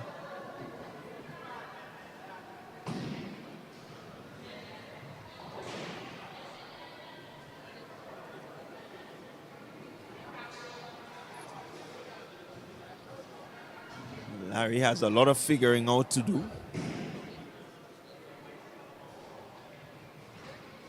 It's a pretty tough position to be in.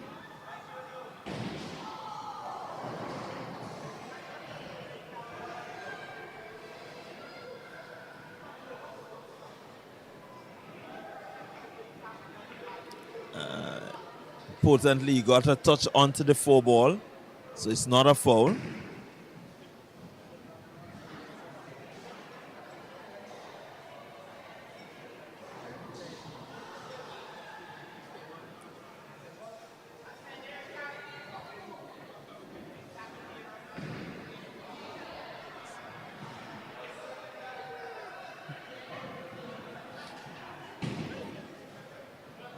Again, Alex looking for the combination, the 4-10 combo.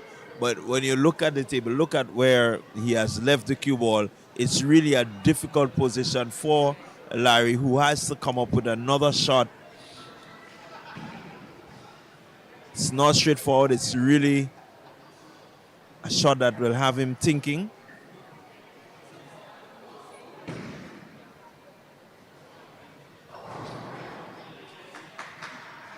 You look at Alex looking all relaxed. He knows that he has done well in terms of making life difficult for Larry.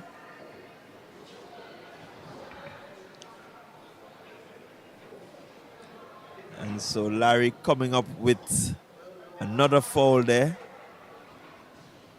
And so presents a ball in hand for Alex, who now makes this smile because he's going to try again for the 4-10 combo. Gets it now.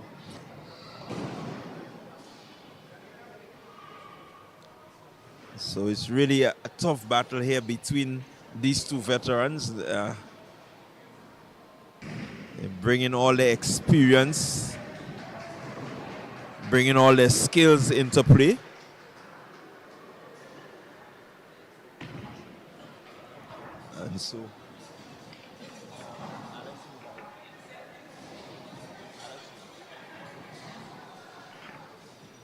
And so now the lead changes for the first time. We now seen Alex moving ahead of Larry. So it's Alex 4, Larry 3. And just to give you the updates in that game between Lakati and Renault Greenage, Lakati is down. Greenage with a 3-1 advantage.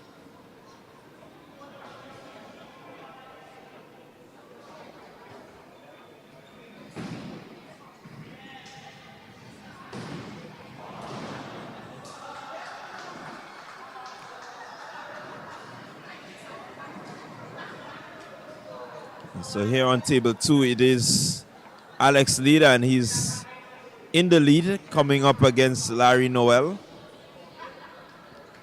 And we know Larry knows well how to come back from these situations.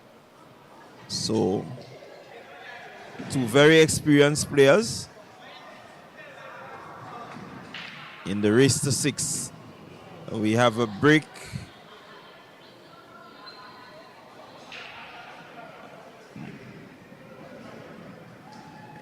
No ball down.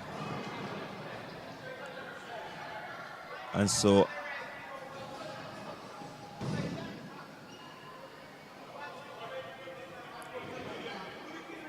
Alex with the 1 in sight. Pockets the 1. Scratches.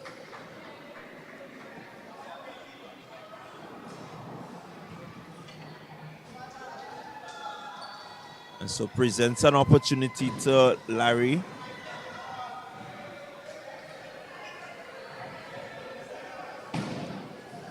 Noel just taking a moment to think. Reassesses his moves.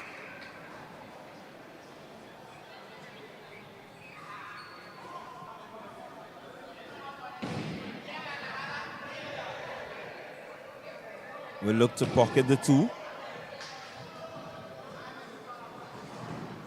And well, he changes his mind, doesn't pocket the 2, but more importantly, he pushes the 2 ball onto the rail.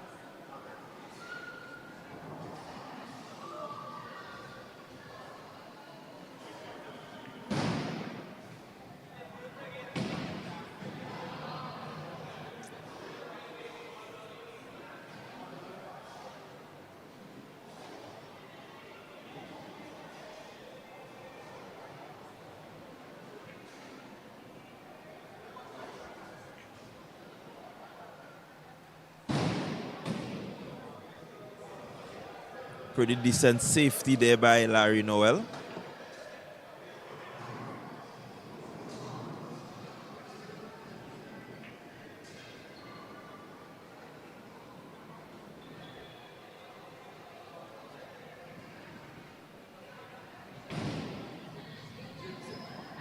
So lead with Larry. Opportunity here. He wants to go around the 2 and maybe just come. Yeah, not really expected him to miss that shot there. We speak of the consistency of the play, and the more consistent you can be, the more success you would have.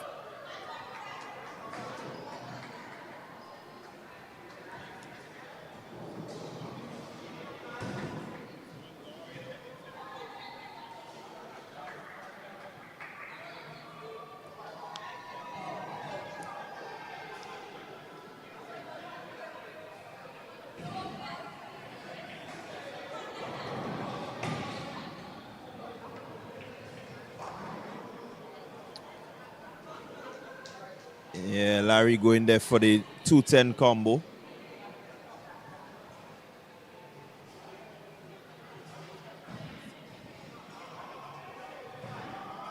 Let's see if Alex will see it as an opportunity to move ahead. Pockets the 2. Looking to get the 3 ball to the right pocket. Cuts well. Moves the 4 ball, but more importantly, he places it at a good angle. Can hit the 4 and look to come off the rail slightly.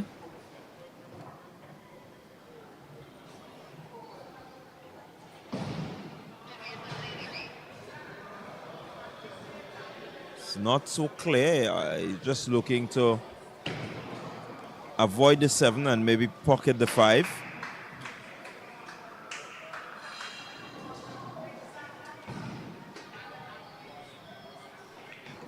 Pockets the 5. And now we'll look to use a 6. Now use 6-9 combo and maybe make way for the 6. He pockets the 2 of them, and so makes life easier for himself. Now he really needs to keep his composure. He needs to pocket the 7.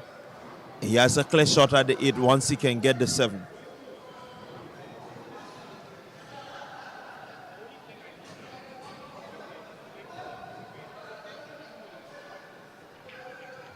Makes the 7. 8 in his sights.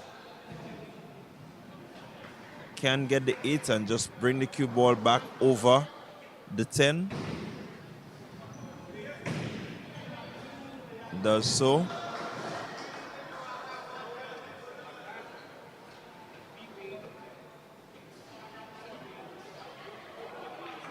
Pockets the 10 and goes further. And so now Alex has placed himself on the hill. Coming up here against Larry.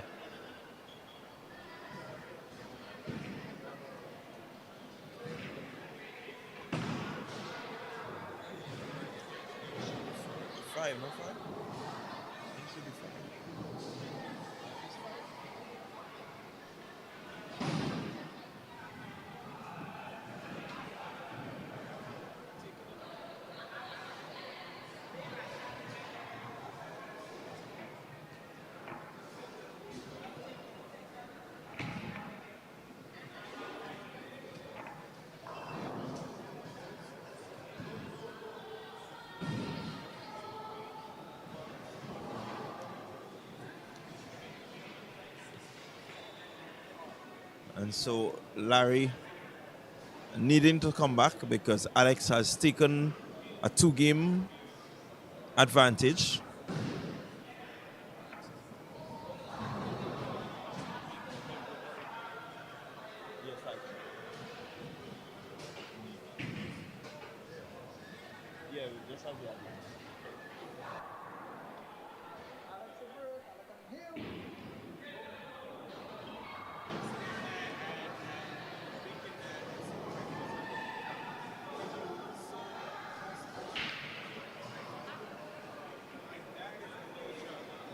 So it's Alex with the break. None of the balls have fallen. And so Larry now has an opportunity with all 10 balls on board.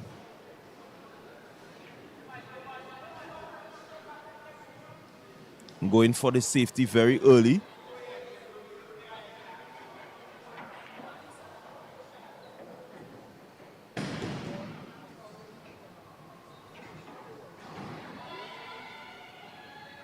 So Alex with a pretty difficult shot, looking to get the 1 ball into the half pocket, and right away comes up with a foul. It did not touch the 1 ball, and so Larry has a ball in hand.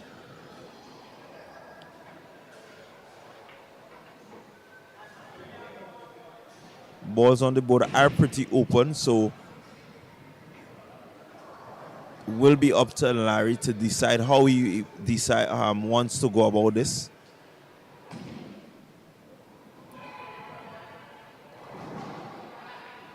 Just may decide to pocket all the balls, go all the way through.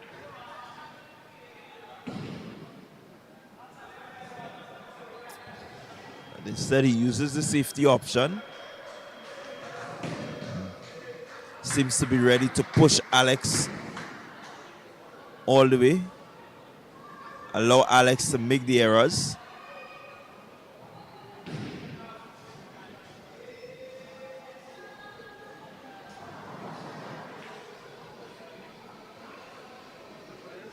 So Alex coming up with that Decent shot there.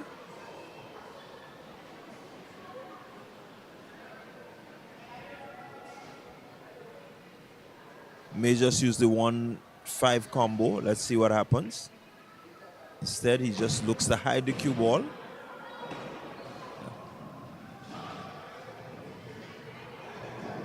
Really a cat and mouse game being played.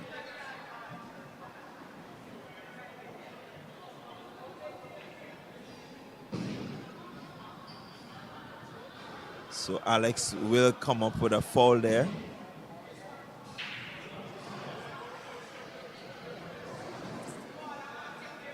In this instance, Larry will want to decide whether he is ready to pot the one or if he's still going to use the safety options.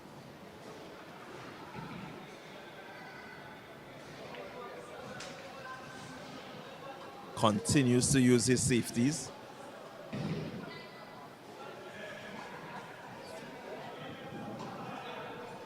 He's really forcing the hand here of Alex.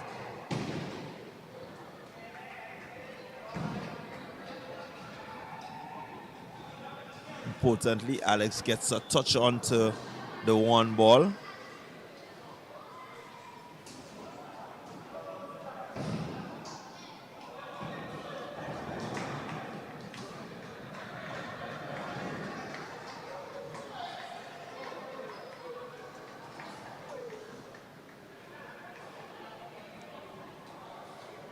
Let's see how Alex responds. One, corner pocket. Can play the one, move away from the two. Maybe bounce into the 9 and remain at the top. Instead, he avoids the 9 completely, making a really good shot.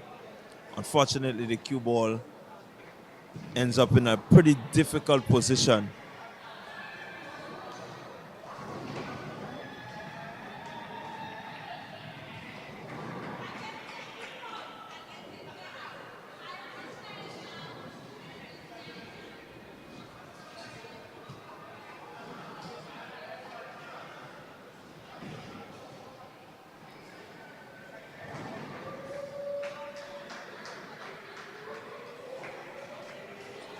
Really interesting game on hand. Alex on the hill. Larry looking to come back into this one.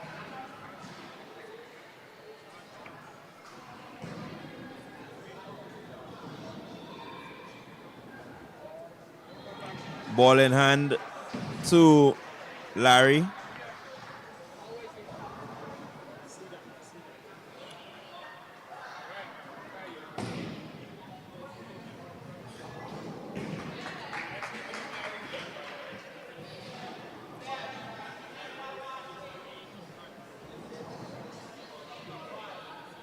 So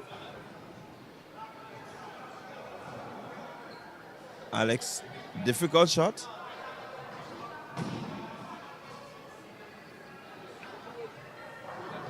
Gets a touch onto the 3 ball.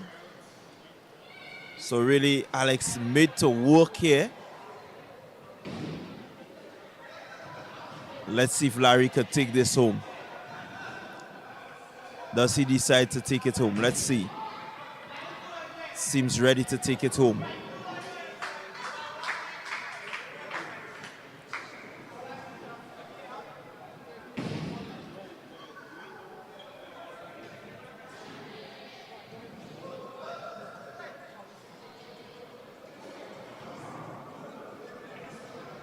And that's game. That's game to Larry. So Larry pulling back 1. And so it's now going to be 5-4. Alex on the hill, but Larry not giving in. And using the combination there to bring him a win. And so the saga continues between 2 of the veteran players.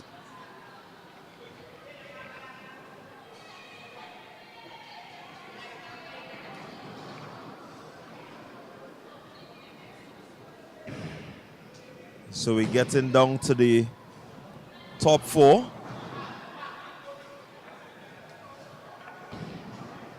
So far, Chad Peters and Peter Noel have made their way to the top 4. We're still waiting on Alex Lead and Larry Noel to complete their game.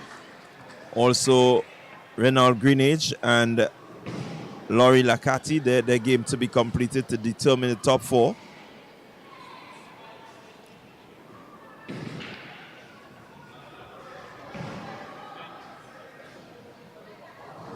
And Larry with a break.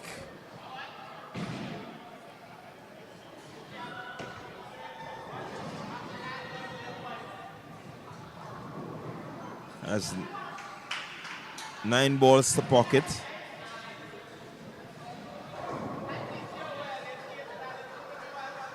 The 2 ball already in.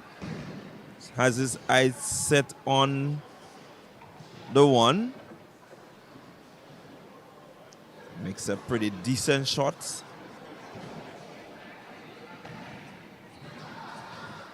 Now the 4. Now the 3, sorry. And he will just want to remain just towards the center of the board.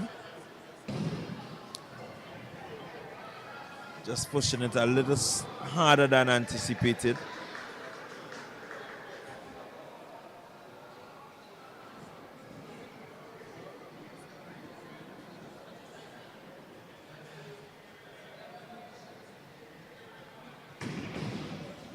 Let's see what option he uses.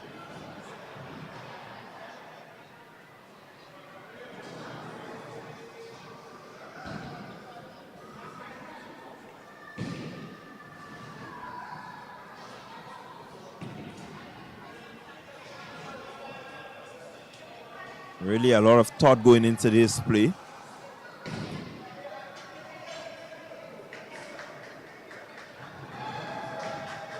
May just want to play the 4. That's the combination played there. Not a bad result for him. If he can pot this 4, maybe drag the cue ball behind the 5 ball.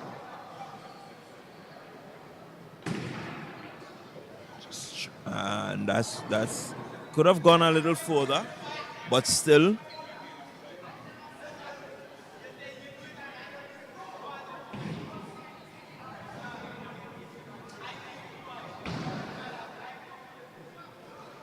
Now if he hits the 5, he may just want to cannon into the 6.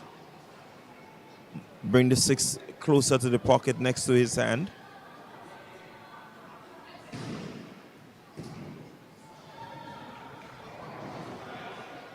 Unfortunately, he misses. We'll leave an opportunity here for Alex. Alex, who is on the hill already, will want to use this opportunity to just take this game home and not really give any further leeway to Larry.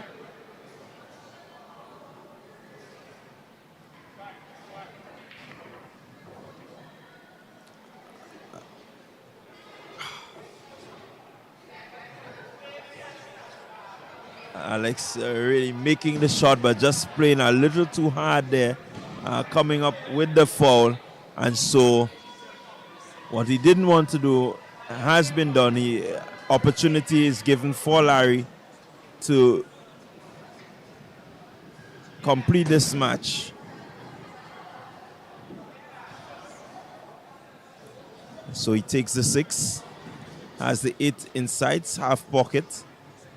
The 9 he will just push over the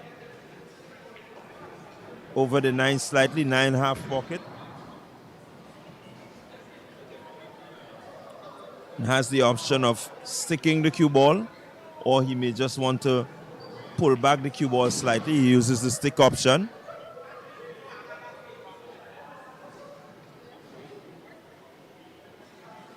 And now he has his sight set on the 10 ball.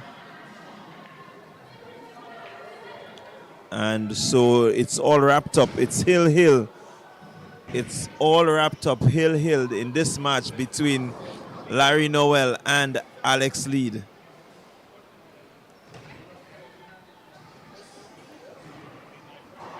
It's a pretty tight match. This will be the final match, no matter how you look at it. This will be the final match. It's the race to 6. Whoever keeps their nerve, whoever is composed at the end here, will be the winner of this matchup. And so one of these will advance.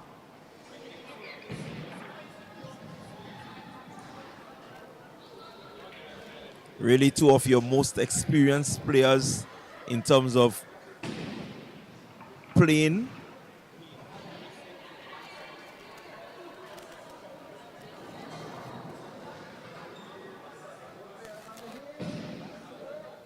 So it's going to be break to Alex. He will be hoping to get one of the balls in and maybe just go straight with this game. Instead, he falls. Although he got the 9 ball in, but most importantly, the scratch came. And so Larry will want to capitalize on this.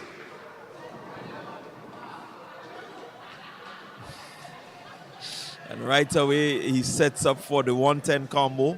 Let's see if he can make it. Once he makes this, it will be game over. And Larry will move forward, and he misses.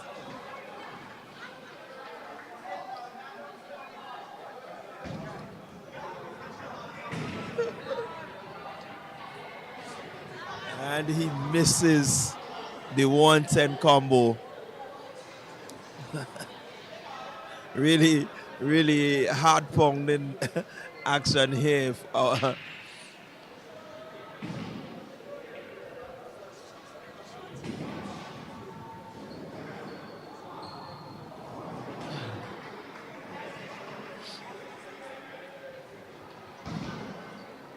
So Larry with an opportunity again. Has the one in his sights. Pockets the one. Draws the cue ball back. And now has the opportunity for the 2. Will just want to pot the 2 and kick towards the rail and back down just over the tree. Instead he tried the combo, misses it.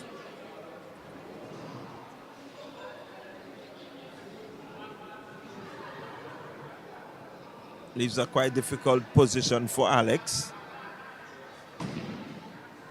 Alex now may just be thinking of safety, allowing Larry to make the mistake.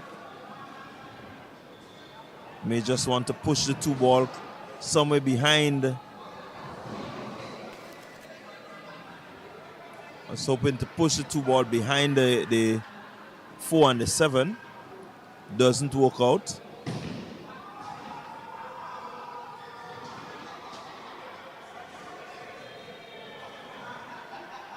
Takes a moment, composes himself.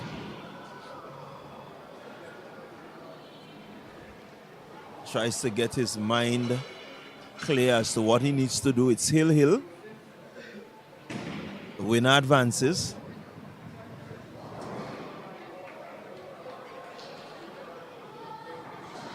Two ball, right corner pocket. He pockets that one, gets a good position on the tree.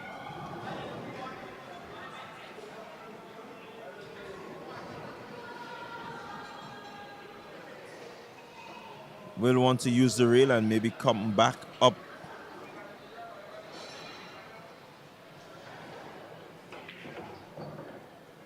He does so, but just falling short of the 4 ball.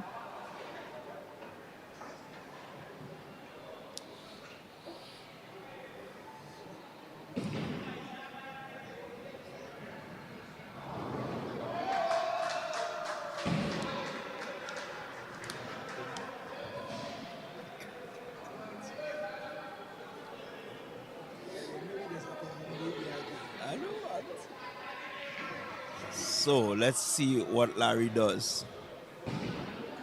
May just be willing to use the 4 on the half. Not working out as he will like. Can Alex capitalize on this now? He has the 4. He has the 5 at the pocket.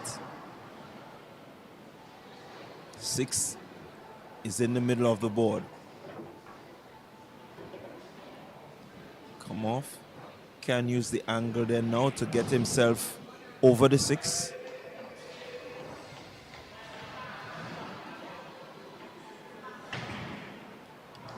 He does just that. And again, will want to use the angle, maybe hit the rail and come back over the 7.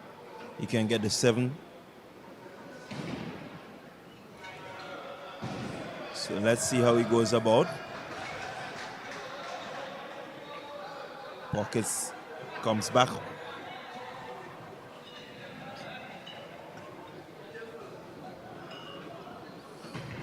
Again, working out for him.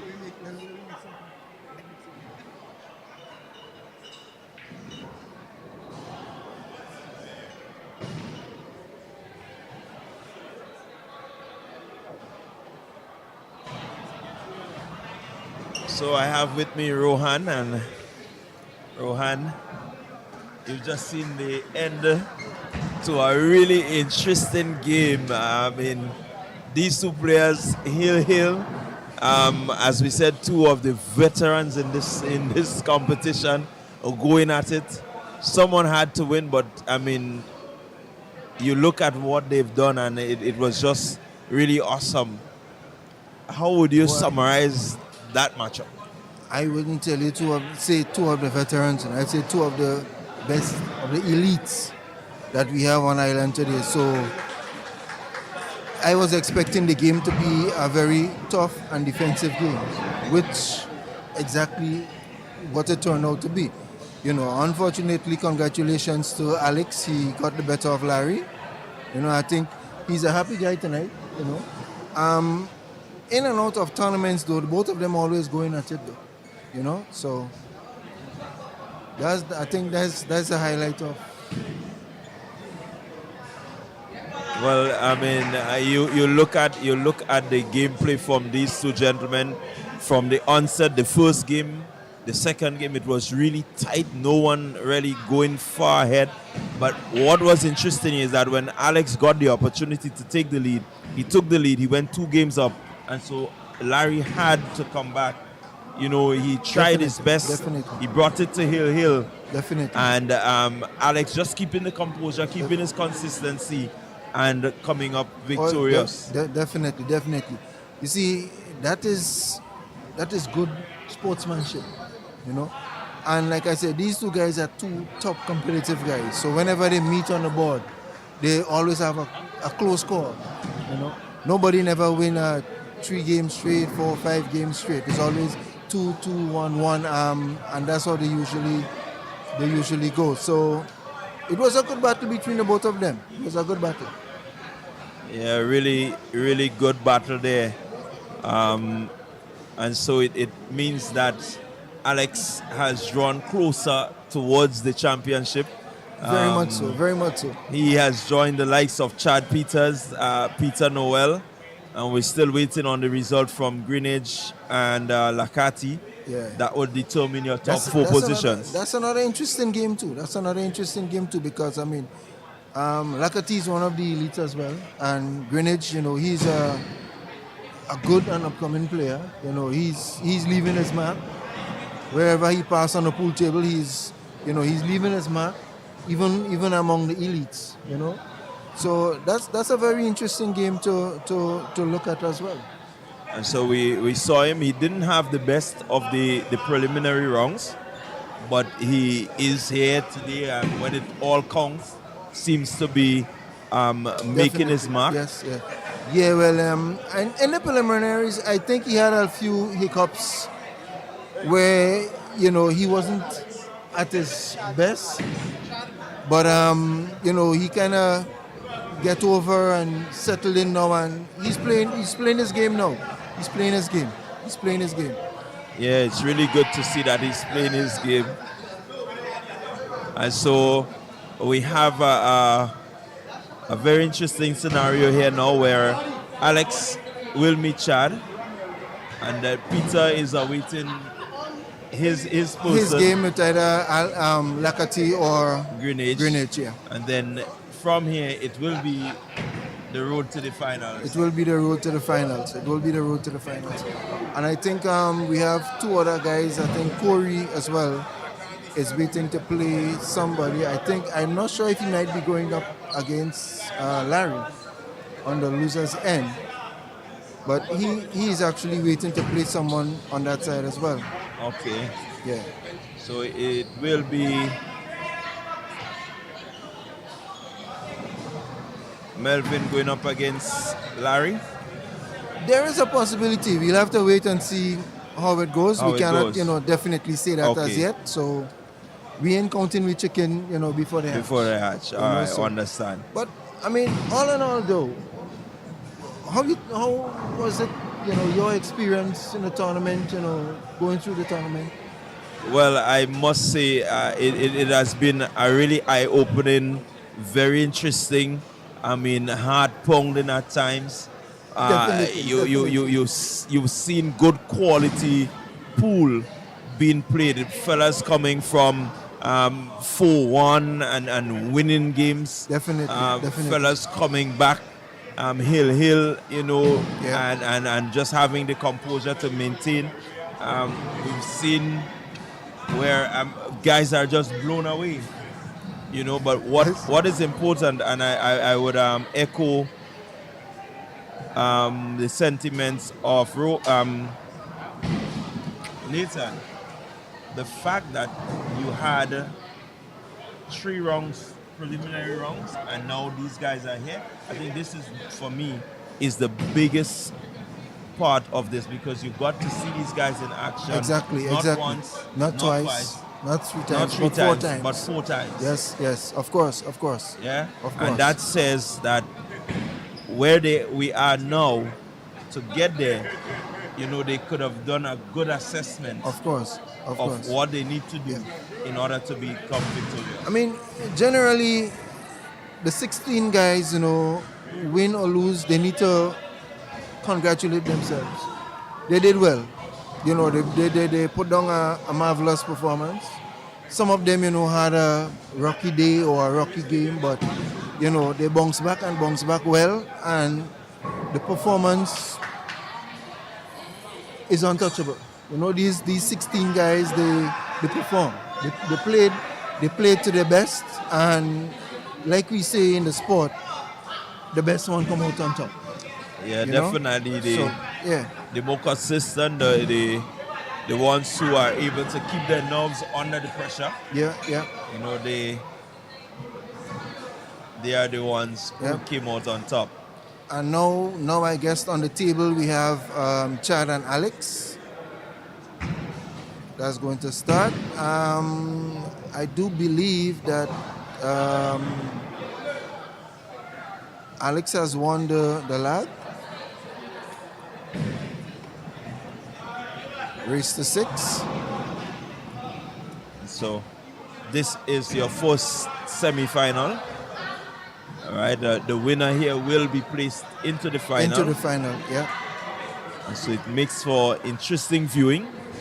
And so we're bringing you this game live, Alex versus Chad. This will be a competitive game too, because I mean, Chad is not a guy, like we say, to put on the back burner, eh? He's a very competitive player. He's a very defensive player. Yes, so Alex has won the toss, so Alex will break. And unfortunately, he did pot a ball, but he also scratched on the break, so Chad will come to the table. And Chad is a very competitive player too. He's also a very competitive and defensive player. So this will be a good race to 6 as well to look at. Well, we had the opportunity of seeing Chad through the tournament. Technical player, possesses a good skill, has the patience also Definitely. to push his fellow competitors to the end. Definitely. And so I definitely think this will be a pretty epic battle. Yep. And one thing I know about him though, he also knows when to pick up on his game or speed up on his game and when to slow down his game. And I think that is one of the things that actually make him a competitive player. He can speed up on his game and based on how the game going, he can slow it down and get on the defensive side, as we say. Yeah, and you look at his opening play here, and definitely he understands what he wants to do and is ready to execute at any time. Of course. Get a nice position there for the 4 ball. Let's see what he does there to get to the 5 now. Yeah, he may just decide to use the reel. Definitely, he has to use the rail. But the question is he going to use the rail to put the 5 ball to the top of the board or in the half pocket? I think he's going to go up table.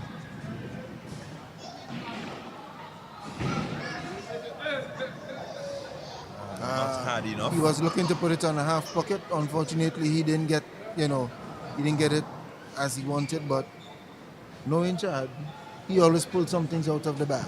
Yeah, let's see what he does next. Pretty tough position to be in. Yeah. Especially after pocketing a ball. And at this stage, you do not want to make life too easy for Alex. No, you can't. You can't. If you make life too easy for Alex, Alex does what he does best. He will just look at you, smile, and that's it. Game done. Oh, that's a good shot. That was a good shot. Yeah, really good effort there. Unfortunately, he did make it a little bit easy for Alex. And importantly, Alex. I do think that Alex is going to put the 5 ball and look for a combination shot on the 6 and the 10. I'm seeing it there, and yeah. He's going to look for the combination shot on the 6 and the 10. Definitely, that shot is on. Oh yes.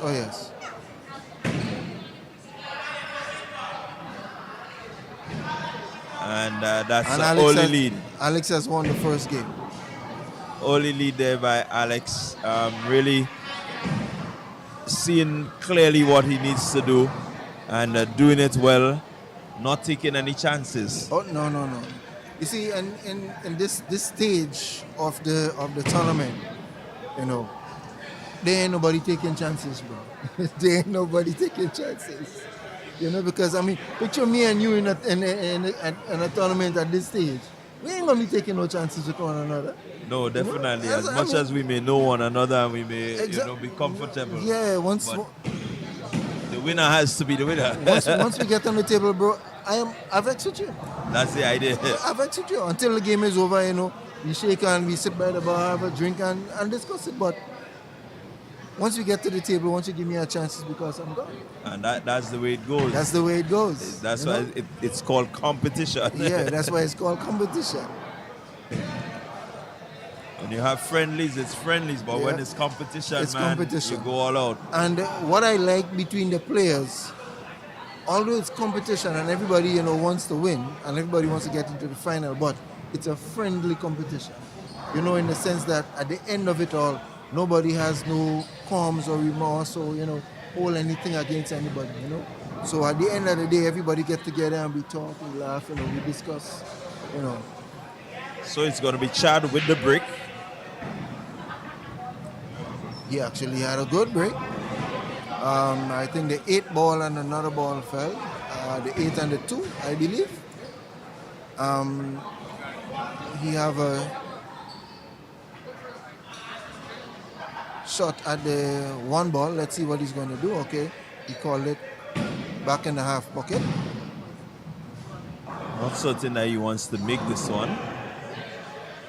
My sentiments there. He just wanted to get a position. Yeah, he just wanted to get a position. I didn't think he wanted to actually put down the ball. So looking to make life difficult right away for Alex.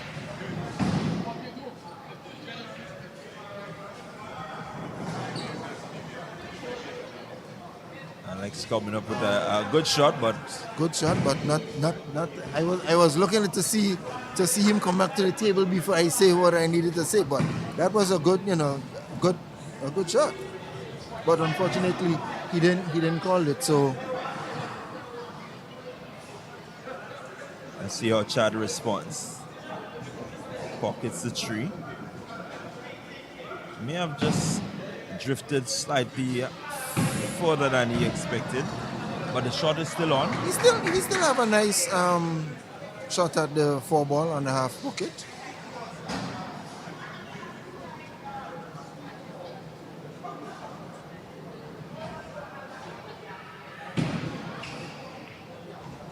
Pockets the 4, gets a really good positioning on the 5. Good, he got a very good position on the 5.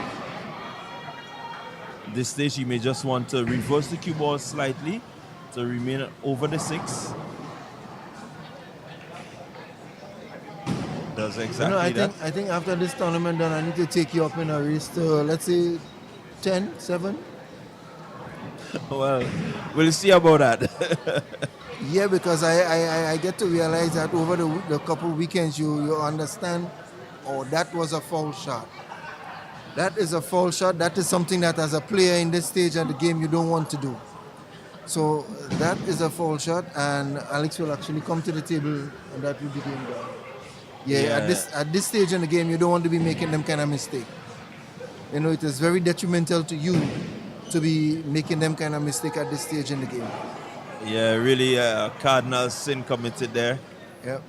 By Chad. And with the balls this open, you can't afford this. So it will mean that Alex has an opportunity to go 2 up. And Chad will have to work hard to Alex come back. is now 2 up. So the score is Alex and Chad 2-0 in favor of Alex. Chad really committing that cardinal sin. You saw what his intention was. Yeah. But unfortunately, that foul there means that he just opened the door. I think what he probably tried to do was to play a snapshot. You know what you call a snapshot. So it's like you joke, but you're not actually pushing the cue on the ball. So it's like a snap. And I think that's what he tried to do. And he barely touched the cue ball. So he got, Yeah, so it's 2 to Alex in this race to 6. And we're still waiting on some results. Lakati and Greenwich tells you that this game is pretty tight, to see that the results have not been forthcoming. That game still seems to be on.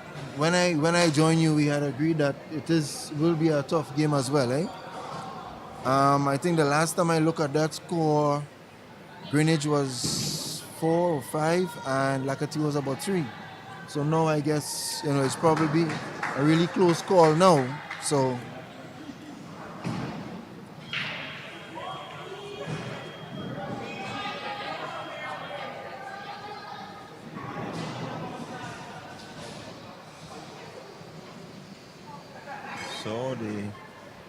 Alex there with the brick. Has the 1 ball in his sights.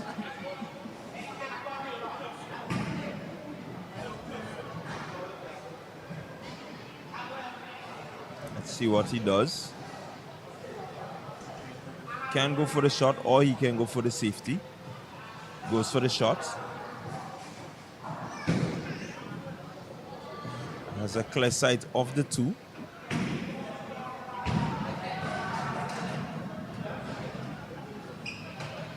The 2 and comes off the rail. That was a nice shot. That's a good shot. So he's gonna. Now he's going to go. There was a ball on the top of the pocket, so the referee had to put it down. I think he's gonna play that and come back to put the 4 ball in the half pocket right here. Exactly what he does. That's a good position. A little harder than maybe anticipated.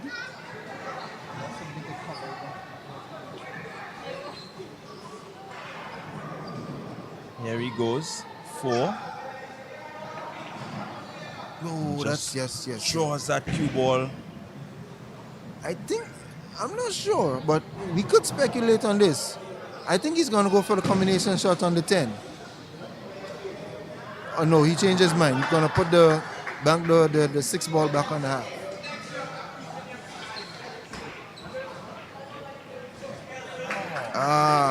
Missed it. More importantly here, the cue ball is behind the 10. So still, Chad doesn't have a clear view of that 6 ball.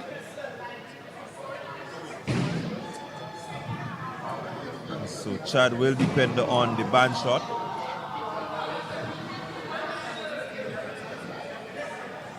I think he's going to try to at least attempt to touch the 6 ball, because if he doesn't, that will actually be a ball in hand to Alex, and that's another game that Alex can run out to make it 3-0.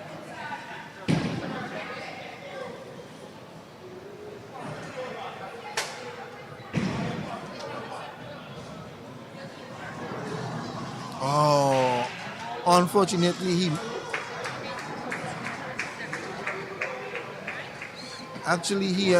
missed the 6, and he scratched as well. So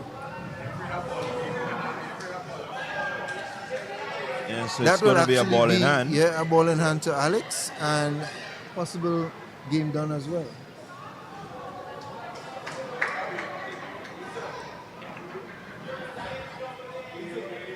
So he's going to look to pocket the 7, come off the rail and just draw a bit closer to the 8. Yeah, draw a little bit, right?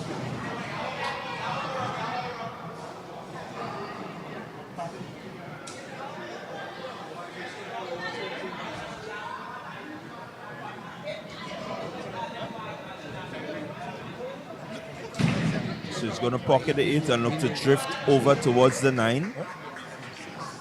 And that's what he does. Comes off the rail.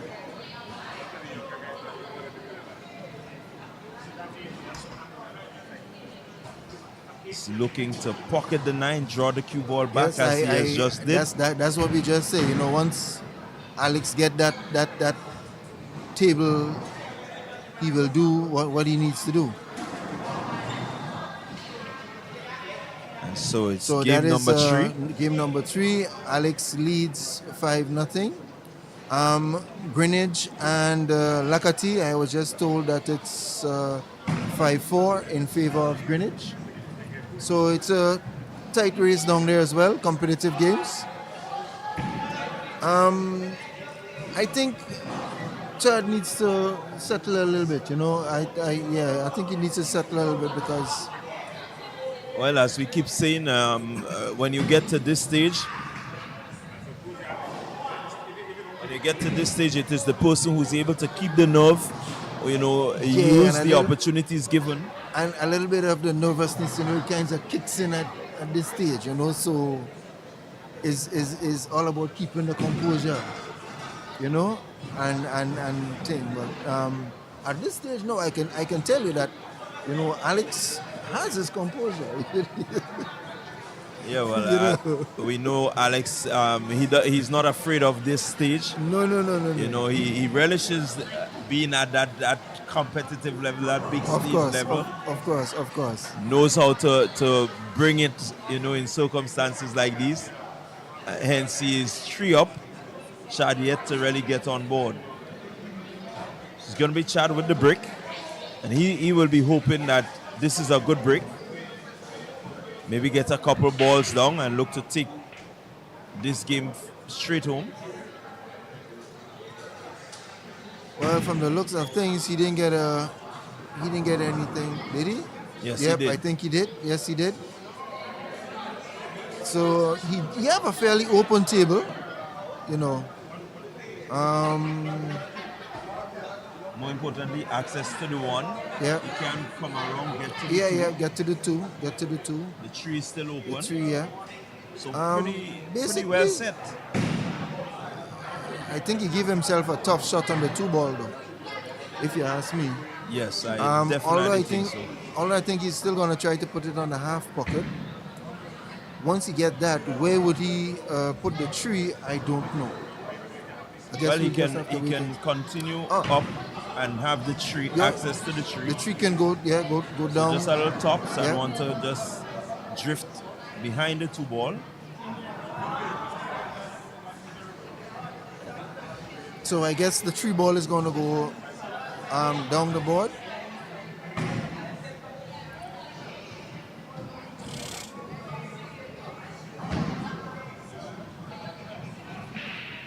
So the tree and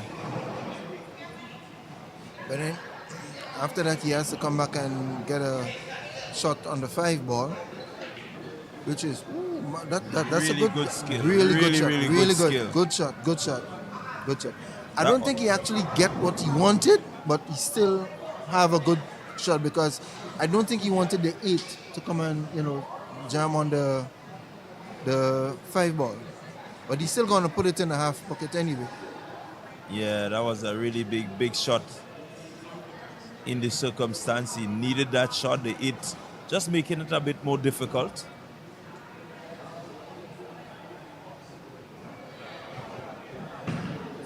So getting that 5, that's good angle because he can call around the rail and get himself back up this way. Yeah, that's a good shot. Really good. Yeah, Good he also- positioning. Yeah, he got a good May- position for the. May just 6 needed ball. to come a little further. Yeah, he could have come a little just past the 8 ball a little bit. Yeah, just so he might have a little more of a comfortable shot, but he still does though. He still does. Yeah, I think the balls are really well open. Once he comes off the rail here, now he can position between the 9 and the 8 to make the 7. Oh. Yep. You can Yeah, he see knows. that. He knows. Yeah, he knows. He knows it's done. He knows. It's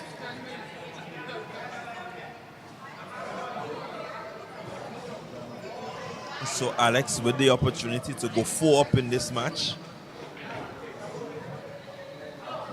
Just using his skill, Alex. and he will definitely use that opportunity to get to where he wants to get.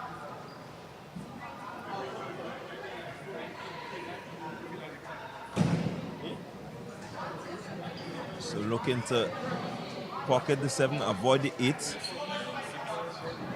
Instead he tried to get into the 8. I thought he would have avoided the 8 and get over. That's what I thought he would have done. Try to avoid the 8, because the 8 is basically an open ball. He could have just put it anywhere he wanted after. So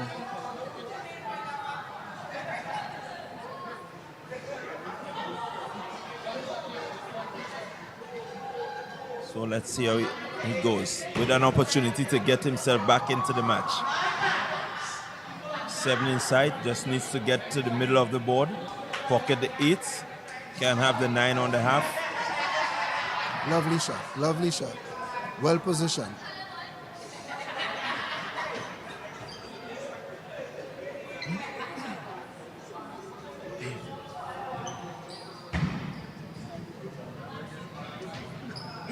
So here now he will just use not all tops, but just a little bit of tops. Pocket the 8 and just come smack middle, just above the spotted line there. Instead he chooses to come right around. Not a bad shot. Good. We actually get a good position. Now, once he get the 9 ball in that pocket there, which means he could actually get the 10 ball in the opposite In the pocket opposite as well. pocket. Which I do believe that's what he's gonna do. Yeah, from all indications, he's looking to pocket, come off the rail, and just stay to the middle of the board.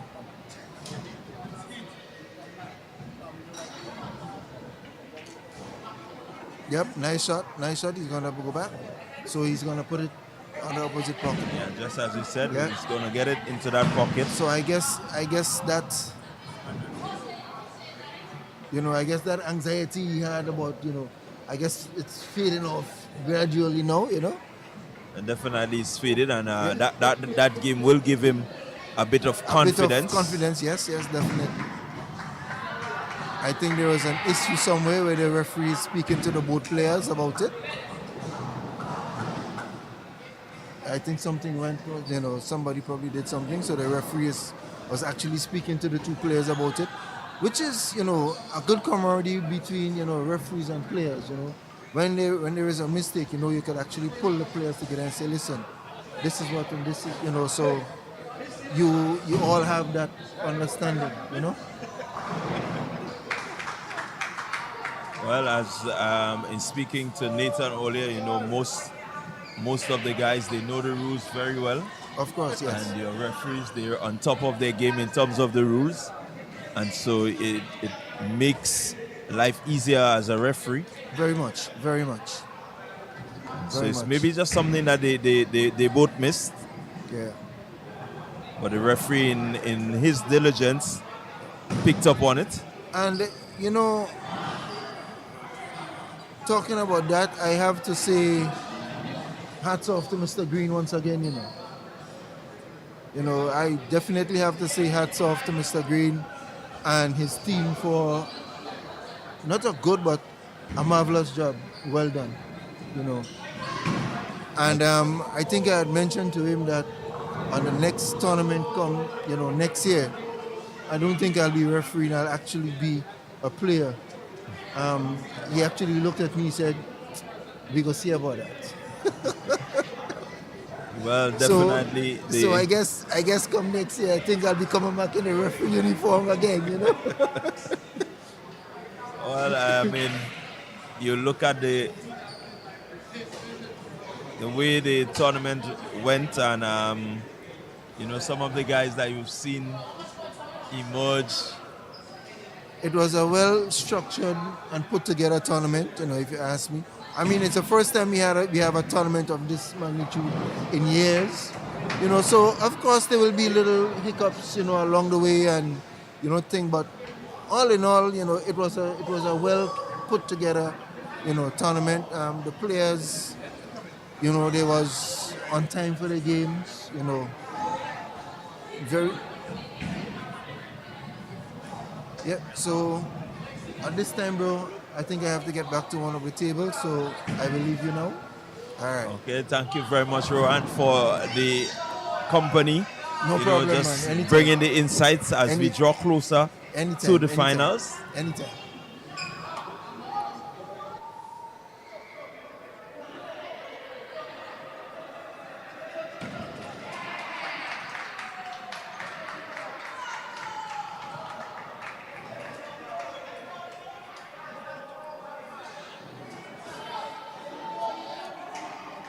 And so, results coming to hand in the final quarterfinal result that we needed. It is Lakati emerging winner. And so Laurie Lakati completing the top 4 positions. We already have one semi-final game being played between Alex and Chad. And so the next semi-final game will feature Peter versus Laurie. And that will determine your finalists, your first and second place.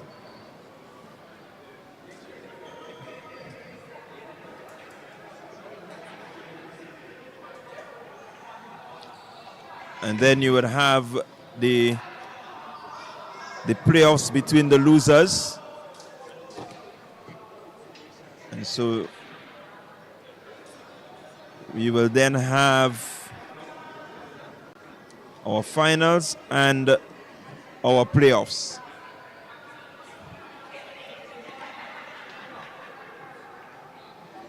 In the meantime, Chad versus Alex.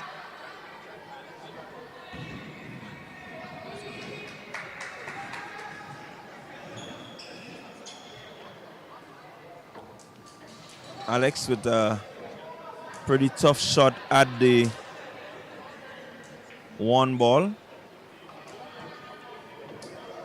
Alex with a scratch there. So that would mean a ball in hand for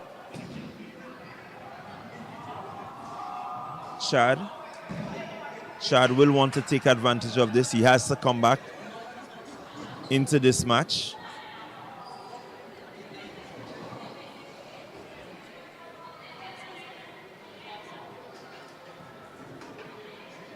And so he's looking at the 110 combo, half pocket. Unfortunately, he misses the combo. Had it nicely lined up there, not executing as he wanted.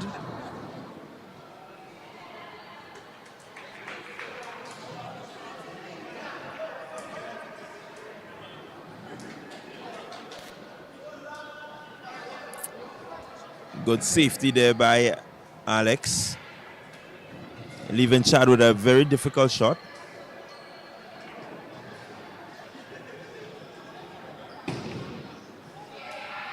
Chad may just decide to use the top rail. Try to make sure that he gets touch on the one.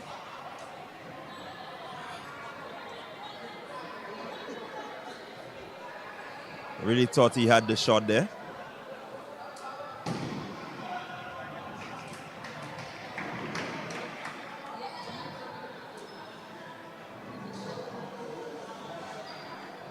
So Alex with the positioning, 2-9 combo.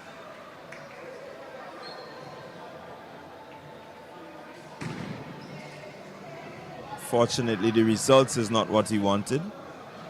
He's going to try the 2-4 combo or possibly the carom off the 2, get to the 4. What's important is the 3 ball and his access to the 3 ball. Well, the 2 ball has to be potted after. He's not really trying to make the shot there, but getting the results that he wanted.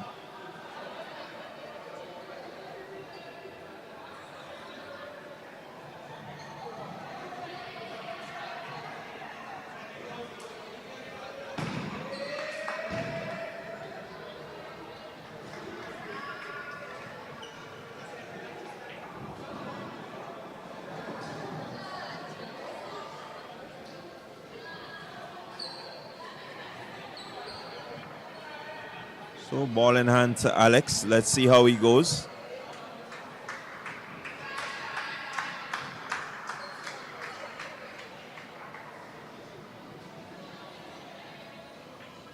So plays the 2, looking for the 3 half pocket. He has the 4, the 5 already lined up. So makes for very interesting.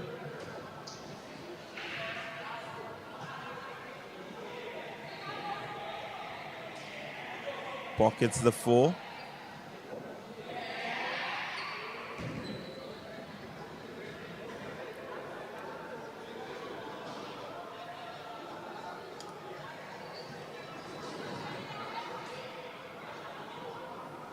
We'll look to pocket the 5 and just come back towards the middle of the board. That's what he does now. The 6 straight pocket. Now the 7 in the half pocket.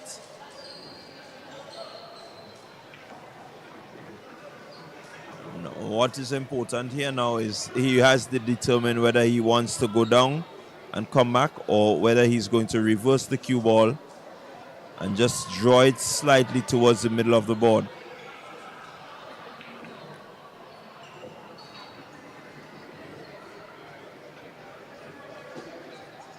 And so now he has the 10 ball left corner pocket to go 4-1 up. And so he takes a further lead in this match. Score now 4-1 in favor of Alex. It's the race to 6. This is semi-final number 1. And semi-final number 2 will feature Peter and Laurie.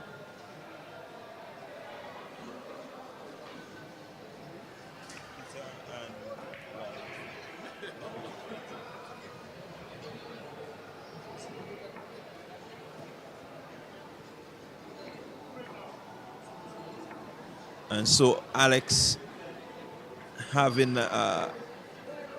early lead and still maintaining his lead, not really relenting on his lead. Chad came back with one game and has a whole lot to do to get back into this match. We just saw the completion of one of the quarterfinal games where Lakati came back from 3-1 down to win. And so it's still possible. Very good break.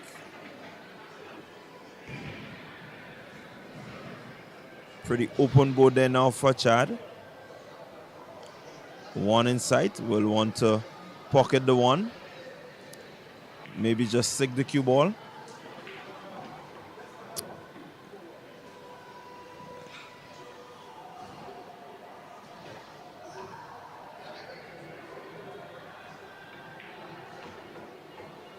Come back off the rail. Has the 4-ball in sights.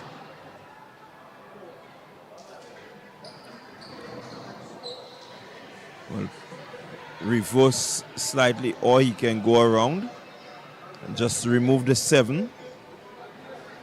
Instead, he removes the 9.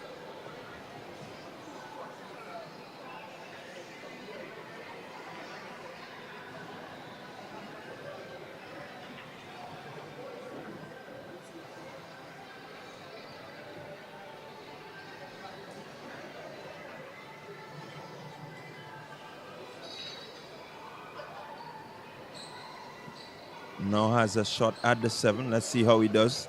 Very well. And good control.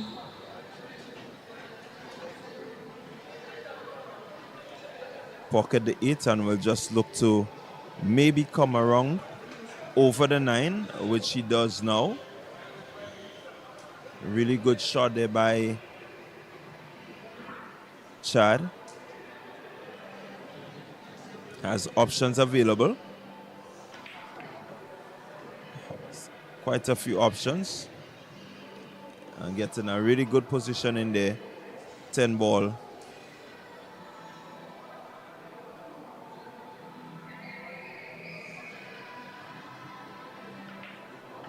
And there you go. So Chad fighting back, not giving up. Really wants to make sure that he gets some momentum going into his game so that he can claw his way back. And so the score now 4-2, still in favor of Adlex, but Chad working to see how he can get himself back into this one.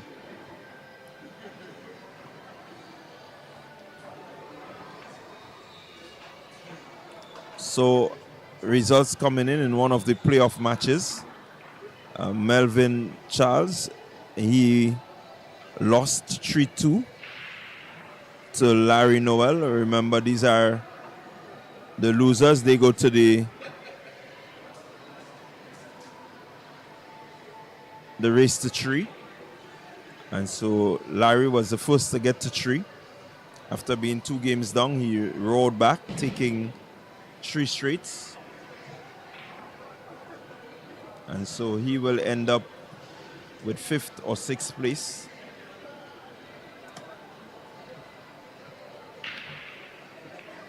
Meanwhile, we continue with semi-final number 1. Chad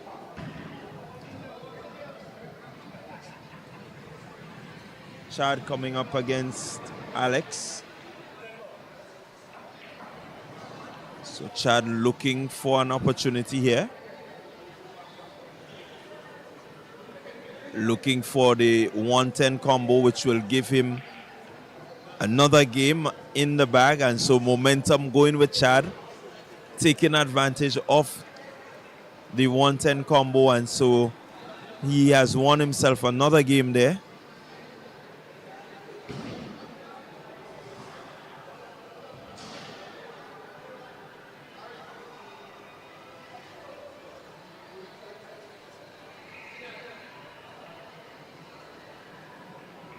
So things are really heating up in this semi-final match. We also have the other semi-final match should be in progress at this time.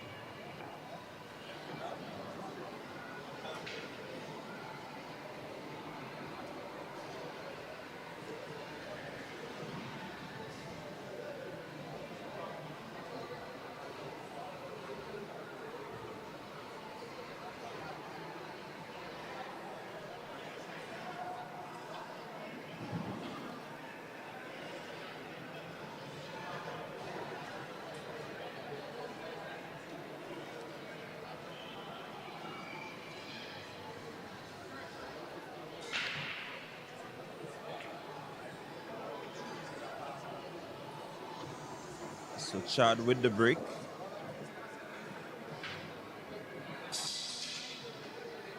Number of balls have fallen.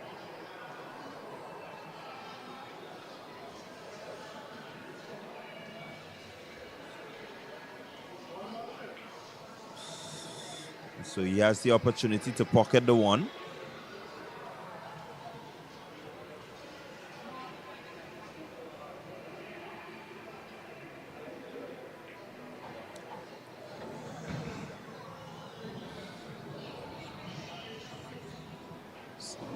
One in his sights.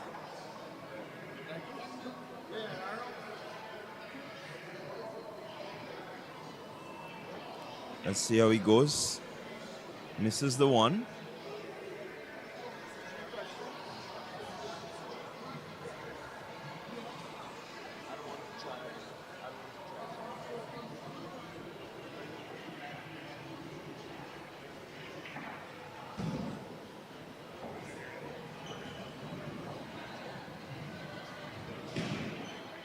So Alex with a pretty difficult shot. May look for the safety, may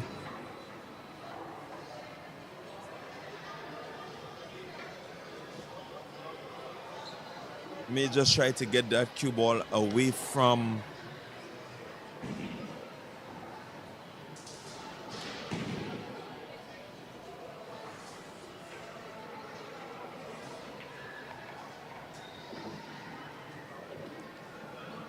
so he comes up with a foul.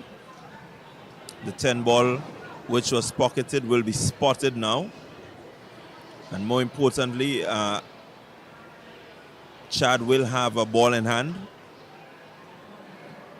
So Chad coming back 4-3.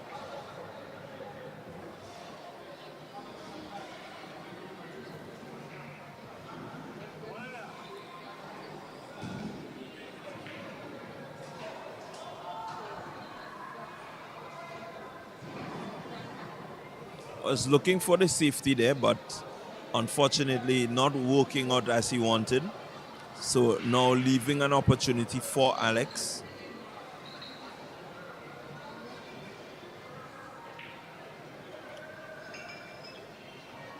We've seen him hit these shots quite regularly today. Unfortunately, he misses this one. But what's important is that the cue ball is in a position where life is still pretty difficult for Chad. So Chad has to be creative here. Let's see what he does. Really good effort there by Chad.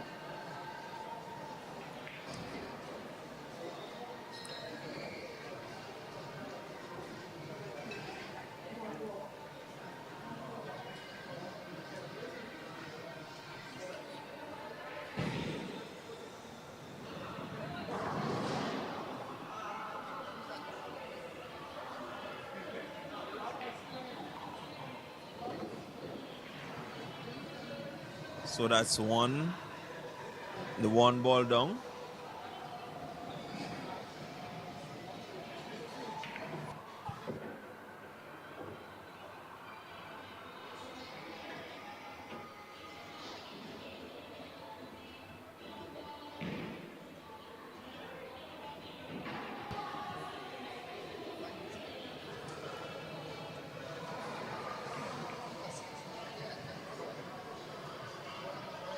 So that was Alex with a shot on the 4 ball.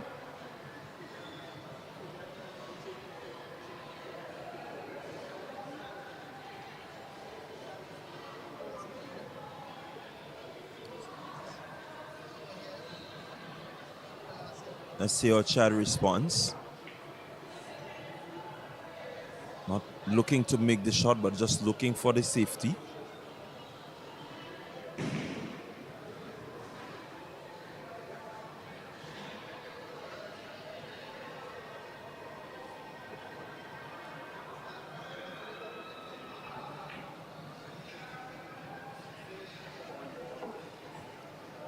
Again, a scratch there by Alex. So, means importantly, Chad has a ball in hand. Chad, a bit of momentum going with him.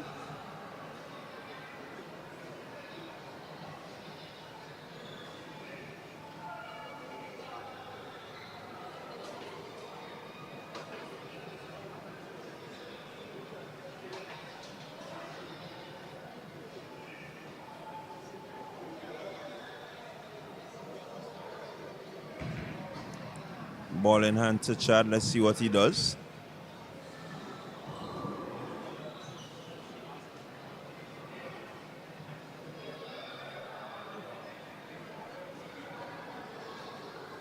May just be looking at the 4-10 combo and looking to get himself back into this one level with Alex.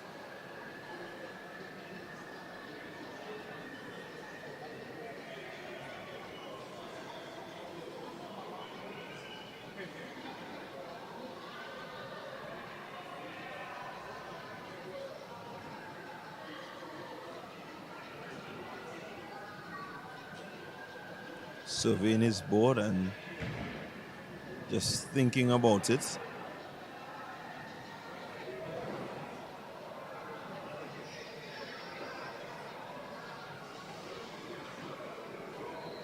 May just be willing to change his mind.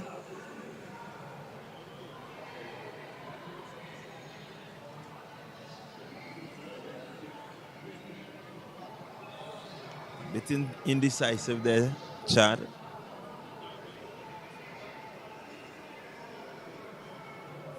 Thought about the combo, but now he seems to be looking to pocket the balls. 4.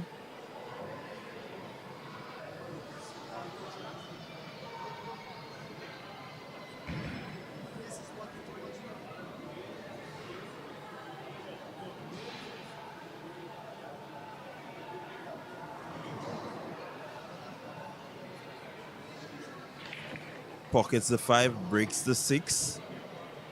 Makes a really good shot there. The objective here now just maybe to reverse the cue, or he can use the rails to go around. But I'm seeing some bottom, so he really not helping his cause there, Chad. I think that shot was made for him. All he needed to do was to execute, pull the cue ball back up.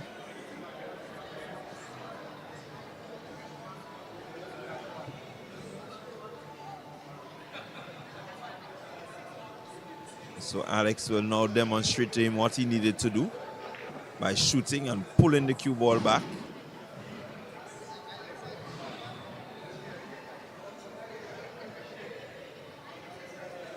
So he has loads of options here, Alex.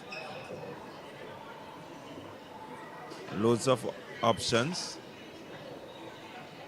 We'll look to get the 8 ball into the half pocket.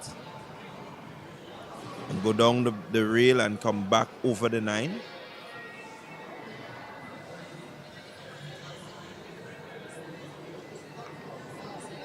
Really good cue control there.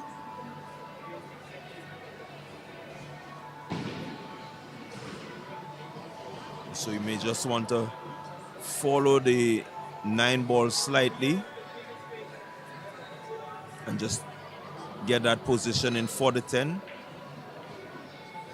Or he can do what he just did and just drag the cue ball across the board pocket the 10 ball into the same pocket that he pocketed the 9.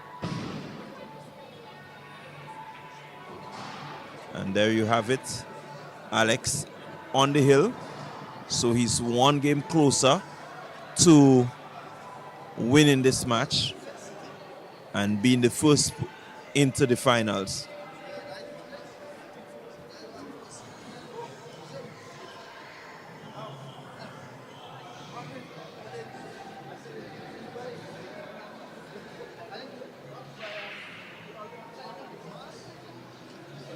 So it's 5-3 in this race to 6. Alex 5, Chad 3.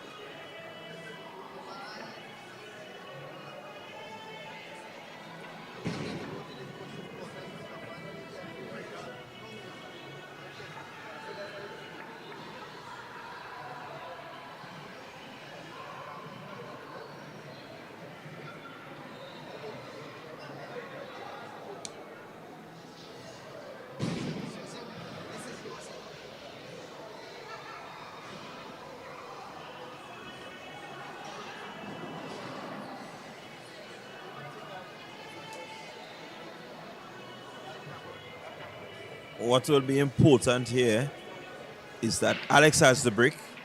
If Alex can get any of these balls to fall,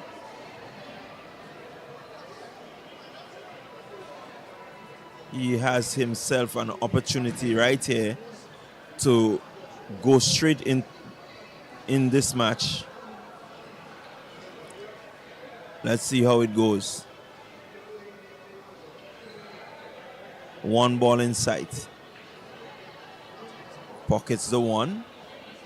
2 half pocket. That's the other option.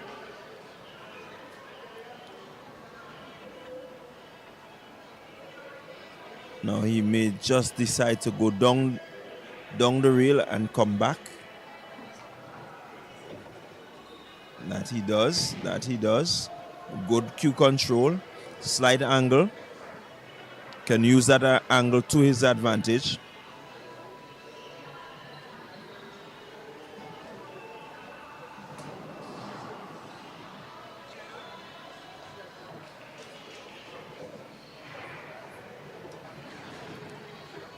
Let's see how he goes.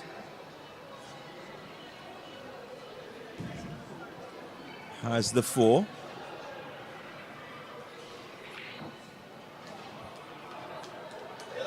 Had the right idea, but not executing. Playing just a little too hard, the ball jumping out the pocket.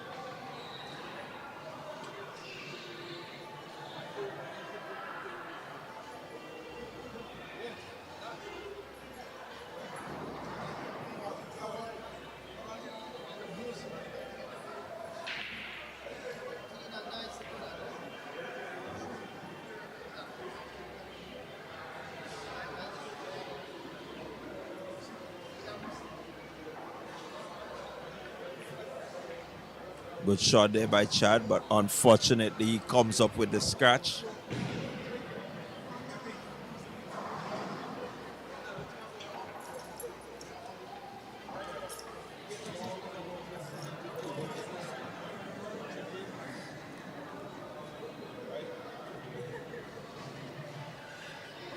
Well. I am here, and if I tell you who is sitting next to me, you wouldn't believe. And I had Wayne Green telling me one of the most talented pool players. This guy reminds me of me. Jack of all trades, master of none. Ladies and gentlemen, sitting next to me is the one and only Jalen Boise Olive. Jalen, welcome. Thank you, man. What's going on? I'm good, just trying to bring coverage of this, the finals of the Grenada Premier League full tournament.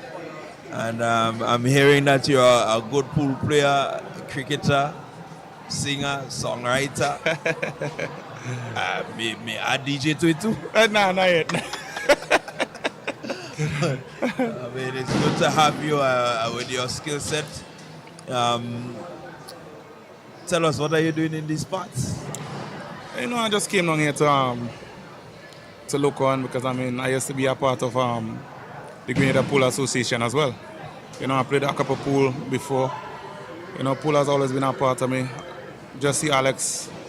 Alex had won the game, so congratulations to Alex. So definitely Alex, the first into the finals, and so Alex will await his opponent. So Alex has just placed one hand on the top prize that will be awarded here today. Yeah. Alex is one of the veterans. Alex is top tier when it comes to pulling Grenada. You hear likes of Alex, you hear likes of Lakati, you hear likes of Larry Noel. Jester, just to name a few. You know what I mean? So it's good to see Alex coming back here and do his stuff. You understand? As I say, again, congratulations to him. So you have you featured in any of the national tournaments? I played national once. I played national one time, but unfortunately I didn't finish. But my time in nationals, I think I was at number 2 or 3. In ranking so far. You know what I mean? So, but I didn't finish. So, well, yeah. Definitely a tournament like this, you should have been featured. It would have been nice to see you, doing your thing. Mm-hmm. These guys had 4 weekends, 3 previous weekends, and this weekend being the finals to really showcase what they can do before they got here to this finals. True. And so they had a lot of opportunity to really play and see what each other has. So it would have been nice to see you. Let's hope next year you can be a part of this. Well, yeah. I need a little more practice because it's been a while since I really sat down and play pool. But I'm a natural. You understand? I'm a natural. I can pick up the stick and just go and do my thing. It's a natural same ways. But I like what is going on right now. I like what is going on right now because pool in Grenada have not really been streamed and so forth. You understand? So it's good to see more people, and hopefully we can get more people into pool in Grenada. You understand? Because you have a lot of young people who love pool, and now we have reached to the international format, which is ball in hand and so forth. Before everybody play what we call quote unquote bush rule. You understand? So it's good to see that more young people is getting into the sport. So it's a good look for Grenada, same ways. Yeah, and we continue to say kudos to Wayne and the insight that he had. Of course. In terms of getting the streaming done, not just having the tournament, but the fact that you have it streamed so that it can get into the houses, it can get into the homes of the youngsters where they can see, of course, what is taking place right here in Grenada. So we're going to give you a quick capture of a game that is being played. It is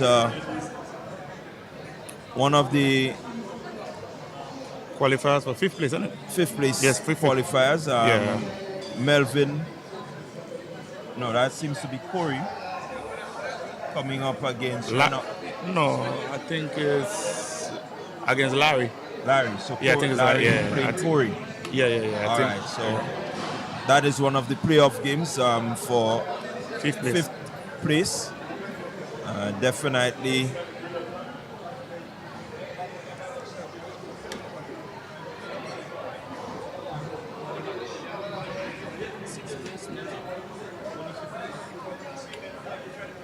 And so the results are coming in. So Alex, we know, already booked his place, winning 6 games to 3. And then we have Larry playing Corey. One will receive a monetary prize, the other will not. And so it's interesting to see who will emerge. For sure. It's still early, no one really going ahead. But as the game progresses, we will keep you informed. In the meantime, we have warm-ups happening between Peter and Laurie. Peter and Lakati, they will feature in the next semi-final to determine who goes into the final. To take on Alex. So Jadon, you we know you. We know you in the music industry. I mean, I know you very well in the cricket industry. What's next for you? What's popping for you now? What are you up to?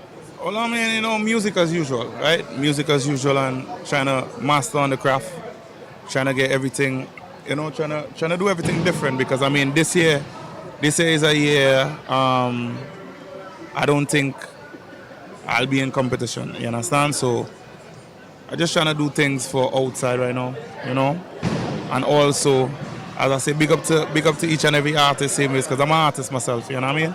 So big up to each and every artist, but so I'm trying to work along with my little cousin, which is Shake One as well.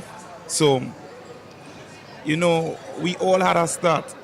And I started way younger than Shake One. You understand? We all had a start. And since Shake One and stayed Soca Monarch, that brought a joy to me because I know Shake One as a little baby, just wanting to do it. And finally seeing him on stage competing against the likes of myself, you know what I mean? It was a good look. So, it's just taking the music beyond Grenada right now. Well, that's really something good when you can spot, the talent from young, and you can help to nurture and mentor.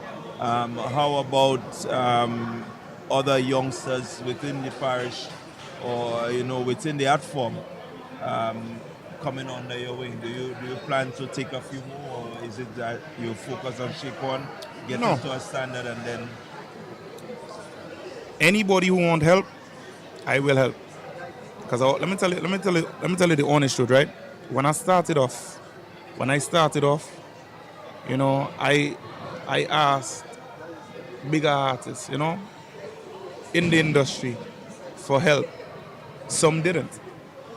You understand? So that is what made me started writing for myself. You understand? So I mean, I know the urge, I know the wanting to do it, and do having no help. But you know what I mean? Because I'll be honest with you, right? Right now I have a studio. I own a studio. So I mean, if a youth come and say, okay, what is it watch? I don't even have no money, but I want to try, it costs you nothing to help out. It costs you nothing to record. You understand? And help push it out there. So it's not just Shake One.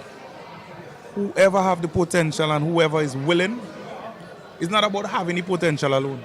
You have to be willing. You understand? Because you have a lot of people who just want to do it for the fame and just want to do it for the money. All these things gonna come eventually. You understand? First you have to do it because you love it. You understand? First you have to do it because you love it, and then everything else will just fall in place. Well, I quite agree with you there. And I mean, when you have someone like yourself coaching them, and you've done it all already, and so they have the mentorship, and once they're willing to listen, I think this is one of the biggest problems I've recognized with some of our youngsters. They get one and they think they reach somewhere, Exactly. So we still have to, get into their heads, let them know that, there's a long way to go. If you really, it's not about just doing one.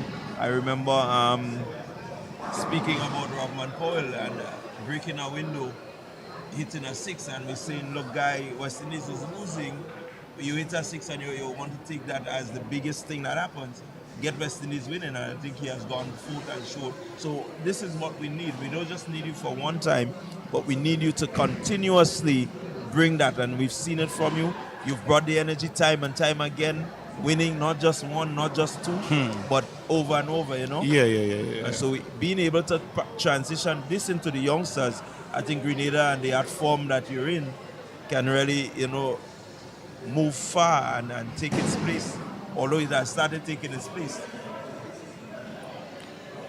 I've seen, I got a little clip of a couple that went to 11 carnivals, and they've rated Grenada's carnival as one of the top 3 in the Caribbean region. So it tells you that something is happening. Grenada is moving places, right? But what we need to do, and to be very honest, what we need to do is market our carnival the right way. You understand? We need to, what is our own? We are known for jab. So you need to market the job properly. You understand? You need to. Our soca monarch is one of the biggest soca monarch in the world right now. So why not? Why not market our soca monarch and market our artists properly and make our soca monarch great again? You understand what I'm saying? Yeah. Make our soca. I don't even say great again. Make our soca monarch the greatest. You already ranking there. You understand? But you know, people going to still compare us to Trinidad and But right now, Trinidad don't even having soca monarch and so forth. But Grenada right now is having it. We have some of the top artists when it comes to soca monarch. Because guess what? When it comes to presentation and so forth, think about it. Think about it. Grenada is always top ranking because you know why? We do things out of the ordinary. Definitely, we do things out of the ordinary. We do out. Come on, we had the likes of Mr. Killer, you know, the same Looney Spark Electrify. We have Wasways, we have Dash, you know, we have Marcel Specky, the whole works. You know, Terra, the governor. So we have the artists. So why not take our product and market our product properly and let the world come and see it and let the world come love it and come and be a part of it. Yeah, I really hear your plea because I think this is important, not just for the art form, but the whole tourism product will benefit from us getting the Grenada brand out there. I listened to one of the cricket matches and I heard I think it was Terra's song being played, and I think that match was somewhere up island, and so it tells you that the music is moving. The music is traveling. Our artist is traveling. You know what I mean? Our artist, look, perfect example. Look what is going on with Black Adam right now. You understand? Black Adam right now is having a bumper season in Trinidad. Black Adam is making waves right now. So why not be behind Black Adam and push Black Adam wherever the case is? Come on, we need to, just kind of rally and just keep the momentum going. Because I'm telling you, it is beneficial for all of us. You understand? It is beneficial for all of us. You understand? So big up each and every artist. Big up to the committee as well. I know they're working hard. You understand? I know they're working hard. I know they're trying. You understand? But we need more efforts into it and we just make the product great, man. Yeah, I hear that crying. So we still bringing you the action. We're here at the Lavo lanes. It is Larry coming up against Corey. And that's table number 1. And this is what we will call a money game. The winner here between the two will receive a cash prize, sure, along with a few other prizes. And as we see the likes of Larry now, as I said earlier, Larry is one of the top. Oh, bad shot by Larry though. And Larry is one of the top players in pooling Grenada. You understand? So I've known Larry from small. It's good to see Larry still playing the sport, and he's a great teacher as well. He's a great teacher of the sport as well, and he's willing to teach. And big up to Larry, big up to Larry. Many of the youngsters in this tournament, the likes of Reynald Greenage, Hakim Richards, and these guys, you hear them speak about, Larry being the sort of person who would assist in terms of mentoring, in terms of telling them what they need to know. Even in the refereeing department, of course, young Nathan would always tell you that, Larry has played an integral role in him learning the refereeing of the 10 ball and other 9 ball competitions and so on. And so it tells you that Larry is working hard, although he's still playing, but his play maybe just to pass on the knowledge that he has to these youngsters. Exactly. So you see Larry's gearing up for a shot right now. He's ready for the 10 ball. Brilliant shot by Larry. Brilliant shot. Excellent shot. That was a good shot there by Noel. Really a really experienced pool player. I've looked at him. I had the chance to see him through the preliminary rounds, and I look at his ball control. I look at his tactics in terms of not even willing to make a shot, but just to get the opponent having an unforced error so that you can get an advantage over them and go ahead and win games as easy as that. So Of course. a good tactician, not just for him, it's not just about shooting the pool, but it's about using the tactics available. Remember, he's very knowledgeable as a pool player too, right? Remember, Larry travel, Larry been all over. Larry used to, even go take part in Las Vegas and stuff. You know, even be a part of the refereeing team. So, as I say, where knowledge is concerned, he's well versed in that area. So, let's see. So we're still waiting to bring you coverage of semi-final number 2. I think they're having the 6-minute warm-up. It's going to be Peter Noel, and he's going to be coming up against Lakati. Laurie Lakati. Lakati. And that will feature semi-final 2, who will face Alex in the finals. That will be the determination. Meantime, Corey is down 2.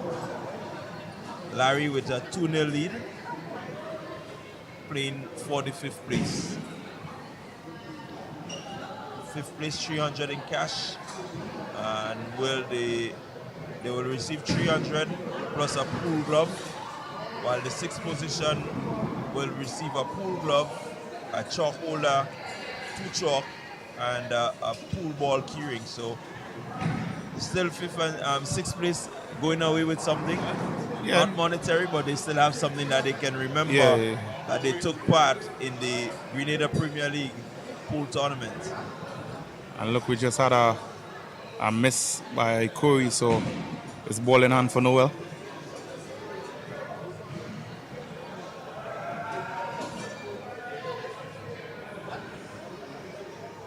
Playing well, has the 3 in sight. And may just decide to pull the cue ball back slightly to get the football on the half. Well Does played. exactly that. And look for the half pocket and look to take the place. Drifting slightly, good angle. Come around the board and get between the 10 over the 6. I think he's going to use soft hands here.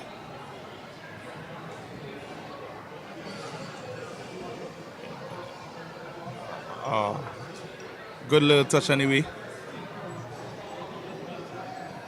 Perfect position for the 8. Perfect position for the 8. He has the opportunity to go all the way in this one. This is the instant here he can reverse and get the 9 into the half.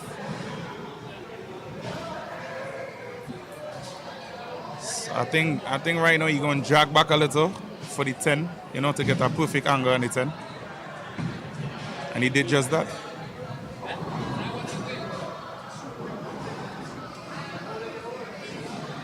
And that's where the experience comes in. That's where the experience comes in. That's where the experience comes in. And so it's 3-0 to Larry. So I think that's game. That's game. That's game. First is the race to 3. It's race to 3. And so Larry has just completed his 3 matches. And so he will go away with the 5th place, 300. While Corey will end up 6th position. So congratulations to Larry. Yeah, congratulations to Larry. He came in 6th position based on the rankings, and he has done one better. I think we expected him to do much better, but I think the quality of opponents that he met, especially in Alex, really put him at this position where he's in. And 2 veterans meeting like this means that somebody will advance while somebody will remain where they are. True. Now you see what we're talking Exactly. about. Him just speaking, showing, talking with him. to the young crew, you know, That's it. That's it. passing on the knowledge. Passing on the knowledge. Passing on the knowledge. And you see, as we were speaking earlier, and look, it come to pass. You understand? Look, Larry, right now, you know, passing on the knowledge right in front of our eyes. So, which is a good thing, because I'll be honest with you, right? You have a lot of people with the experience who keep it to themselves. So I'm happy to see that Larry's passing on some knowledge, you know, to the younger players. Yeah, and he seems to be that kind of player. You know, I remember him issuing a bet to Hakim after Hakim played him in a game in Grenville, where Hakim came from some 4-1 down and win all the other games. And he told him, watch, if you win this GPL, he would pay for his ticket to go to Las Vegas this year. And that's how much he's interested. He's willing to put money to see these guys, you know, progress in this sport. And Hakim is a brilliant player, you know. He's a brilliant player. Yeah, he really didn't have a good day today, but really, for the quality that we've seen over the weeks, you can class him as brilliant. He's a brilliant player. Seen him make some really difficult shots. Yeah. What I like about Hakim is that even when he's down, he uses it as his inspiration to just propel himself. He doesn't give up until it's the end. True. So we still await the second semi-final between Peter and Lakati.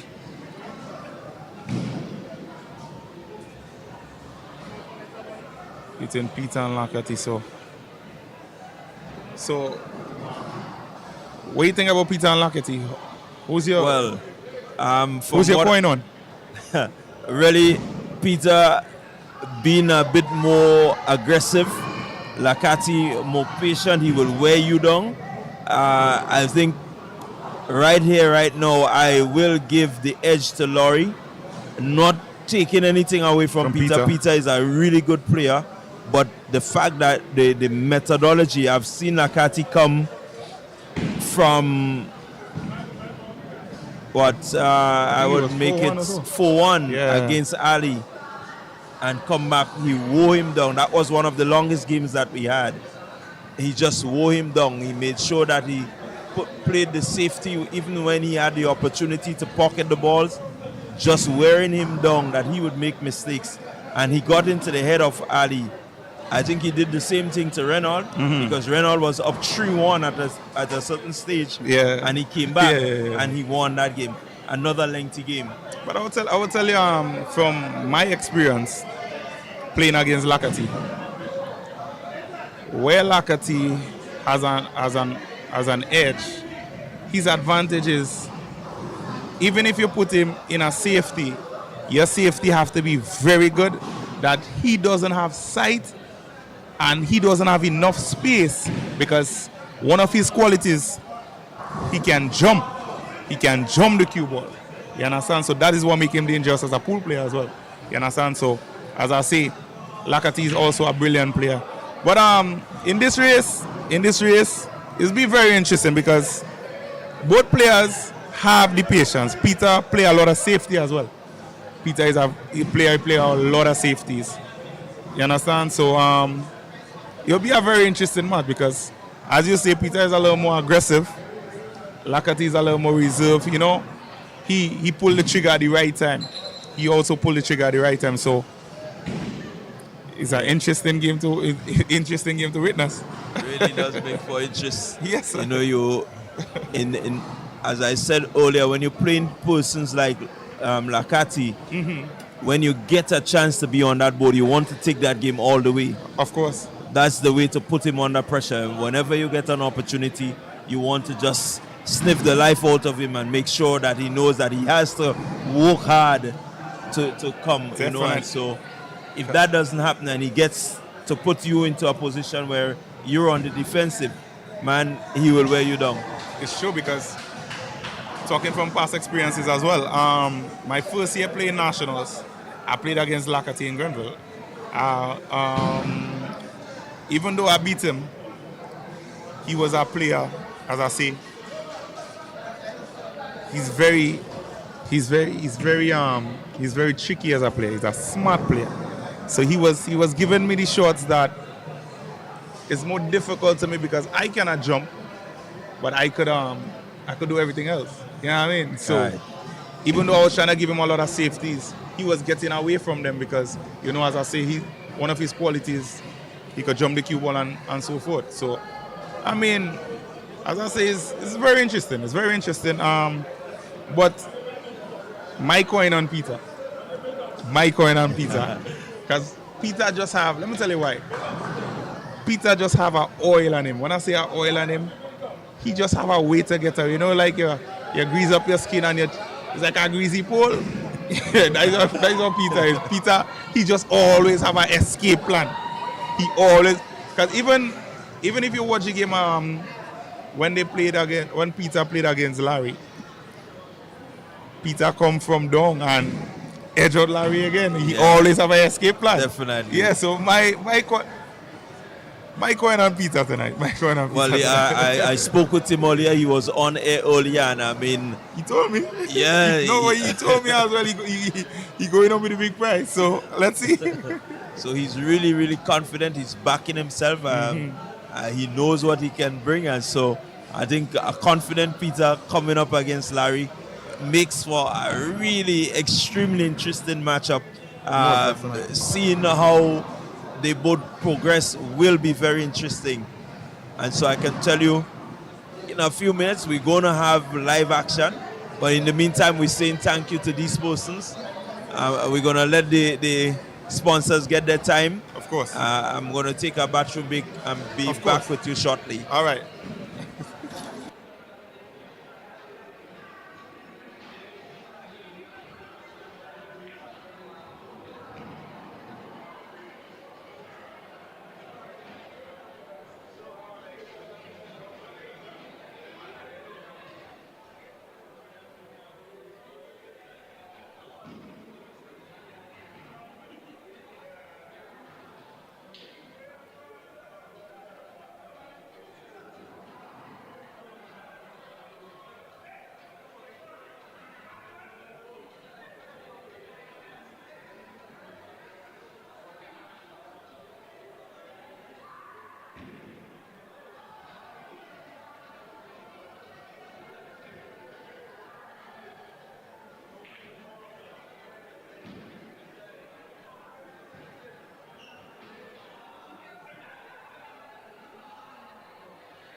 So we are back bringing you some live action. It's the semi-final number 2, which is on. It's Peter Noel versus Laurie Lacati.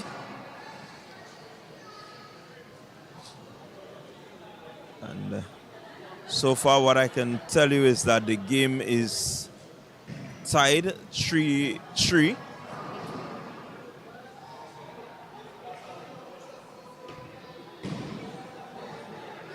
Noel looking to play the safety. Hasn't worked as he wanted.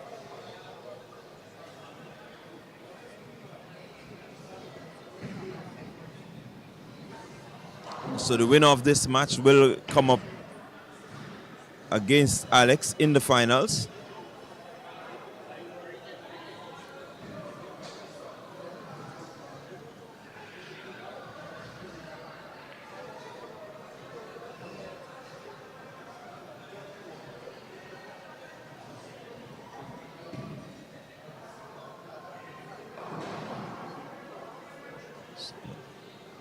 Nakati getting in the safety.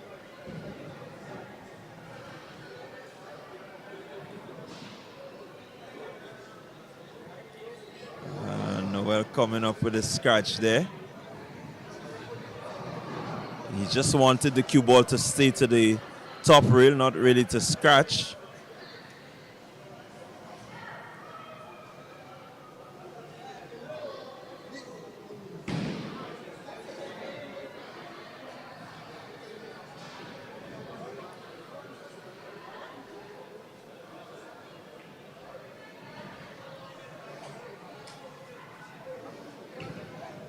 Again, Lakati looking to make life difficult for Noel.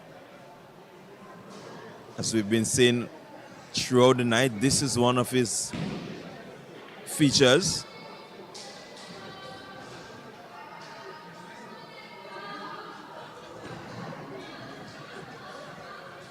So that's a foul there by Noel, so it means ball in hand for Lakati.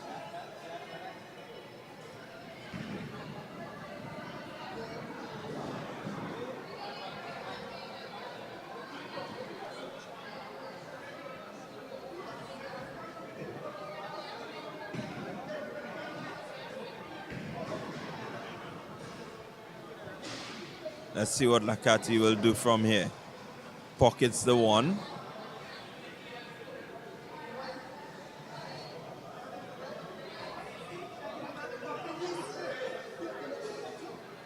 Has the 2 insides.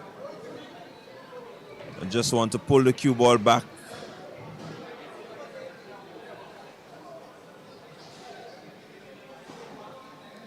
Three-six combo.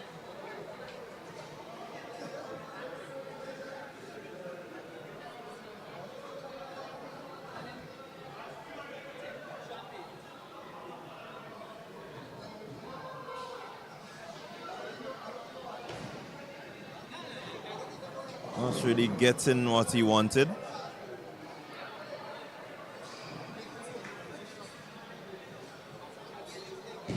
See, leaves Peter with a short half pocket. Peter just pushing down 4 into the corner pocket, moving out the 5 slightly.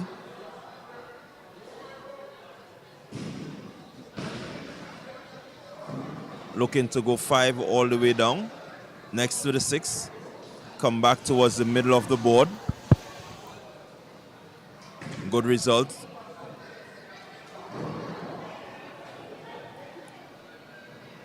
Well, pocket the 6, hit the rail, and head back up. Instead, he uses the option of drag 47. Will want to hit the 7 and draw towards the center of the board.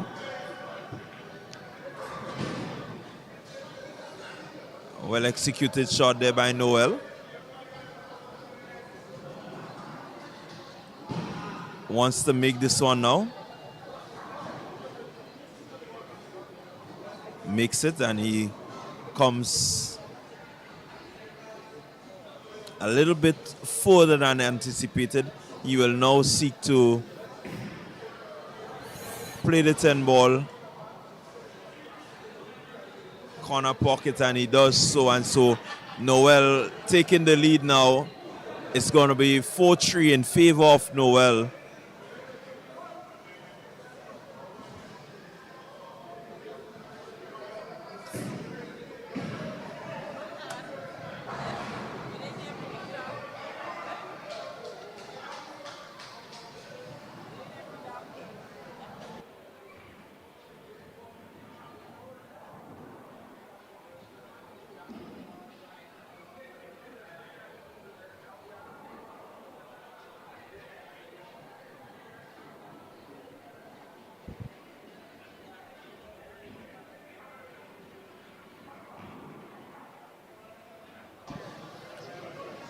So it's semi-final number 2 in the Grenada Premier League Pool Championships.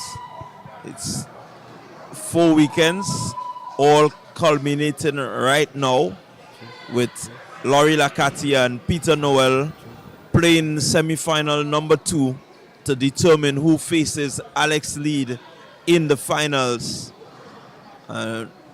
So far, these two have put on a really grueling match.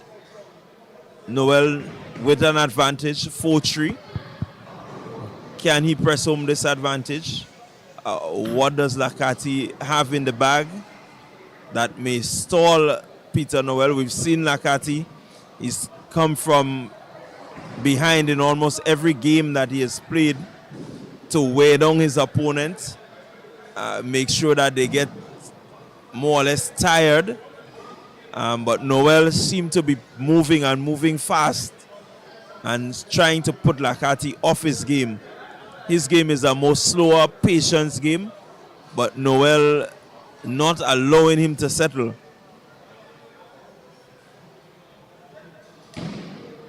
So right now he will look for a safety. Instead he pockets the ball.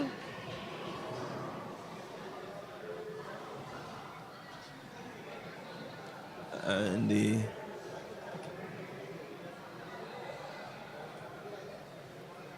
street end combo seems to be an option.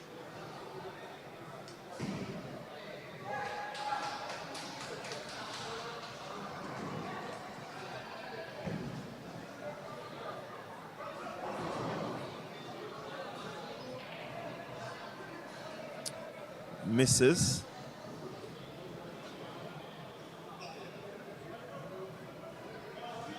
Noel with an opportunity here.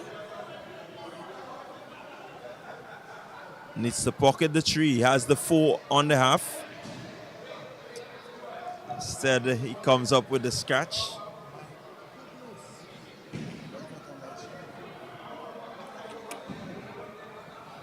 An instance like this, you wanted to just stick the cue ball, let the 3 go, and pick up positioning for the 4. What that has done is it has given Akati an opportunity here where he can go straight, or he may even try to use the safety option.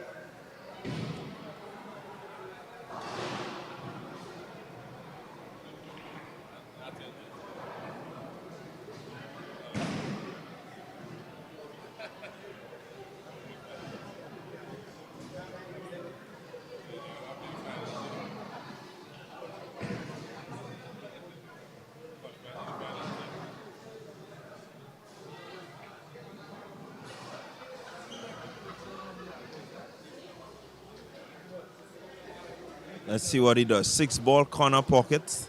Where does he go then? Scratch. Interesting position there. Noel. Noel with ball in hand.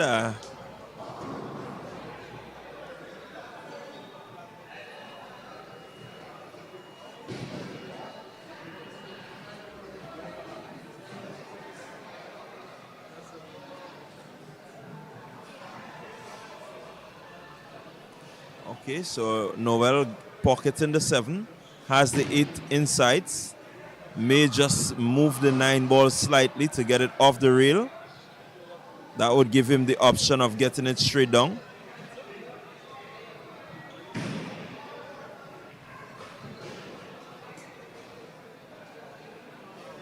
Misses. But I think it works out for him in that he gets a good positioning behind the 9 ball. And that presents some challenge there for Lakati.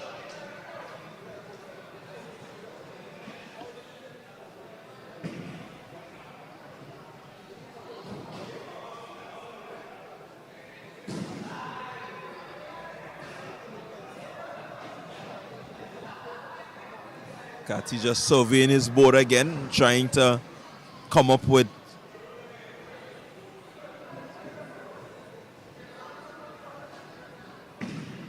what possibly could be a very good safety for Noel. He has to touch the 8 ball as it's a foul. And that foul will mean ball in hand and so it will be ball in hand to Noel.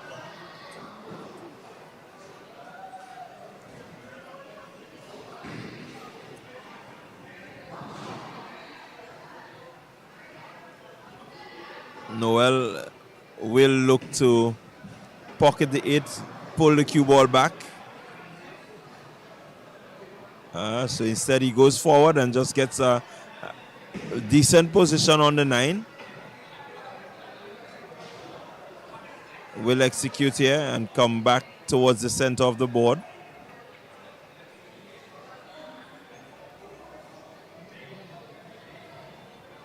Shot is still on. It will take a bit more effort, but he can pocket this one.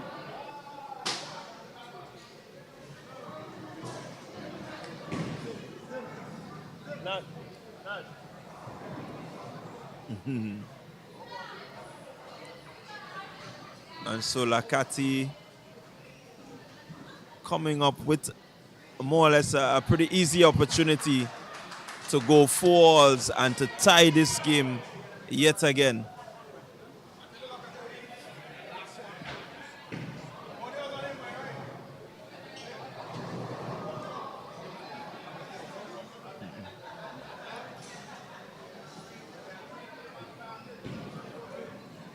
And so it's a really interesting battle here between Lakati and Noel.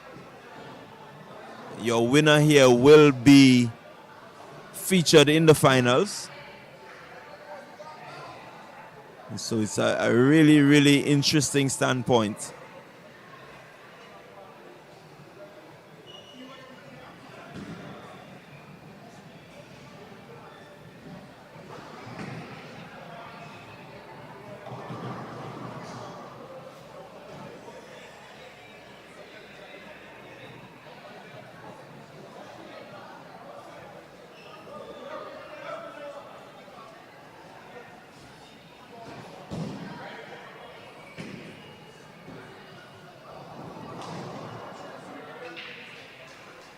So break Lakati.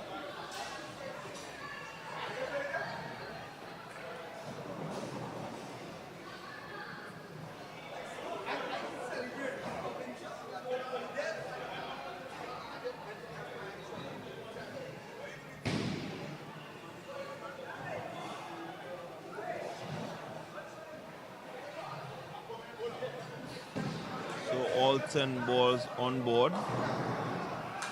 Let's see how Lakati will progress. Lakati, 1 ball down. Moves around and gets trapped behind the 4 ball.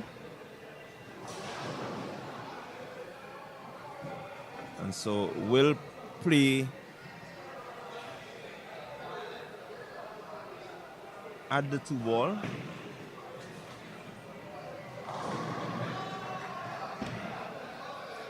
Decent shot, but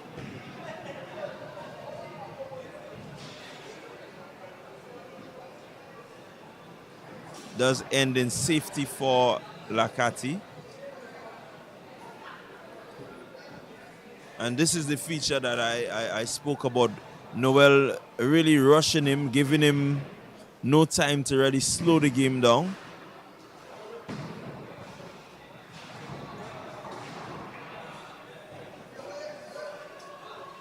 Pockets the 2, has the 3 in sight. 4 ball is in the open, so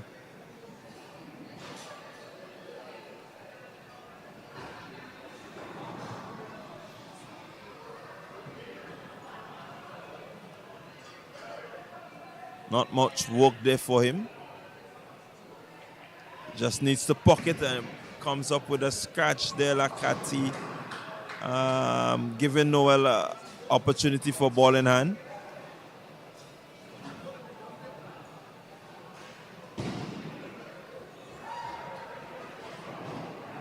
Ball in hand here for Noel. 3 ball in the front the pocket.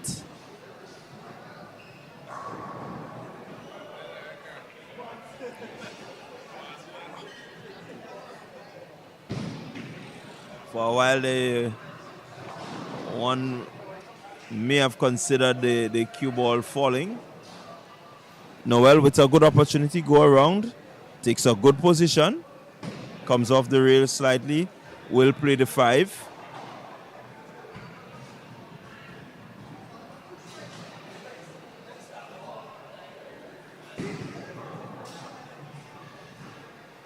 Wants to play the 5, come back around, maybe to get the 6 on the half.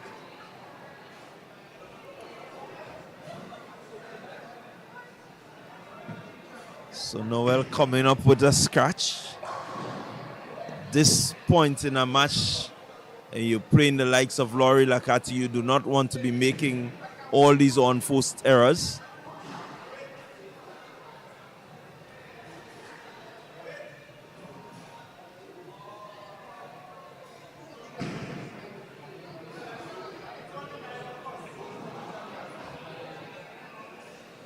So 6 ball is in. Lakati with the opportunity to go straight in this one.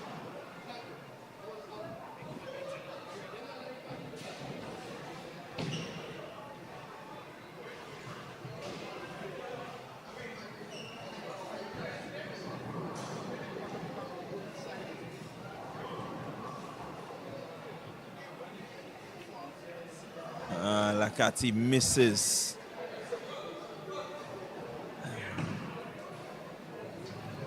Definitely, this should be Noel's opportunity.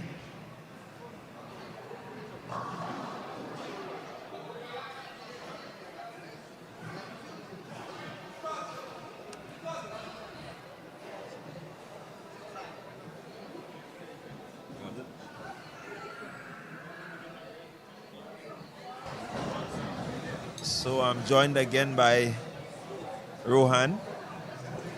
So Rohan, we're witnessing, I don't know if it is attention, I don't know what to put it down to, but we've seen quite a few misses from these players, shots that we know that they would pocket more or less in their sleep. This game is playing with a lot of tension. There's a lot of tension in this game. When you get to this far, you see Mr. Lakati is just smiling away there now because he's trying to figure out what to do with the 8 ball, you know? So Noel is sitting in a corner beating himself because he realized there's a shot that he shouldn't miss at all. So Lakati pockets the 8, has a decent angle on the 9. And basically he can use the rail and just come back over the 10. He can do so many different things here. But one thing I think he don't want to do is to miss that 9 ball. Definitely.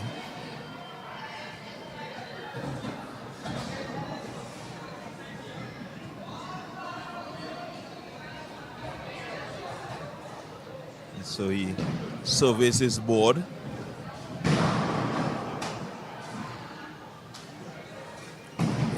ban shot he's going to play on that shot, on that ball. He's Yeah, opting I to think use the he's gonna ban. yeah, I think he's gonna play a ban shot on that. So he will hit the rail, And he and did. He did. so that was Lakati bringing all the Yep, skills yep. out. He pulling out all the stops.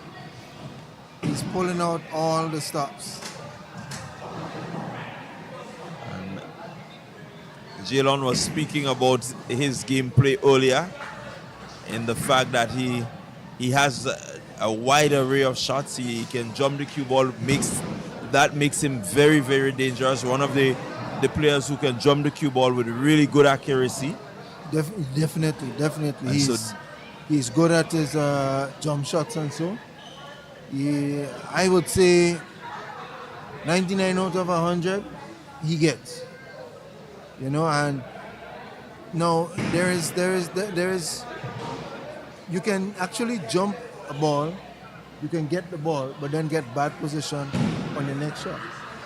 He actually jumps the ball and then get good position for his next shot. You know, so that is, you know, that level of skill. Yeah, it does make him very dangerous. Yeah, it makes him very, very dangerous. And though he has had a few misses, but he really, showcased the skills that he had in terms of control of his cue ball, positioning of his cue ball. Noel. That's tension. That's what you call tension. Yeah, Noel coming up there with a scratch. Had he not scratched, I'm looking at the board, and I think this game is going to be a very short game. I'm looking at how the balls are set up on the break, and I think this might be a short game. Yeah, it does shape to be a short game. Lakati with the 2 insights. No, I think he just changed his mind though. He's going to go with just the 2 ball alone.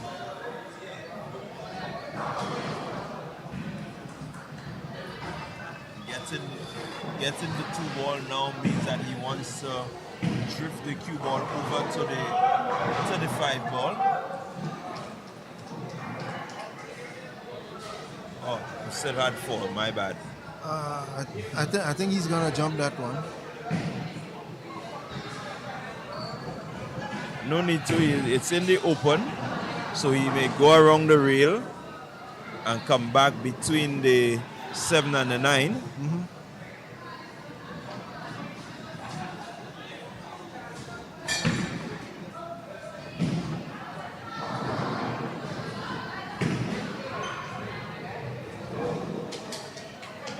As you rightly said, I think there is some bit of tension here. There's some tension in the game. There's some tension. You see, Noel has 2 more games to go. All right. Lakati is already on the hill, so I think he's a little bit too eager to finish the game. You know, he should, just he's on the hill.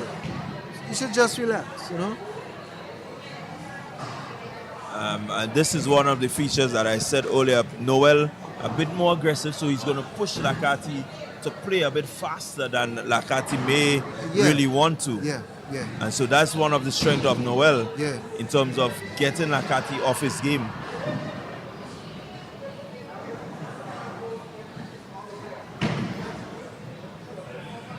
Oh, that's a good shot. That is a good shot. I think Lakati could actually see a piece of the ball, so he's going to put it in the corner pocket. He's going to use the band and try to get it to the corner pocket. Valiant effort.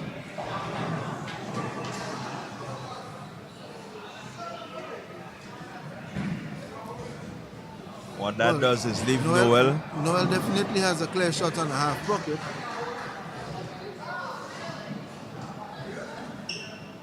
So Noel choosing to use the band. Gets it in the half. It's a good shot.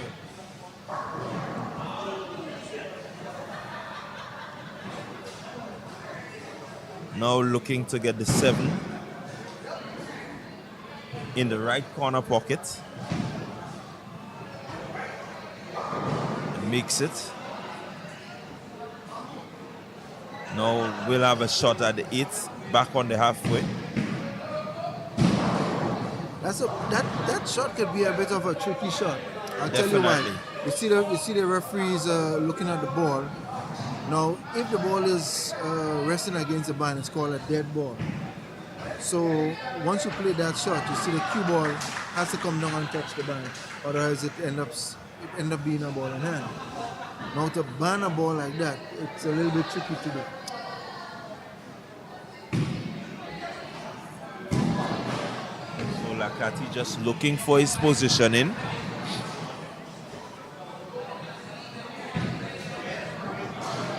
He's on the hill and he just may be thinking game over. And I think if he executes this shot, it will be game over. Definitely could be.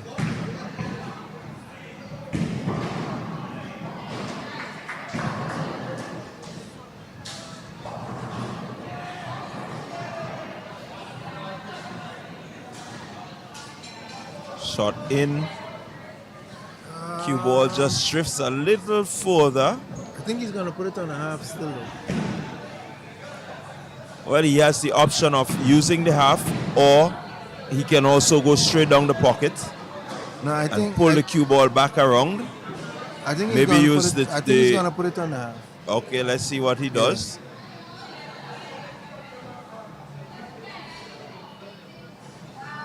Certainly is lining up that option.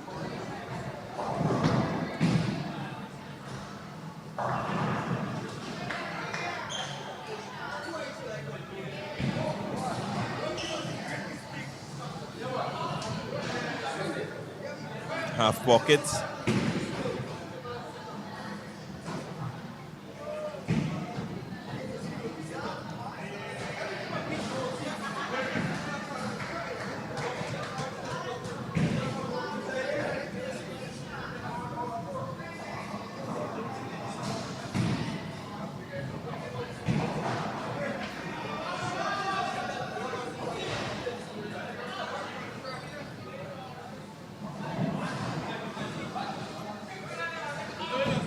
Lakati just taking his time.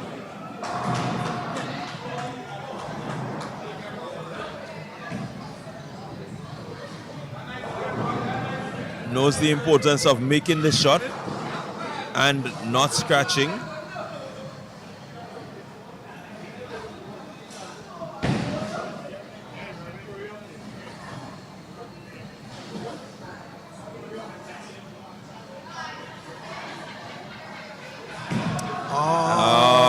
Misses. And I think he will give Peter, oh yes, he gave Peter a good shot. So I think that game is going to end up hill. Yeah, you see Peter is smiling. Yeah, Peter's smiling. So he already knows that, you get a chance. Yeah, really at this stage you do not want to miss. Yeah. So it's a hill battle now. So anybody can take it away. It's anybody's game from here. Anybody's game from here now. Hill. It means that whoever has the break has the advantage. Will want to make sure that they go all the way. Just to make, because Hill, you want to get that game over as quick as possible. Well, I wouldn't exactly say as quick as possible, but in the game of 10 ball, I'll tell you this. If you get the opportunity to finish the game as quick as possible, then you should do so, because your opponent will actually do the same thing. And so here you will be looking for the combinations. But in this game here, it all comes down to nerves.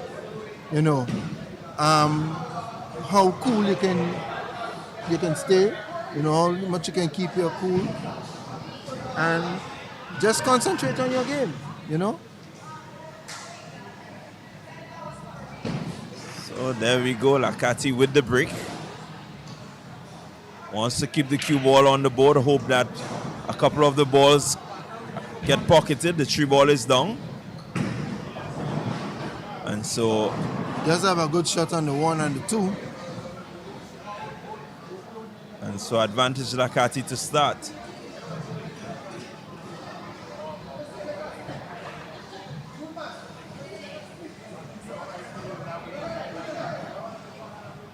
Once he gets the one ball in, he has a clear shot at the two.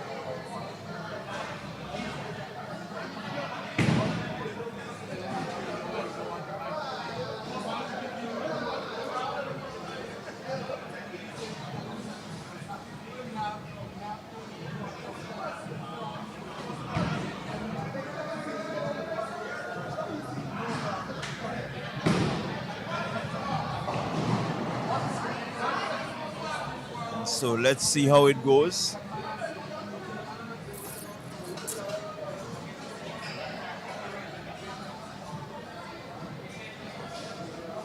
Nakati just thinking ahead.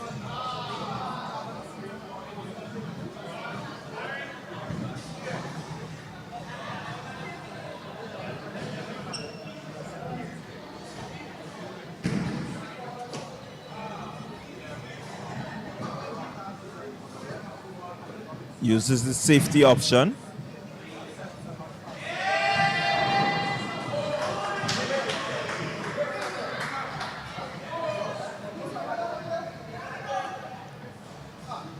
So if Peter miss this shot here now, or at least if he missed the one ball, then Lakati have the opportunity to do a lot of damage on the table. Possibility exists he can actually run the table. Yeah, he definitely can. It's an interesting position to be in. He does touch the one ball.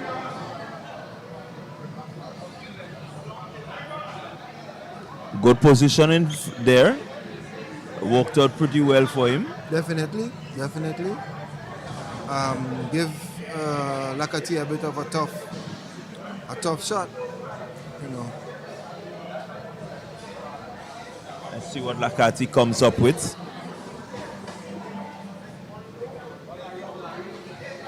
It's called the one ball on the half. I don't think he's willing to make it. He's just looking I think for. he's going to go for a safety shot though. He's looking for that safety. Yep. Don't look like he got it. It certainly did not work as well as he envisioned. No.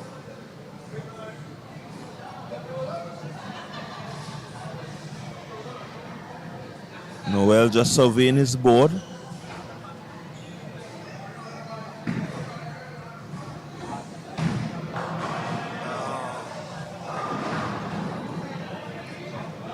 I don't think he was visualizing the 7 ball being up there.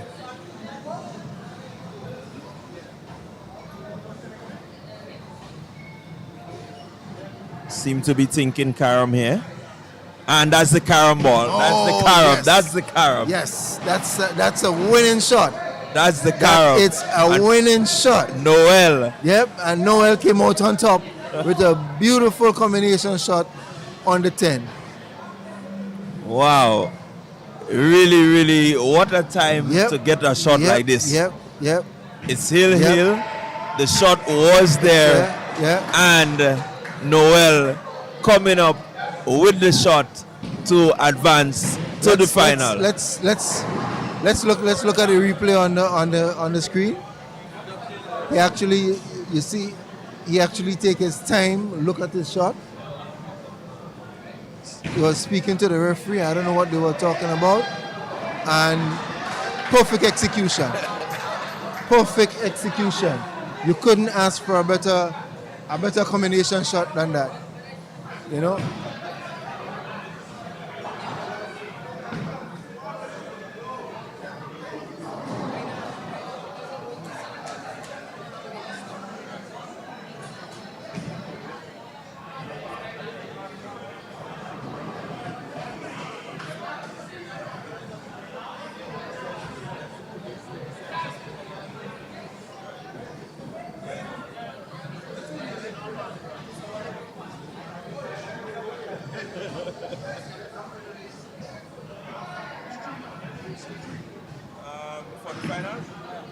Race to 3 for the finals? Or same race to 6? Race to 3 for the finals, the same race to 6.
Right.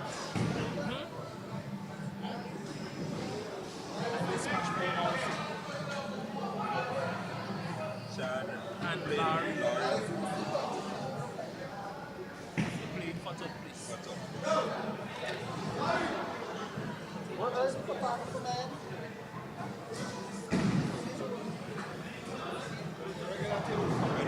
Well, and then, although we could feature the match, but But I think you and I have an online thing to finish it, so yeah, I feel we could do that during the break, yeah.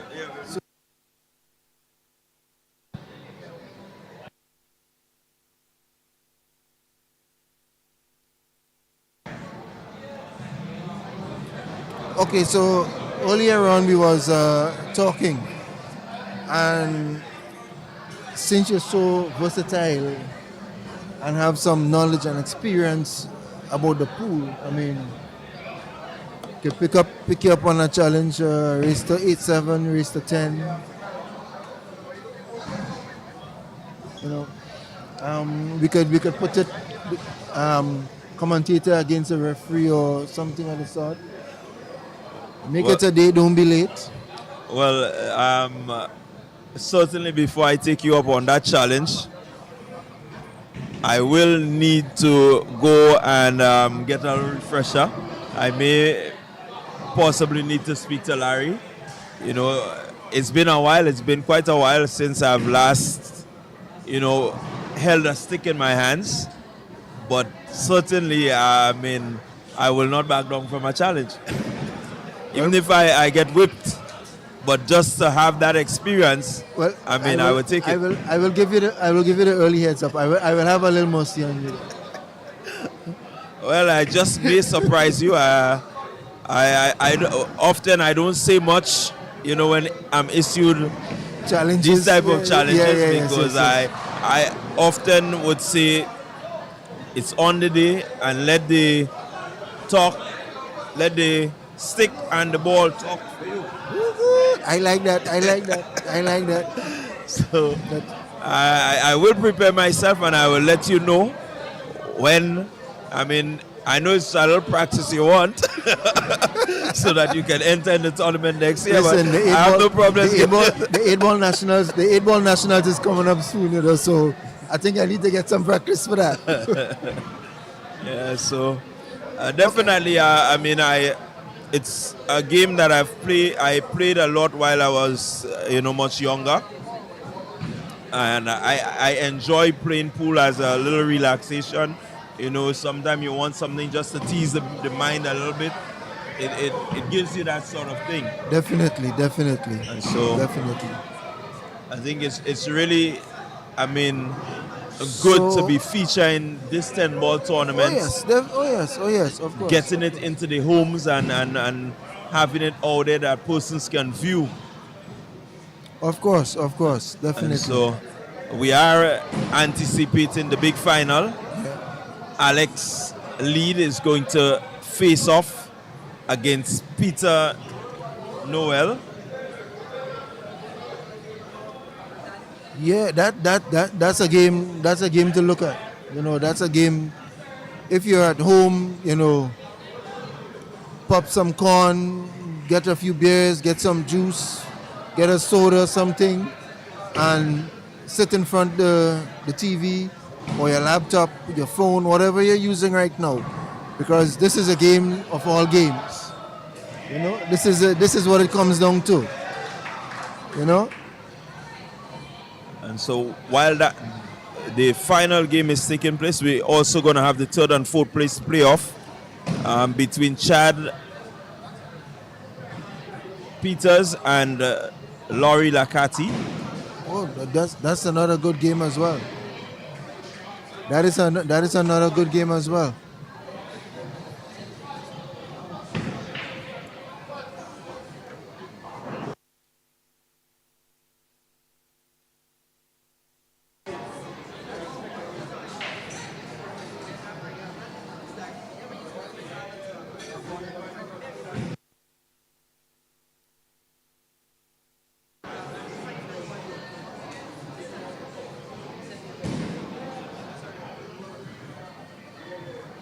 So here we have the start of the first game.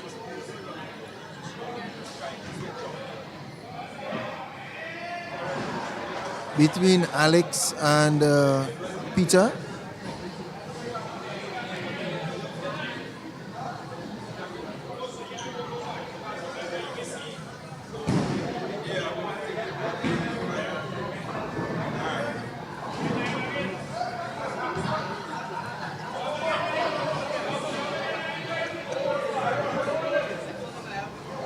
So the finals, it's on. It's finally here. The finals is finally here. All final. It's Peter Noel coming up against Alex Lead. Alex with a early lead. And just living up to his name, he has the 6 ball in sight. Will look to play the 6 ball straight down. In the pool fraternity, you know what they call him though? They call him the shark. They call him the shark. The shark. In the pool fraternity, they call him the shark because he wants to eat up everything that he gets. Well, definitely he's showing why. He started this game. Oh, that's a scratch. That's a scratch. He didn't want that. That's a ball in hand to Peter, and I think he's going to make the most of that. He certainly wants to make the most of this.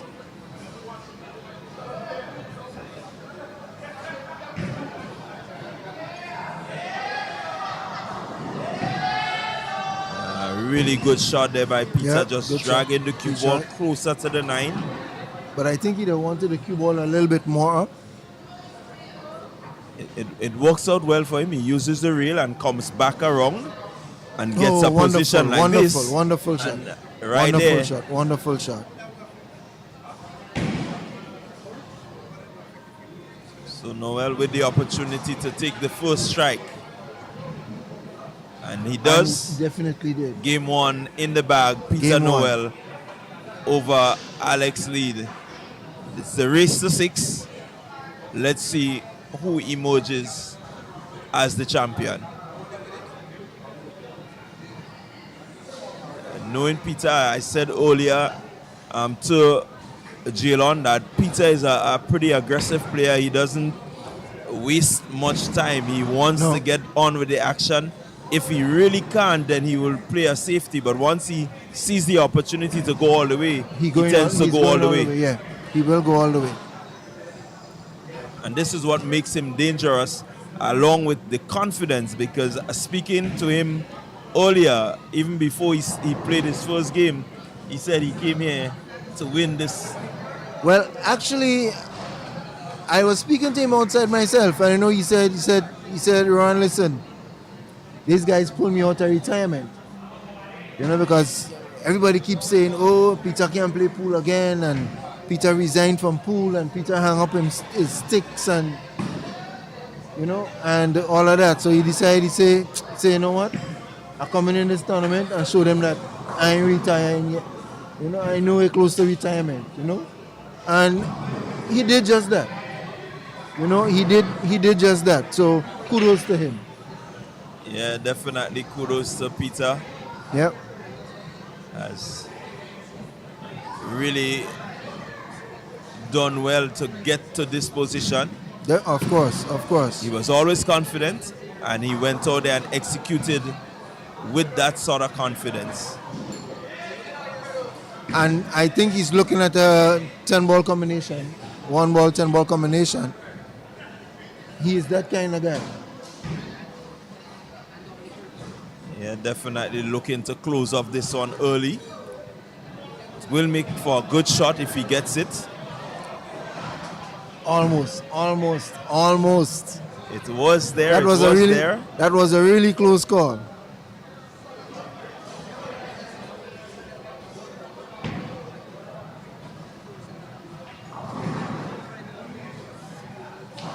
I think after that shot, Alex is probably shaking a little bit, Well, I don't think Alex is much worried. We've seen him progress. He came through. Playing against Larry, he had to really dig deep to come out with the victory. Yeah, like I said before, Alex and Larry, they're two competitive players. And outside of competition or tournaments, they always get together and play between themselves. And when they do so, the lead doesn't really be, that of a, should I say, big lead or excessive lead, if you want to put it in that way. It's always 4-3, 4-6, 7-9, and them kind of thing. So in a tournament like this, two of them coming up on one another, you have to expect the best of the best. Yes, definitely. So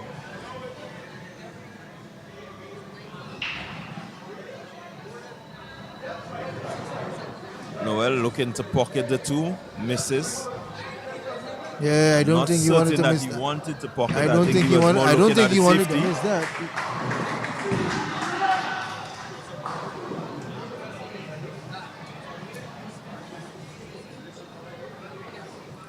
I think after some good pool now, Larry is enjoying some bowling himself.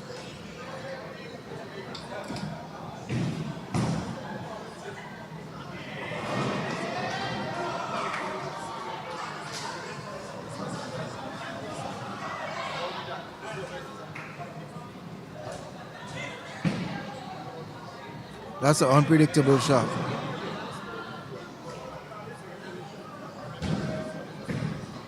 Yeah, very much unpredictable. Oh, it was tough. That is definitely not what he wanted. Noel have the opportunity now to either put the 10 ball on the half or send it straight up, and I think he's gonna send it straight up. Yeah, looking to use that combination 2-10. Not really executing. No, I think Alex has the pleasure of doing that, and I do believe he's going to look to put it on the half. Let me see. It's still a tough shot. It's still a tough, yeah. It's a tough combination shot, yeah. But not just that. I think he might just play the 2 ball. Part of the 8 seems to be in the way of getting towards the 2. Yeah, definitely. Yeah, and so it makes a very difficult shot. He may just have to play the 2 by itself. Yeah, he may just need to play the 2 by itself, and then he's going to mass that ball now.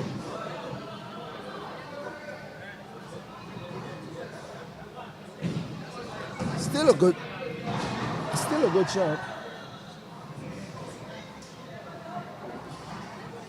Yeah, it is still a good shot.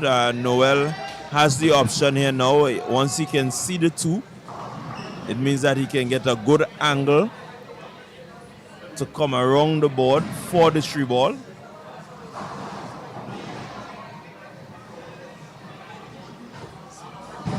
Let's see how he goes. Right, I don't think he wanted the cue ball all the way up the board. Because if you look at it, he's going to put the 2 ball up there, but the 3 ball is way down here. yeah. So I think he wanted to play, not to get the 2 ball, but to give him a safety.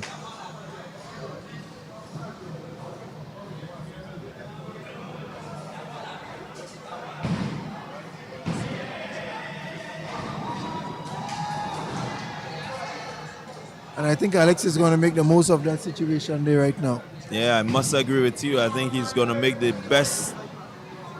Balls are pretty open.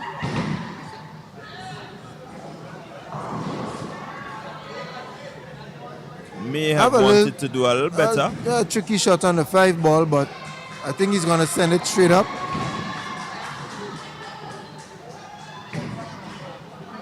No.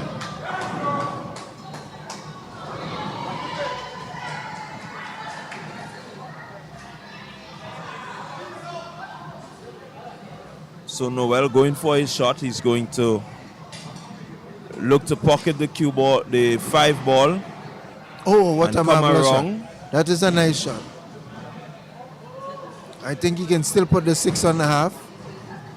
Well, he has the option of directly, or he can also use the band. Yep. I think So he's going to use put the it there. direct shot and come around the 7.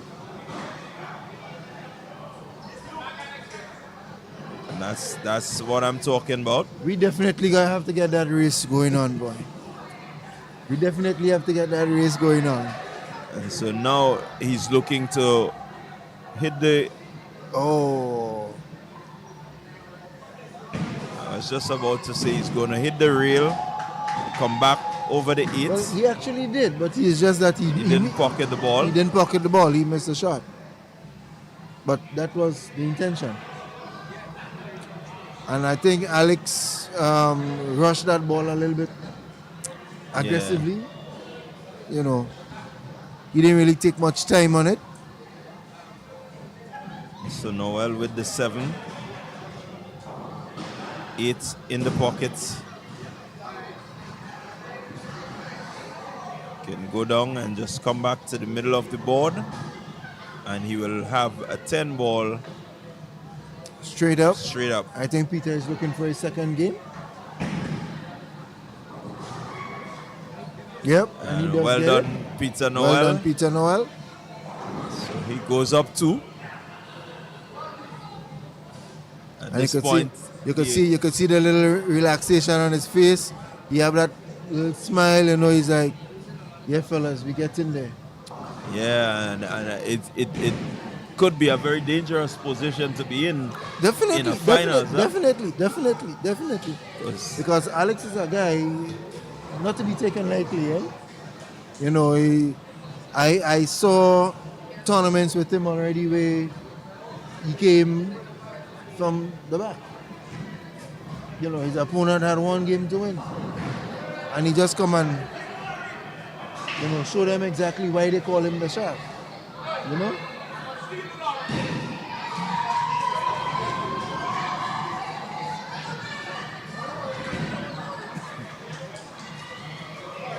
And I think Larry Noel is over at the bowling alley with some of the players. You know, they enjoying the bowling.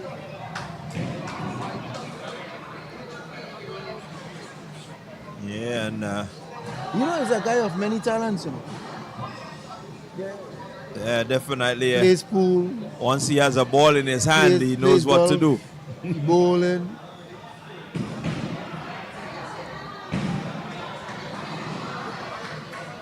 So it's Peter Noel up 2. Oh, that's a scratch. That will be a bowling hand to whom? Ball in hand to Larry. Alex. Alex, yeah.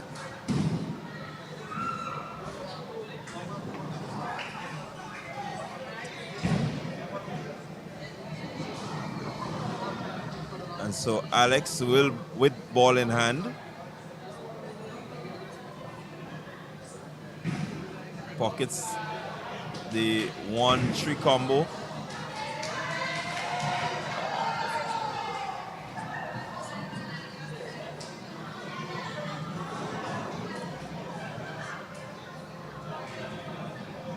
Oh, that's a scratch shot.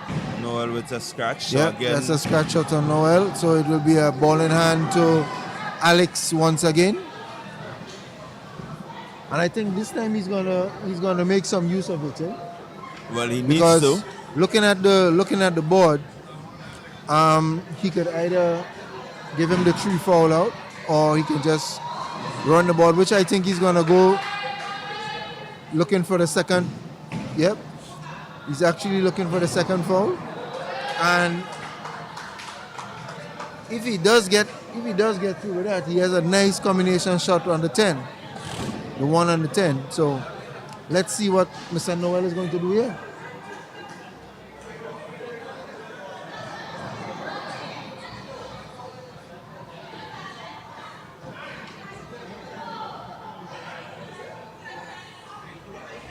So Noel with a bit of work here. It's going to be a foul.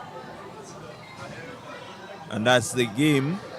Okay, that's the end of the game. He had his 3 foul out. So Alex is up by 1. Noel is still up by 2. And so it's going to be 2-1 in favor of Noel.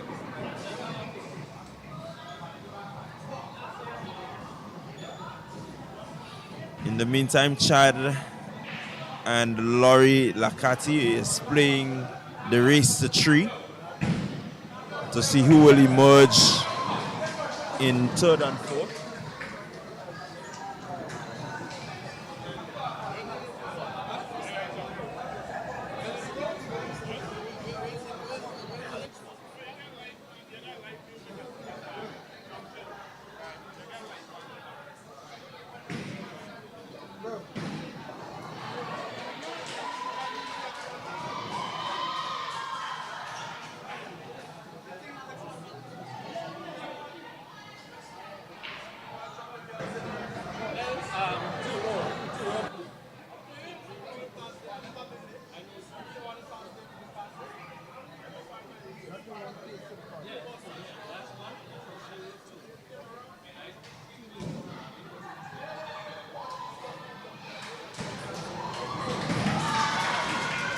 Well, we're trying to get the score between Chad and Lakati.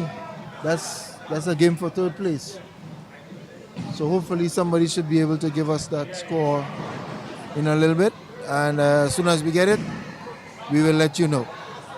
Well, I think from what I gathered, somebody's up 2 while somebody is nil. So It's down by 0. So it may not be too long before we get the result.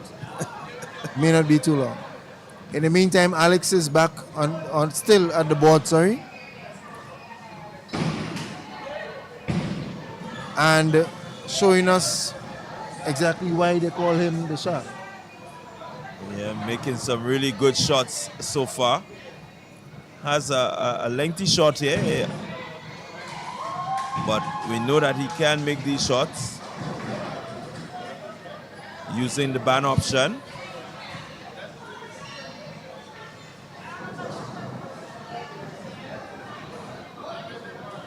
Not executing, will leave quite an open shot there to Noel, who has the option of using the ban and maybe coming back between and breaking up the 8.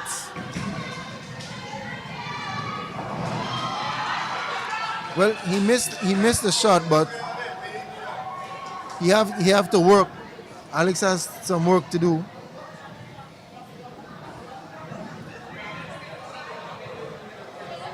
And I think Noel just get a better shot on the 5. I quite agree with you there. He now has a better shot on the 5, but he seems to be willing to use the back. That's a safety shot. Yeah, and That's a that's safety. a safety. This is what you call good pool. You know, that is what you call good pool, man. But I think he would have wanted the 5 ball to go more down to the 10, you know, to give Alex a more difficult shot. Well, I think what that has But created is an open avenue. an open avenue Yep, for him. yep, definitely. So he has the 5 in sights. Will pocket the 6. Maybe just look to draw the cue ball back slightly. I think he's gonna just stick it right there, put the 8 there. The 8 and the 9, I think, is gonna go in the same pocket. In the same pocket. Yeah. I quite agree with you there. The 8 and the 9, I believe, is going to go in the same pocket. So he's going to play the 8 softly and just roll along. Well, he's drifted more than roll. Yeah, he drifted a little bit too much. So which means he had to go like back around the board, you know, and come back and Well, get. I think he's going to play it Oh no! softly. Oh no! Too soft. Too soft. Sorry about that, buddy. But you played it just a little bit too soft. So Alex is gonna capitalize on that again. So the score now between Alex and Noel is 2-all. Yeah, really, Peter Noel had the opportunity to faltering make there. it. Noel had the opportunity to make it 3-1, and I think he played the ball a little bit too soft. You know, he should have.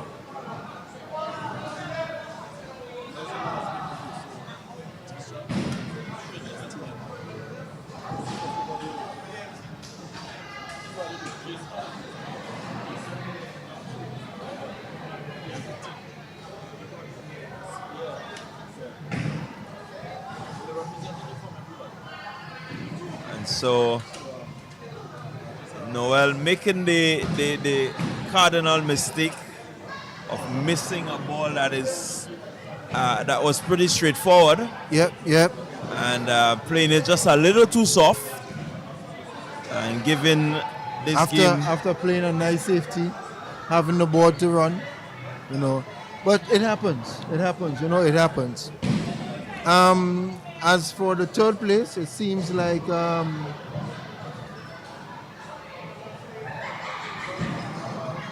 that? Lakati.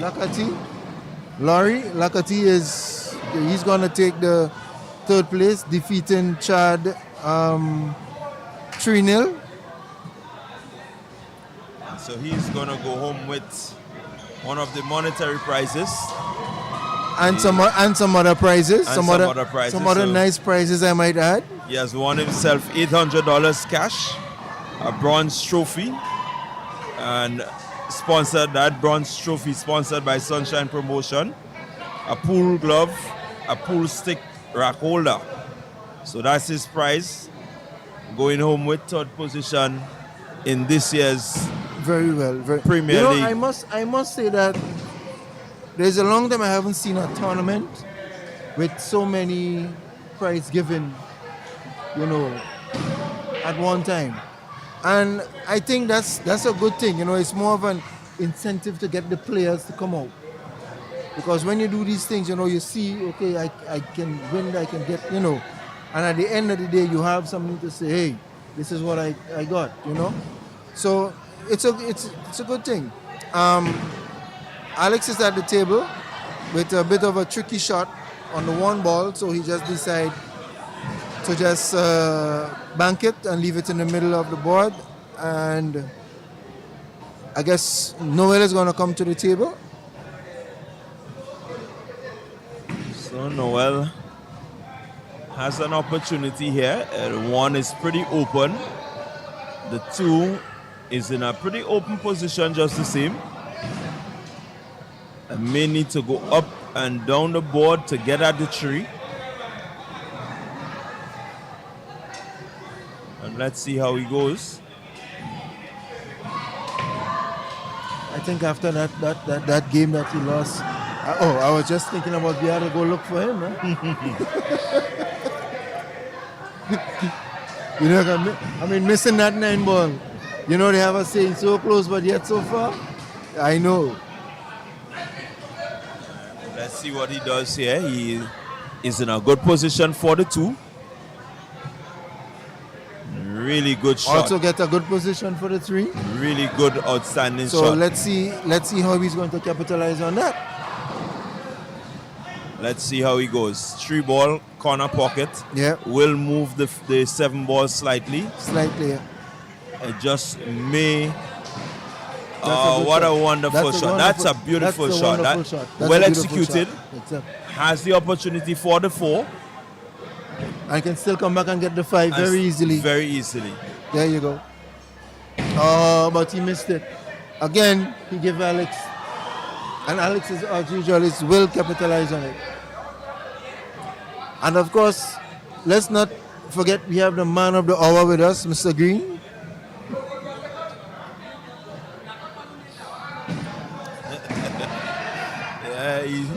Mr. Green is in the building. We will hear from him. Well, I'll tell you something that I do know about Mr. Green. He's a guy that likes to do things, right? Whatever it is, once you call and you say, look, Mr. Green, I'm looking to do this, and I would, he would do it. But here is what, he don't like to be in the spotlight too much. He will keep his conversation with you short and sweet, but he doesn't like to be in the spotlight too much. That I do know about him. Well, I've picked that up. I've picked that up from being around him for the past few weeks. Yeah. And I definitely know he...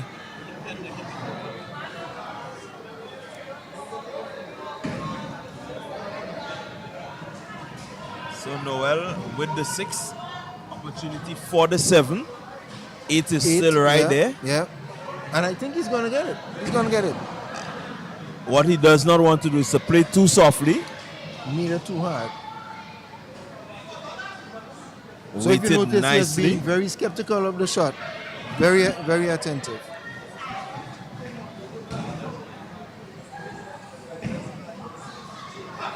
Makes the shot and now drifts the cue ball towards the center of the board. And I think he's going after the 10 ball now. Let's see.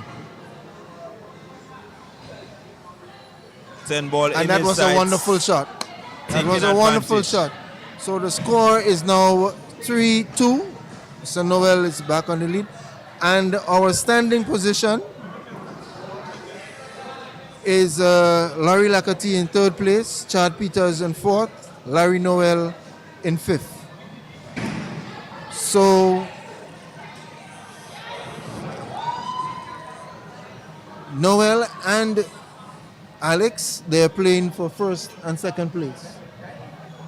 Who is your pick? Well, the momentum is going with Peter. Looking at and listening to him, I think Jalen said to me he's backing Peter, and I just may need to back Peter. I think we should agree that we need to back Peter. Because it's a guy, like I said earlier on, he said he was coming here to make a statement. And believe me when I say that he did. And he did it with pride and class, I must add. Yeah, definitely. Yep. He's He did it showing with his pride skill. and class, I must add. He's showing skill. He's showing that he means business. Definitely. And he has the lead, and I don't think he will be willing to give up that lead right now. Well, let's see where it goes from here now. So it's going to be Alex with the break. He had a nice break.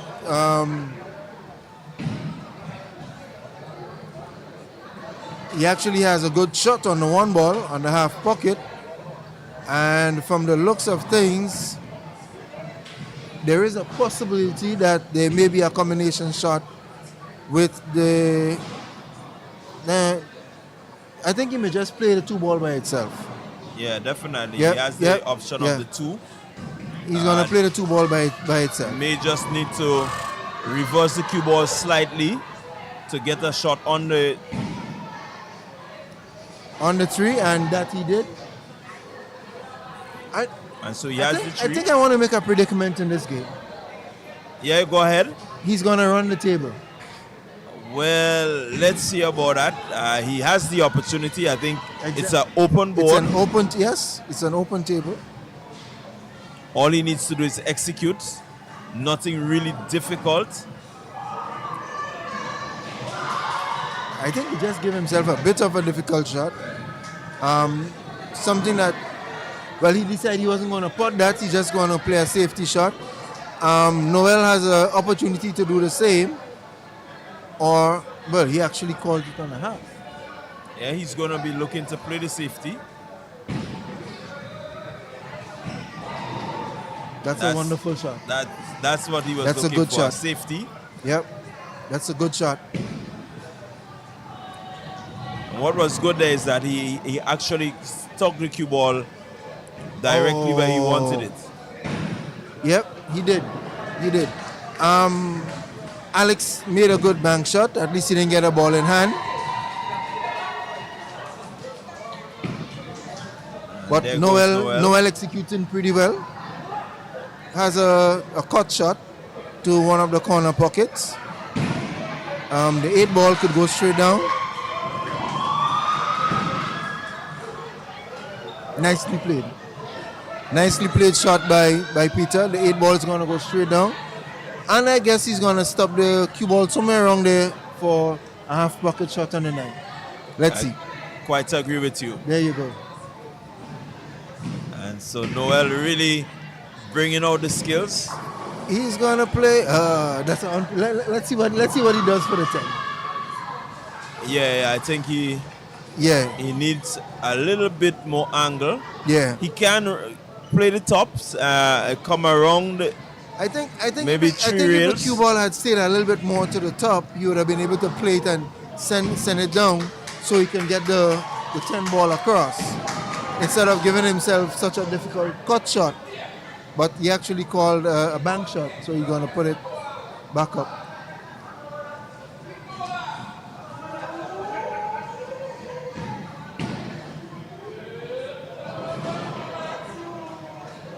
Now, what's his get out of jail card? What it is he's going to play? Let's see. Calls the pocket.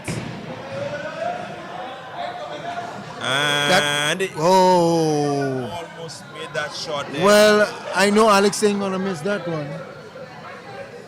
Alex has a decent angle there.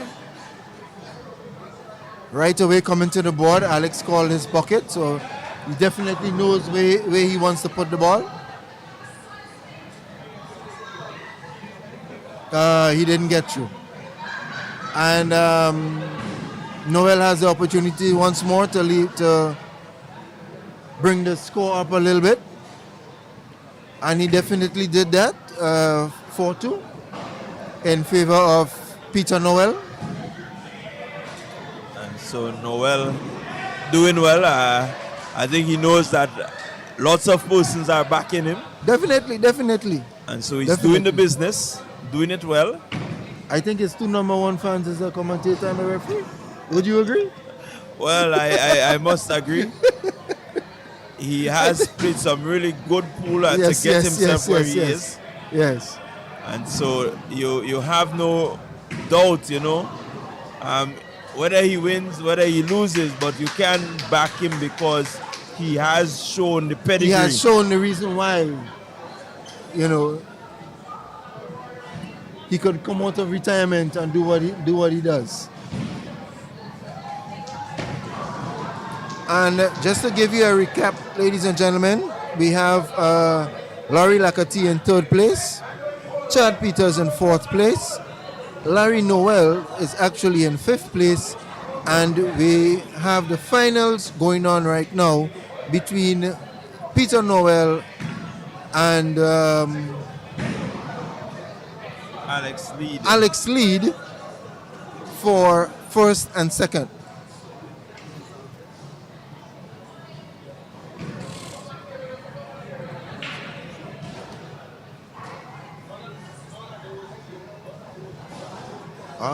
Did you see?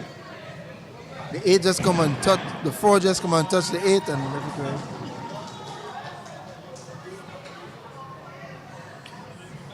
I think Alex has a bit of, well, I won't say difficult, but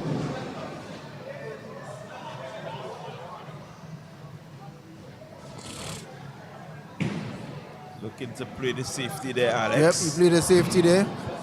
Works And out pretty well for him. Peter, I think, called a combination shot. I want to believe it's on the 8.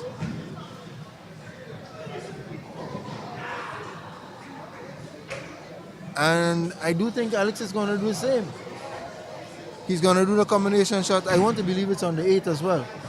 Yeah, he has quite a Yep, few options. He's looking. Let's see. Decides to play the safety. I think he's actually going on a defensive side. Because if you look, he's not really looking to pot ball, but he's playing more of a defensive game right now than looking to pot ball. And I guess once he gets an open board where he feels comfortable. Oh, what a shot. What a shot. Let's see what Mr. Noel is going to do there. The referee just checking to make sure.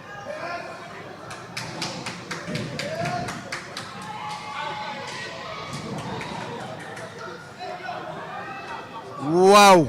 That was interesting. Well, That was very interesting. I don't think I could have predicted No, that one. I didn't. I couldn't. I was looking at a ball falling. Couldn't say which one, but a ball, Oh, that's a nice shot by Peter. By Alex, sorry. So, I think from here on in, we're going to see Alex putting on some ball and Peter just played a scratch shot. So that's foul number 1. They have Yep. to keep checking.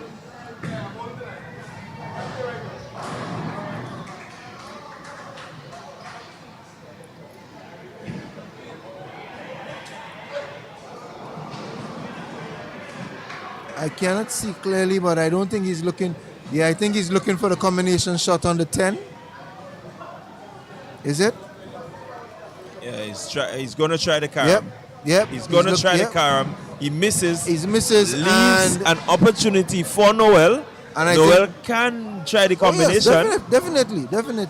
He's smiling. He's looking. Yeah, he's looking. All you need to do is to touch that 10 ball the right way, and she's gone. And he's actually going for it. So let's see. Oh, And that's he, it. And he got it. Oh, definitely. Good shot. That was a close one, though. It was a close one. Definitely it was a It was- close yes, one. it was a close what one. Noel has done, though, he has placed himself on the hill. On the hill, Pressure yes. now all Is on Alex. All on Alex right now, yeah. And so Because definitely in order for Alex to come back from there, he has to win 3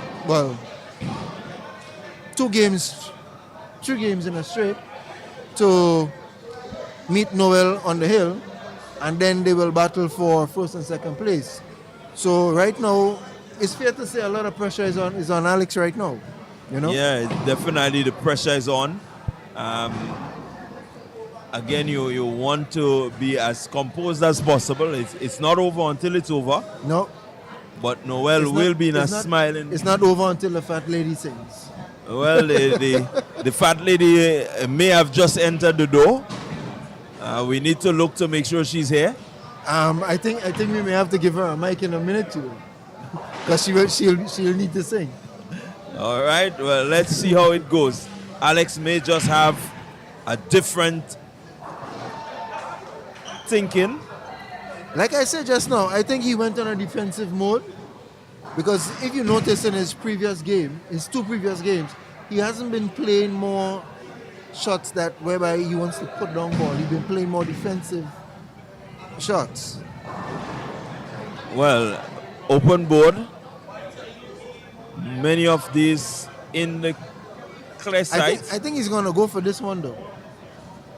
Certainly he has to get himself back into this. That's a nice shot. That is a nice shot. Combination. He kept the two ball exactly where he wanted it. So now he will go up and just come back around. Get positioning on the half 45 ball. And then he's going to come into the rail nice and soft and just come back slightly towards the middle of the board. But he didn't even use the rail. But he has a good angle on the 6.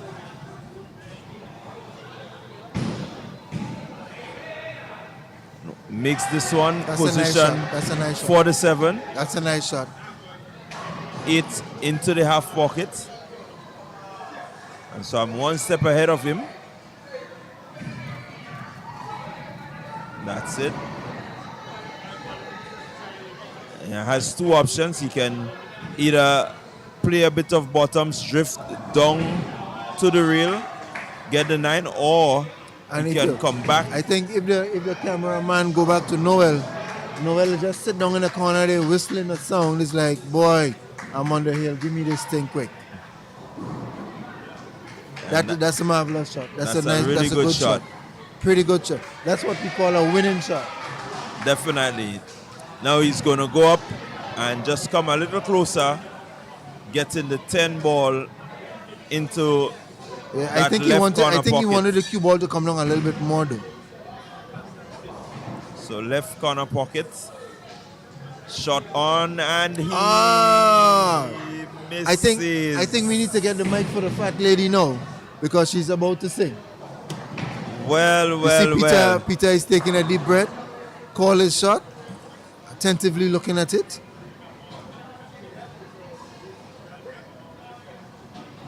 Noel. And it is safe to say that the gentleman has made his statement and has made it proud, loud, and bold. And with integrity and class. Congratulations to Peter Noel. Well. He has won the first Grenada Premier League 10-ball pool tournament. Alex has to settle for second place. What is your thought? Well, definitely, I mean, we backed the right person. We did. No question. That was really, really good. A good display of pool from Peter Noel. He came with a purpose. He ensured that he kept his purpose. And now he executed. And is going to be rewarded. He not just executed it. He executed with a level of class to it. So he actually showed them, hey, you all say I ain't have it, but I come out and show you I still have it. Definitely. You know? So it was a good. So stay tuned. We are going to have the presentation shortly. We just want to have a quick run through of everything, and then we're going to go straight into the presentation. I think we have all the sponsors and the reps from the sponsors. They're here, and so we're going to get into the prize giving as soon as. Yeah, and so on that note, I think we'll take a little break here. We'll be back with you shortly.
All right. Well, welcome to the presentation for the prize giving presentation for this, the Grenada Premier League Pool Tournament. It's been a hectic 4 weekends, but we are here finally to the finals, and we are going to award all the players who took part in this year's tournament.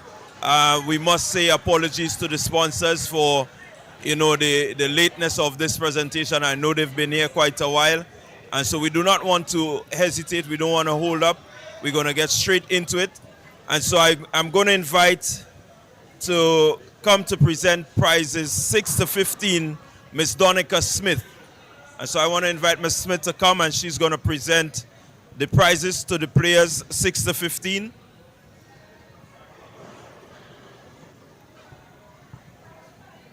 And so Dwight, Jester, Sean, Jumar, Hakim, Shinti, Melvin, and Ali.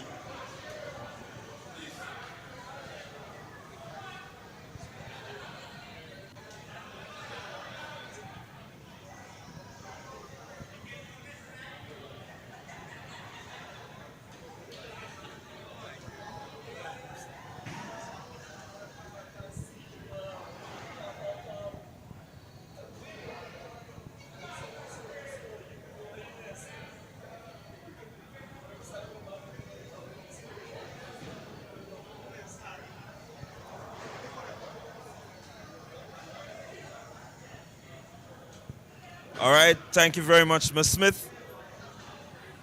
And so now we are going to present the 4th and 5th place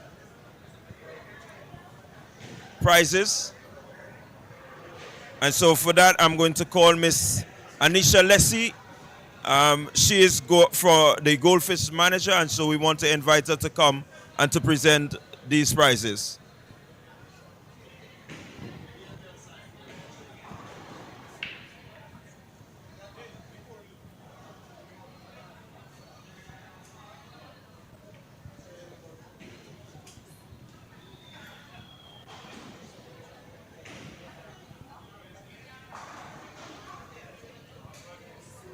And so we are going to present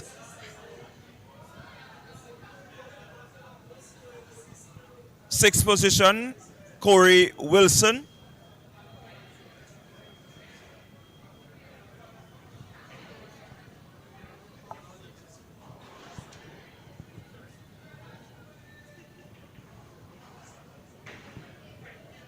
Fifth position, Larry Noel.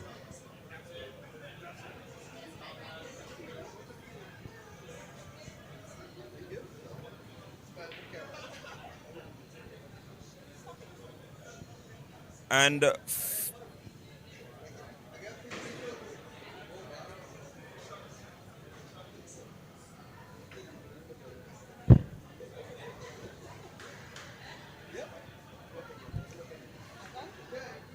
fourth position, Chad Peters.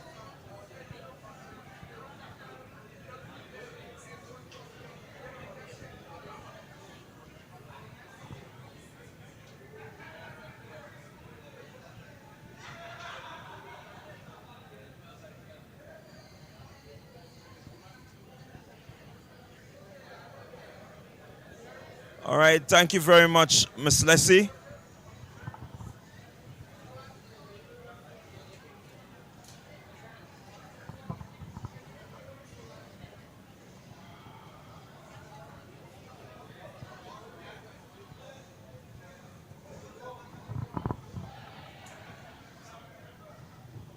And so we're now going to go to the top three. And we have quite a few prizes for the top three. And so I want to invite from STAG, the representative from STAG, she's going to come and present to the third place her STAG voucher.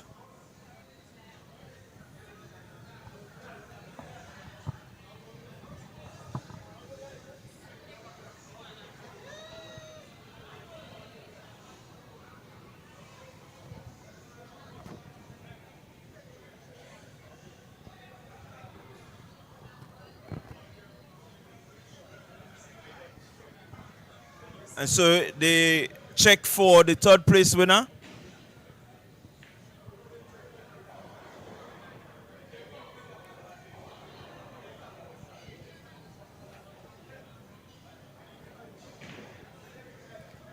And so we're calling Laurie Lacati to come and receive his third place prize.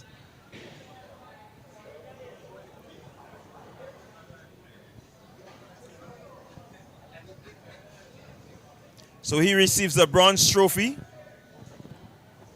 and $800 in cash.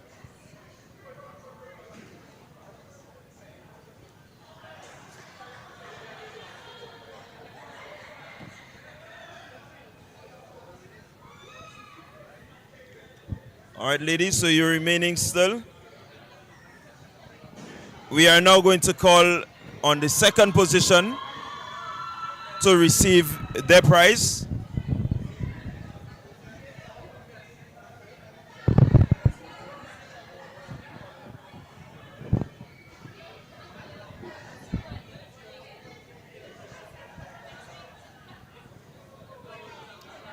And so we want to invite Alex Lead to come and to receive his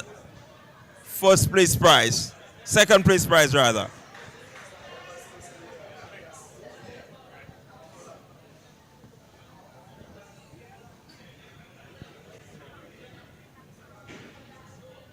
And so he receives a check for $1,500, receives a second place trophy, among other prizes.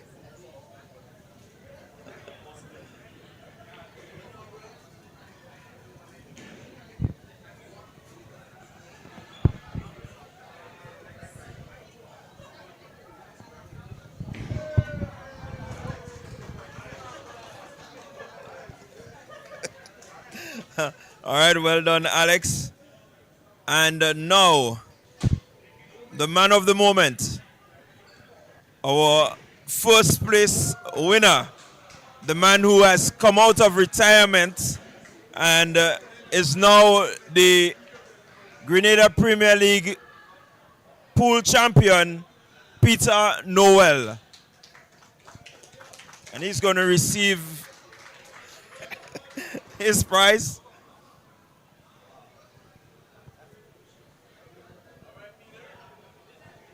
So this is just the start of the prizes that he will receive.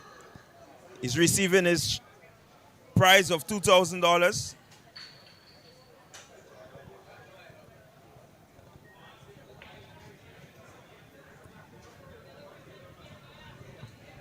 Thank you very much, ladies. Peter, don't go yet. You have more prizes to receive. And we want to call on the representative from Spice Automotive.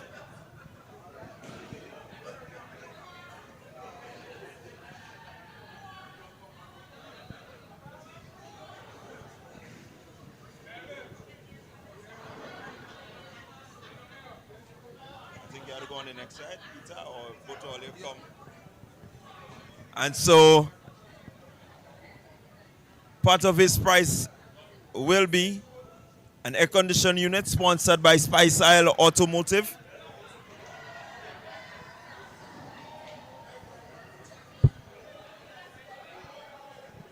And so the gold trophy, thank you very much, representatives. The pictures, take your pictures. And also we have a representative from Smirnoff, I think she's here, to present the Smirnoff prize.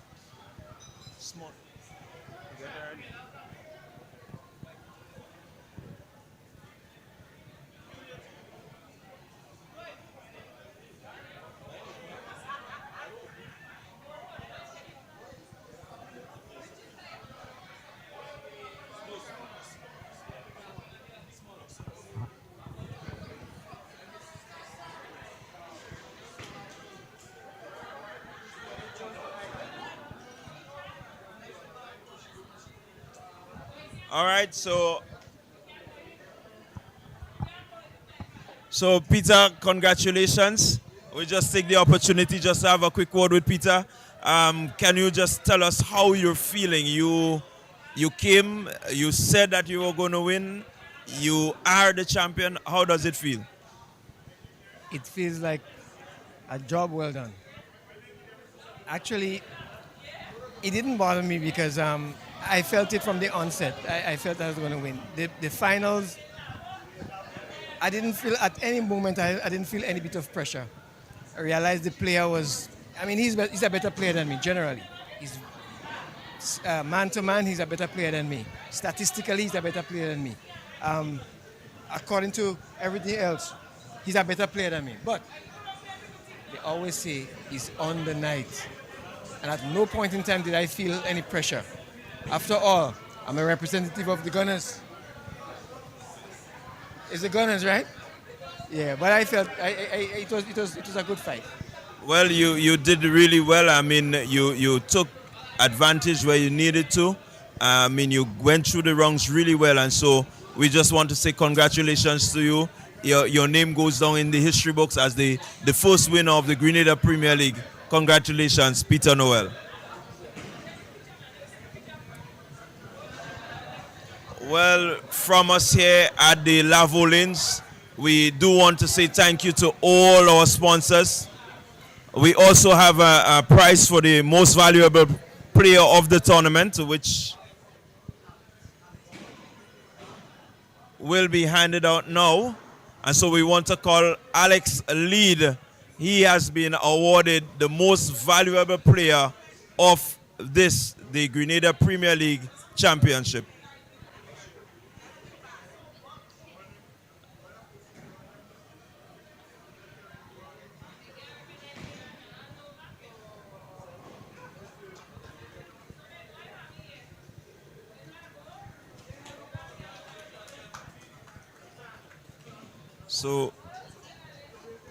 So there you have it, the tournament MVP.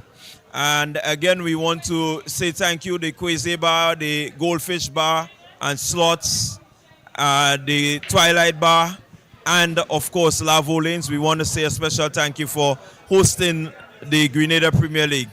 We also want to recognize all the participants. They're going to receive their participatory medals, so they can come forward and they're going to be given their medals.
All right, well, we are all through with the prizes, and so we're gonna say good night from the Lavo lanes. We want to say good night to everyone.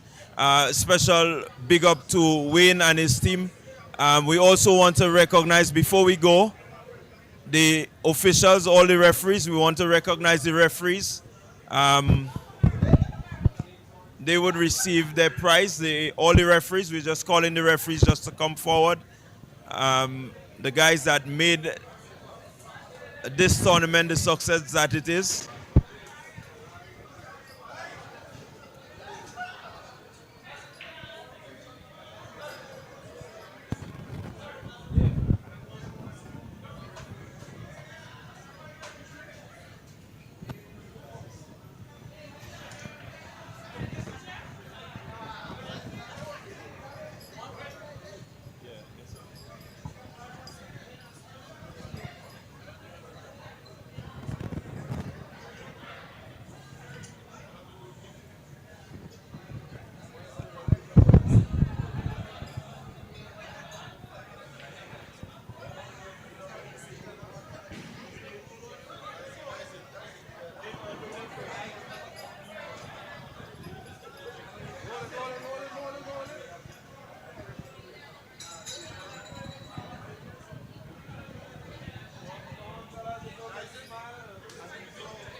All right, thank you very much, guys.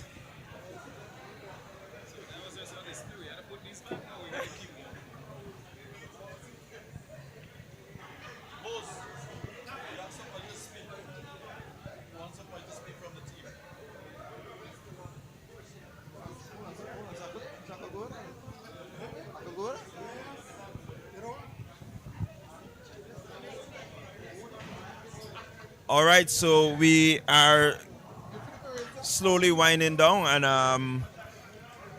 I just want to hear from a member of the organizing team as to what's your thoughts on this, the Grenada Premier League. Well, it's a long time. Yeah, we've been trying to bring out a different dimension of the pool game to the public. In Grenada, people see pool as a gambling game, a bar game. People, just come and play. But the pool, the game of pool is actually a professional sport. There are schools dedicated towards pool playing. People make careers out of playing pool, and we want to show that that aspect of the game is actually existing for the people who are not aware. That's why we decided to put on that version of the game and call it the Premier League, so they could see the high caliber play. Yeah, that's it. All right, so well done, job well done, and so we must congratulate yourself and Wayne and the others who made this possible. And definitely, I think you have achieved your target.